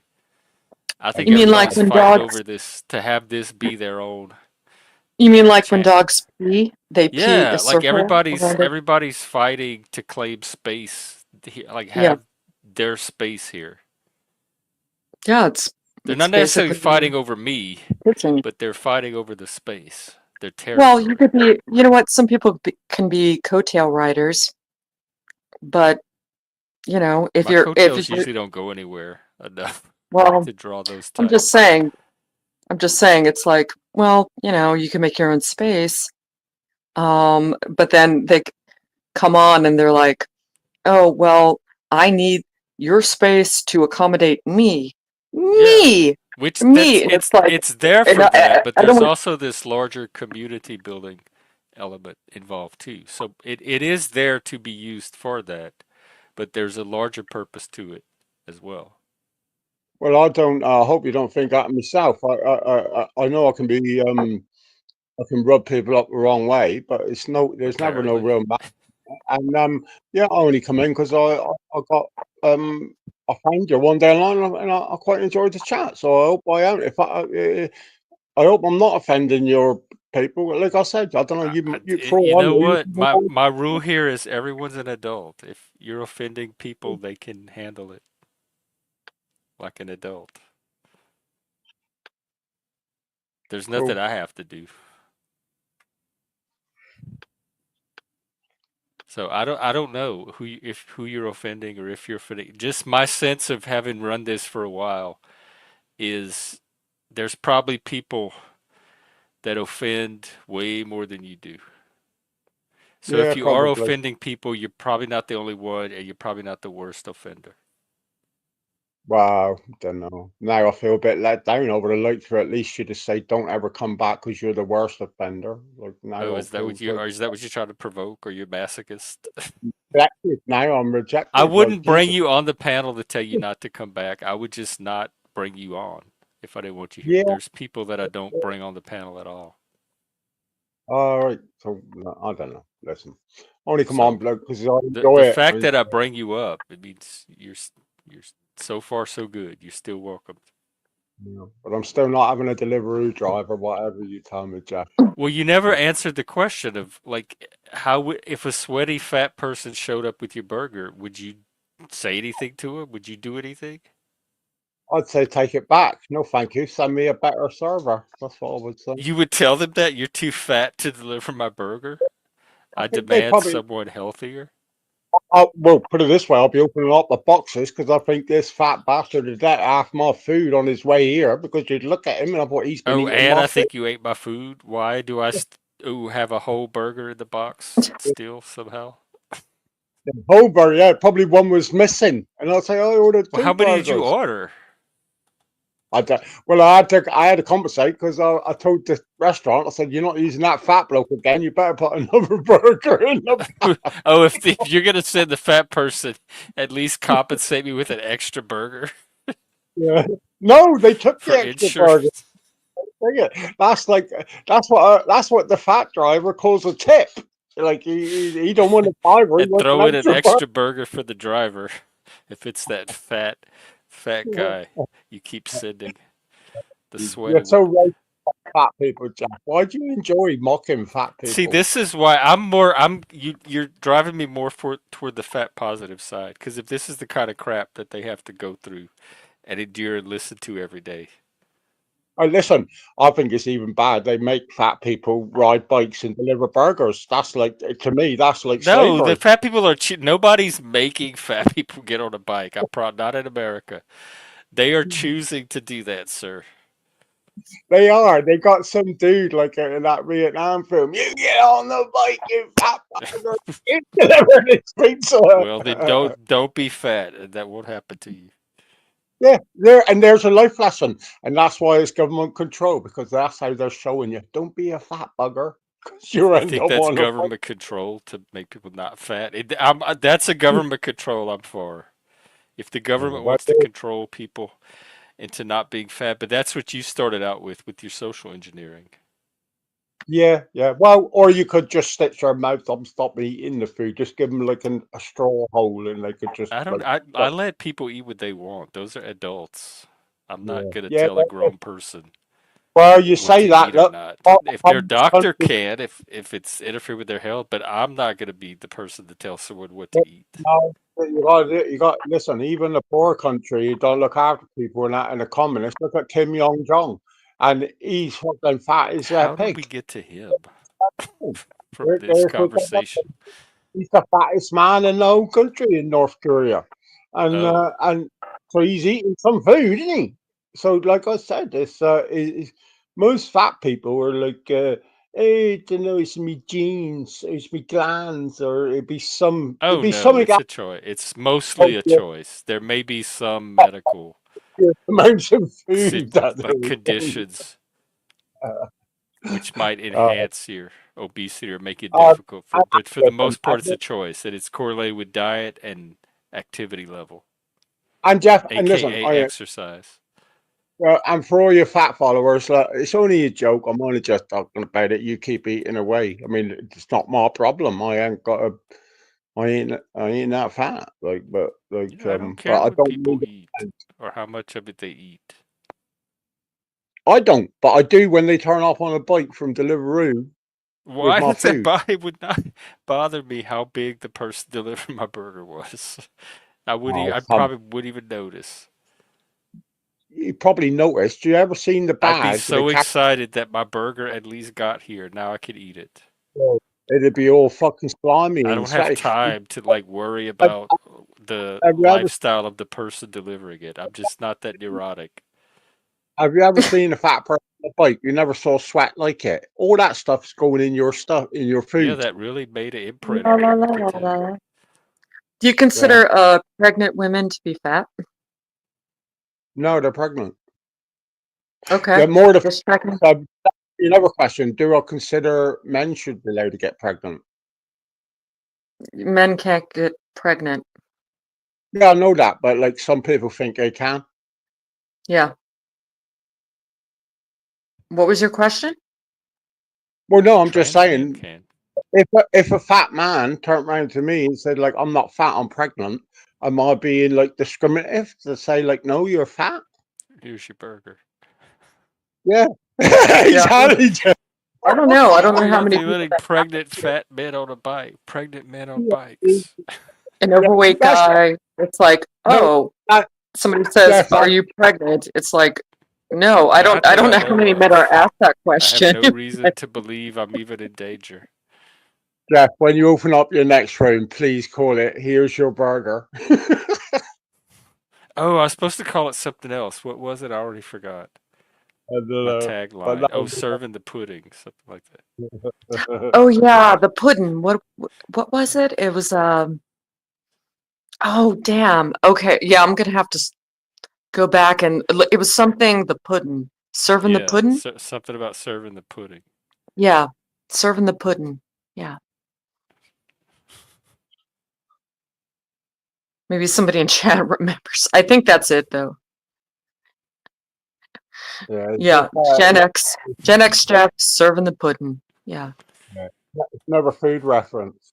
We got a real fetishes in here dealing with food and fat people. And Pudding fetish. quite a dynamic, actually. Quite a dynamic. Oh, like two different types. I Yeah. guess they've been coming up a lot today. I don't know why. Mhm. Sai brought them up. Why do I always get blamed? I ain't For blamed. some reason, for some reason, because you did, just rewatch the stream. For some reason, it really bothers him if his DoorDash driver or food delivery driver is fat, and it's Yeah. particularly if they're sweating. And so he had this whole set of questions around Oh, fat people and delivering your food. And oh my God.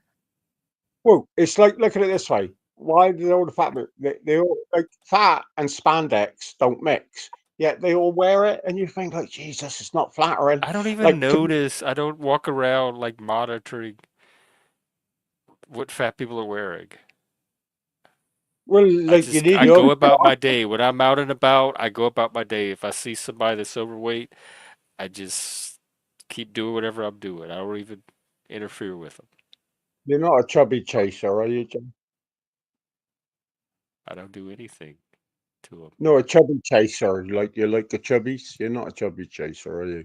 And that's fine. You can be. Like everyone likes their own thing, but like you can't knock me like for just having to go at fat Yeah, I people don't even just know how 'cause- that made it into the conversation other than fat people, yeah. which you Well, brought chubby up. chaser. Because I That's don't like talk about chaser. fat people.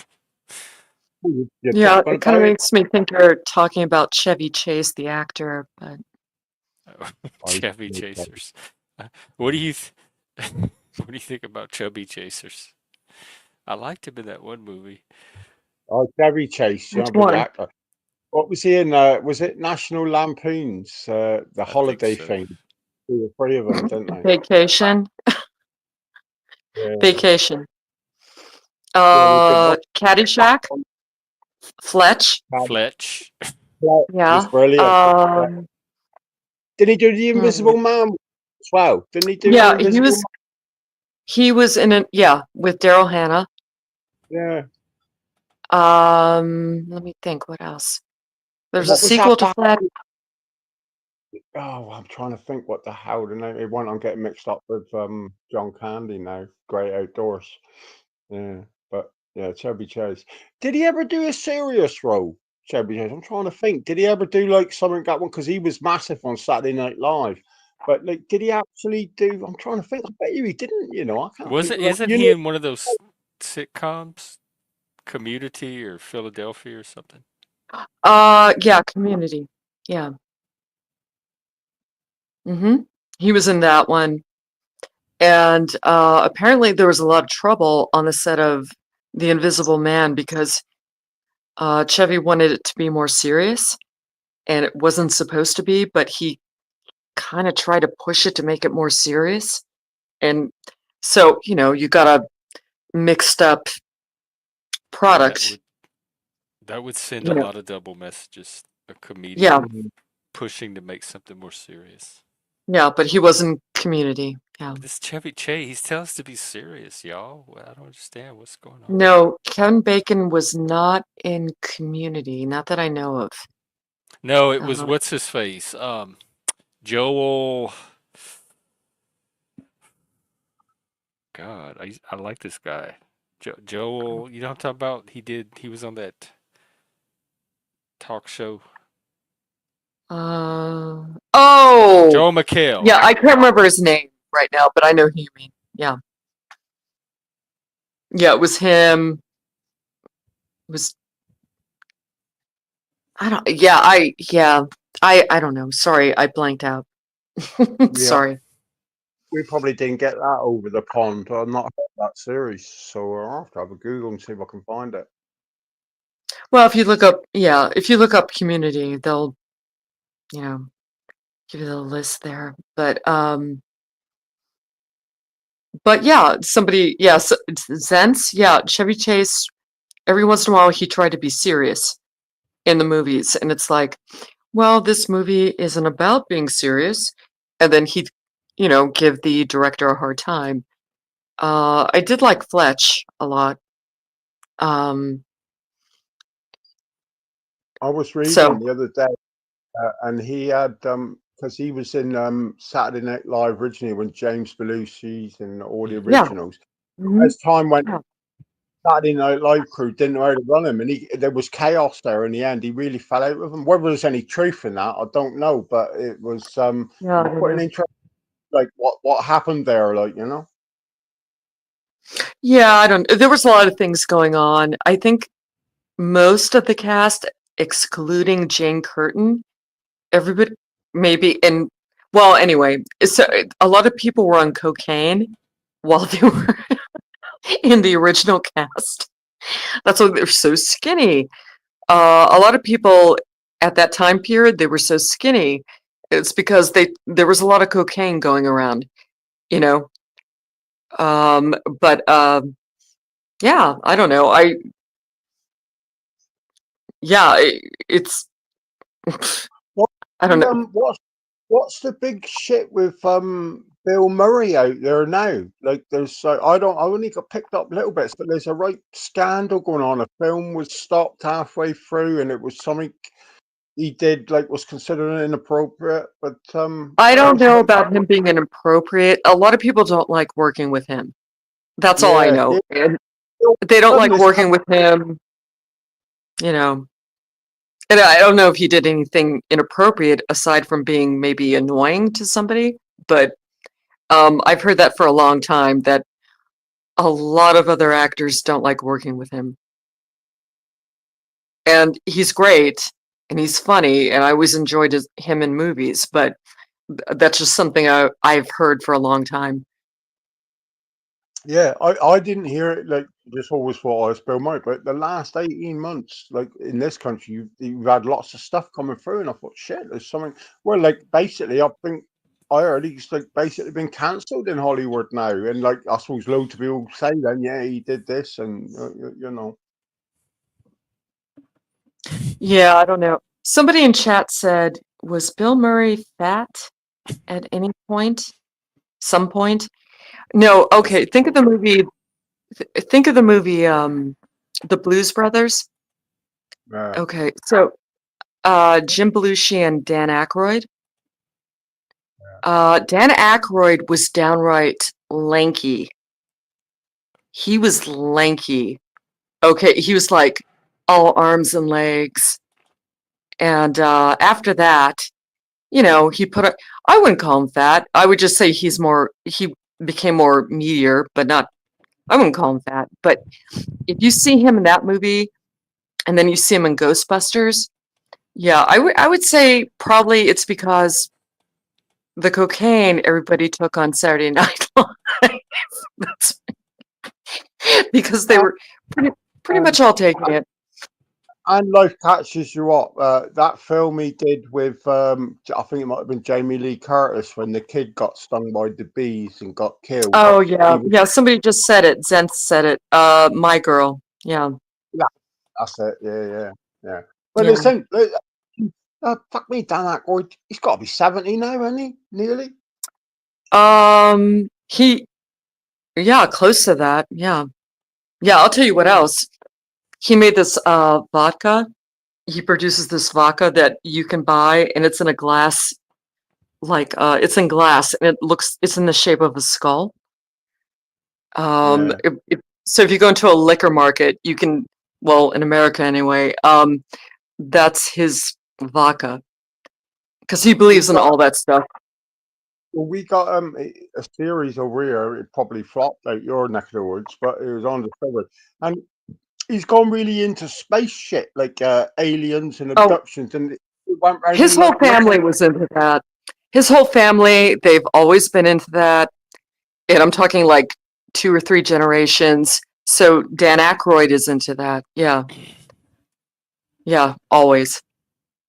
Yeah, he believes in all that stuff.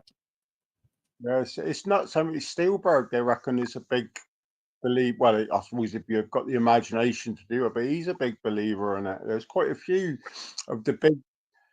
Well, I suppose it comes back to Scientology, doesn't it? If they're stupid enough to follow. No, not really. Well, I mean, their belief system is insane, but I mean, yeah, just because you believe in UFOs or ghosts or whatever, that doesn't mean you're a Scientologist. But Are you a believer? In what? UFOs. Well, let me put it this way. I don't believe UFOs come down and kidnap people. I don't believe in that. No. No, but I believe there's a possibility for us, the whole universe, for us to say we're the only living thing for fucking millions of light years. I think, no, we're not. Do they think we come? Yeah, I think they probably have. We've had such a technology explosion. It had to come from somewhere. So unless you could say, it comes from. You don't think humans came up with all this on their own? No, not at all. Listen, that's a weird thing to think. Yes, listen, we were clubbing each other over the head. Yet in probably we're not doing it now. We've gone from doing shit like that to we can get on the moon now. Or not on the moon. We can get to Mars. We can put satellites in the sky. Something was really engineered to bring technology. Listen, just look at this planet. Humans lived on the planet. We're tool-making animals. You haven't seen humans innovate and be resourceful on their own without aliens showing up every time. But we didn't make an iPhone 50, 60 years ago. 50, 60 years is a nanosecond on the Earth.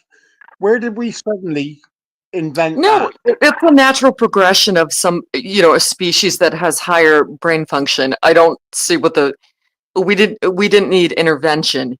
Right. I mean, it doesn't need aliens. Yeah, you don't need aliens. We're different. We're different than the other. But there's something about it that doesn't make sense to him that he needs the aliens to make the leap. Yeah, but the trouble is, people jump too far. It ain't got to be aliens come down. Listen, I used to say something in another fucking universe come down, and a rock and some little chip was in it or something they found, and then they thought they were into.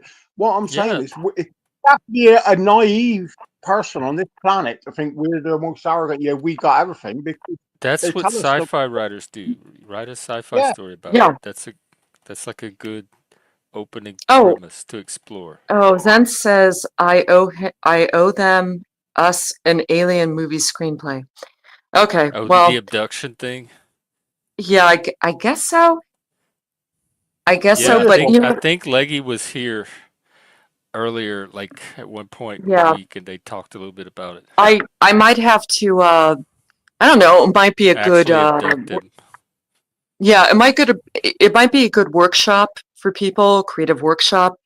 If he doesn't do it, I could get abducted and see what you guys do. online. It might be But we very wouldn't be able creative. to tell. Like we never see you, so it'd be like, oh, she's Oh, well, there, no, I not would there, show something, there. but Is she there? Did she get okay, abducted? It so looks it has to exactly be like leggy. her unabducted. Well, here's the So question. it has to be leggy. Yeah, he's What's supposed to, Mr. B. We're trying to get him abducted, and he comes close. Believe me, what's the number he one he sci-fi goes to movie? every place the abductions would happen.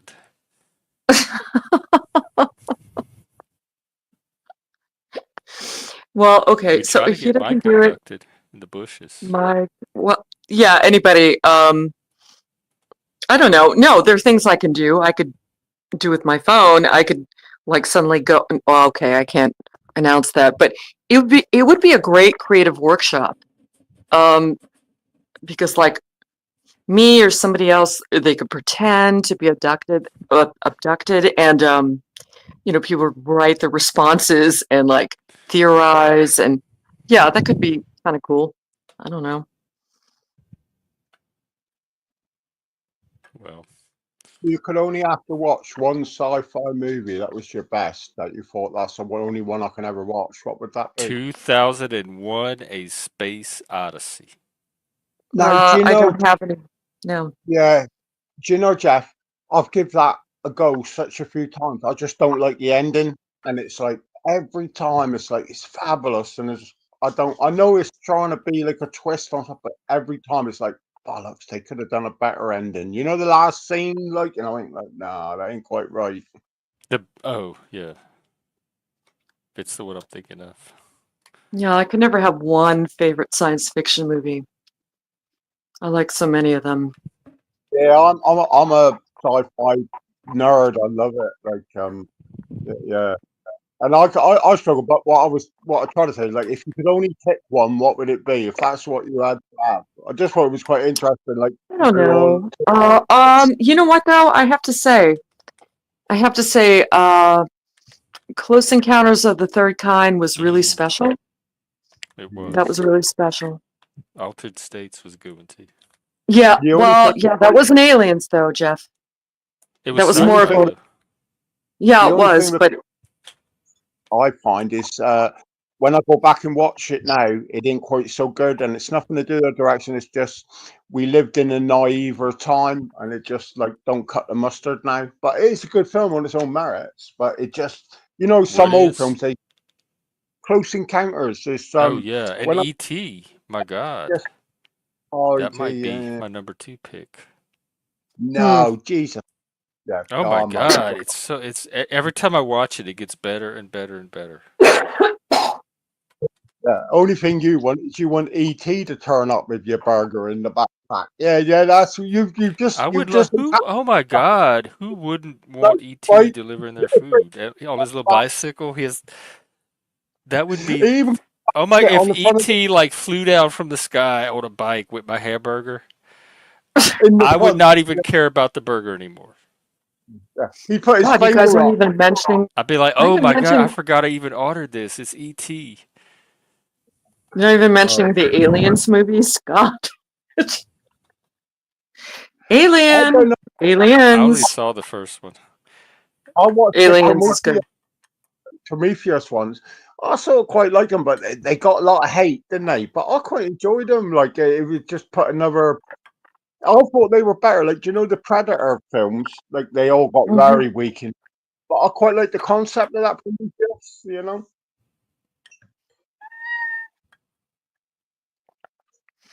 Oh, my cat said hi. Sorry. Oh, that's the cat. Hey, cat. Hey, cat. They heard you. Um, no, I don't know. As far as the Predators go, a lot of people hated the movie Oh, that was Predators. a good. Plural. Ooh, the original Predator. Great movie. Well, yeah, the original, sure. Second one was okay. Now they had one that was called Predators, and it was like an ensemble cast.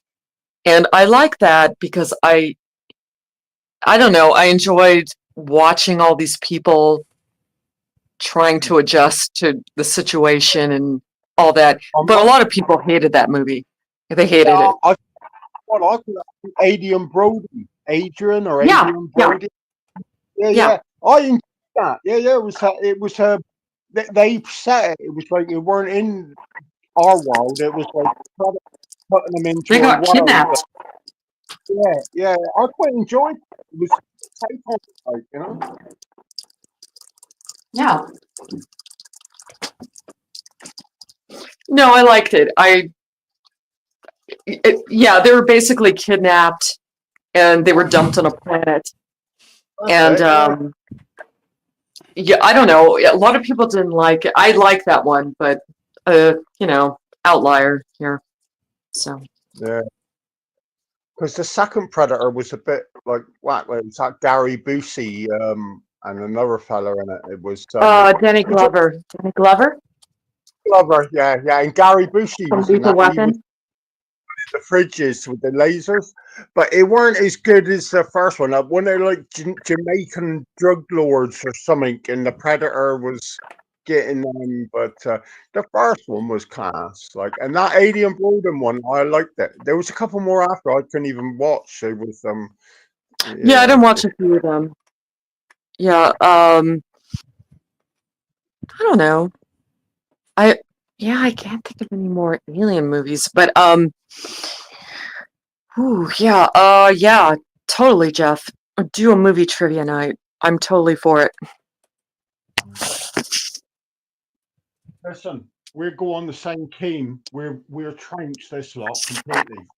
We've got quite a bit of film knowledge. Yeah, we're on our team now, Jeff. Get this sorted. No, it's going to be every individual against everybody else. Yeah, and somebody has to keep score, though. Somebody has to keep score. But yeah, I'm trying to think of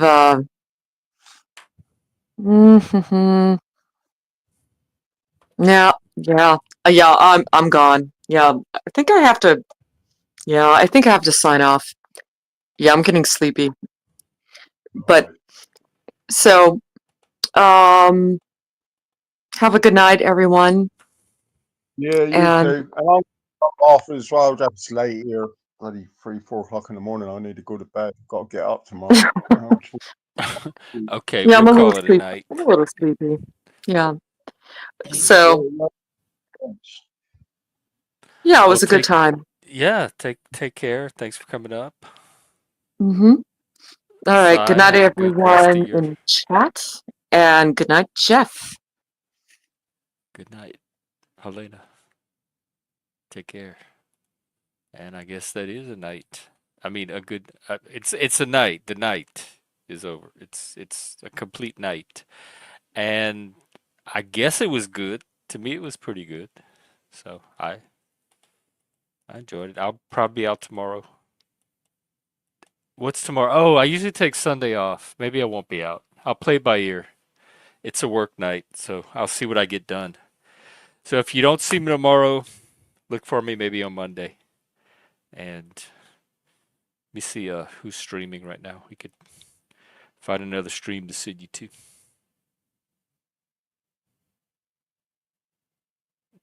Mm,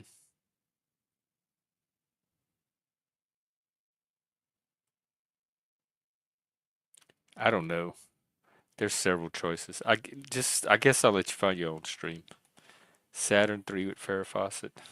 I don't know. I didn't even see 1 and 2, so I don't watch a lot of sci-fi really. It was never my favorite genre. Thanks, Mr. B. Good to see you too. Thanks for showing up and watching and participating and all of that. So it helps. And we'll do another one soon. Happy Saturday night.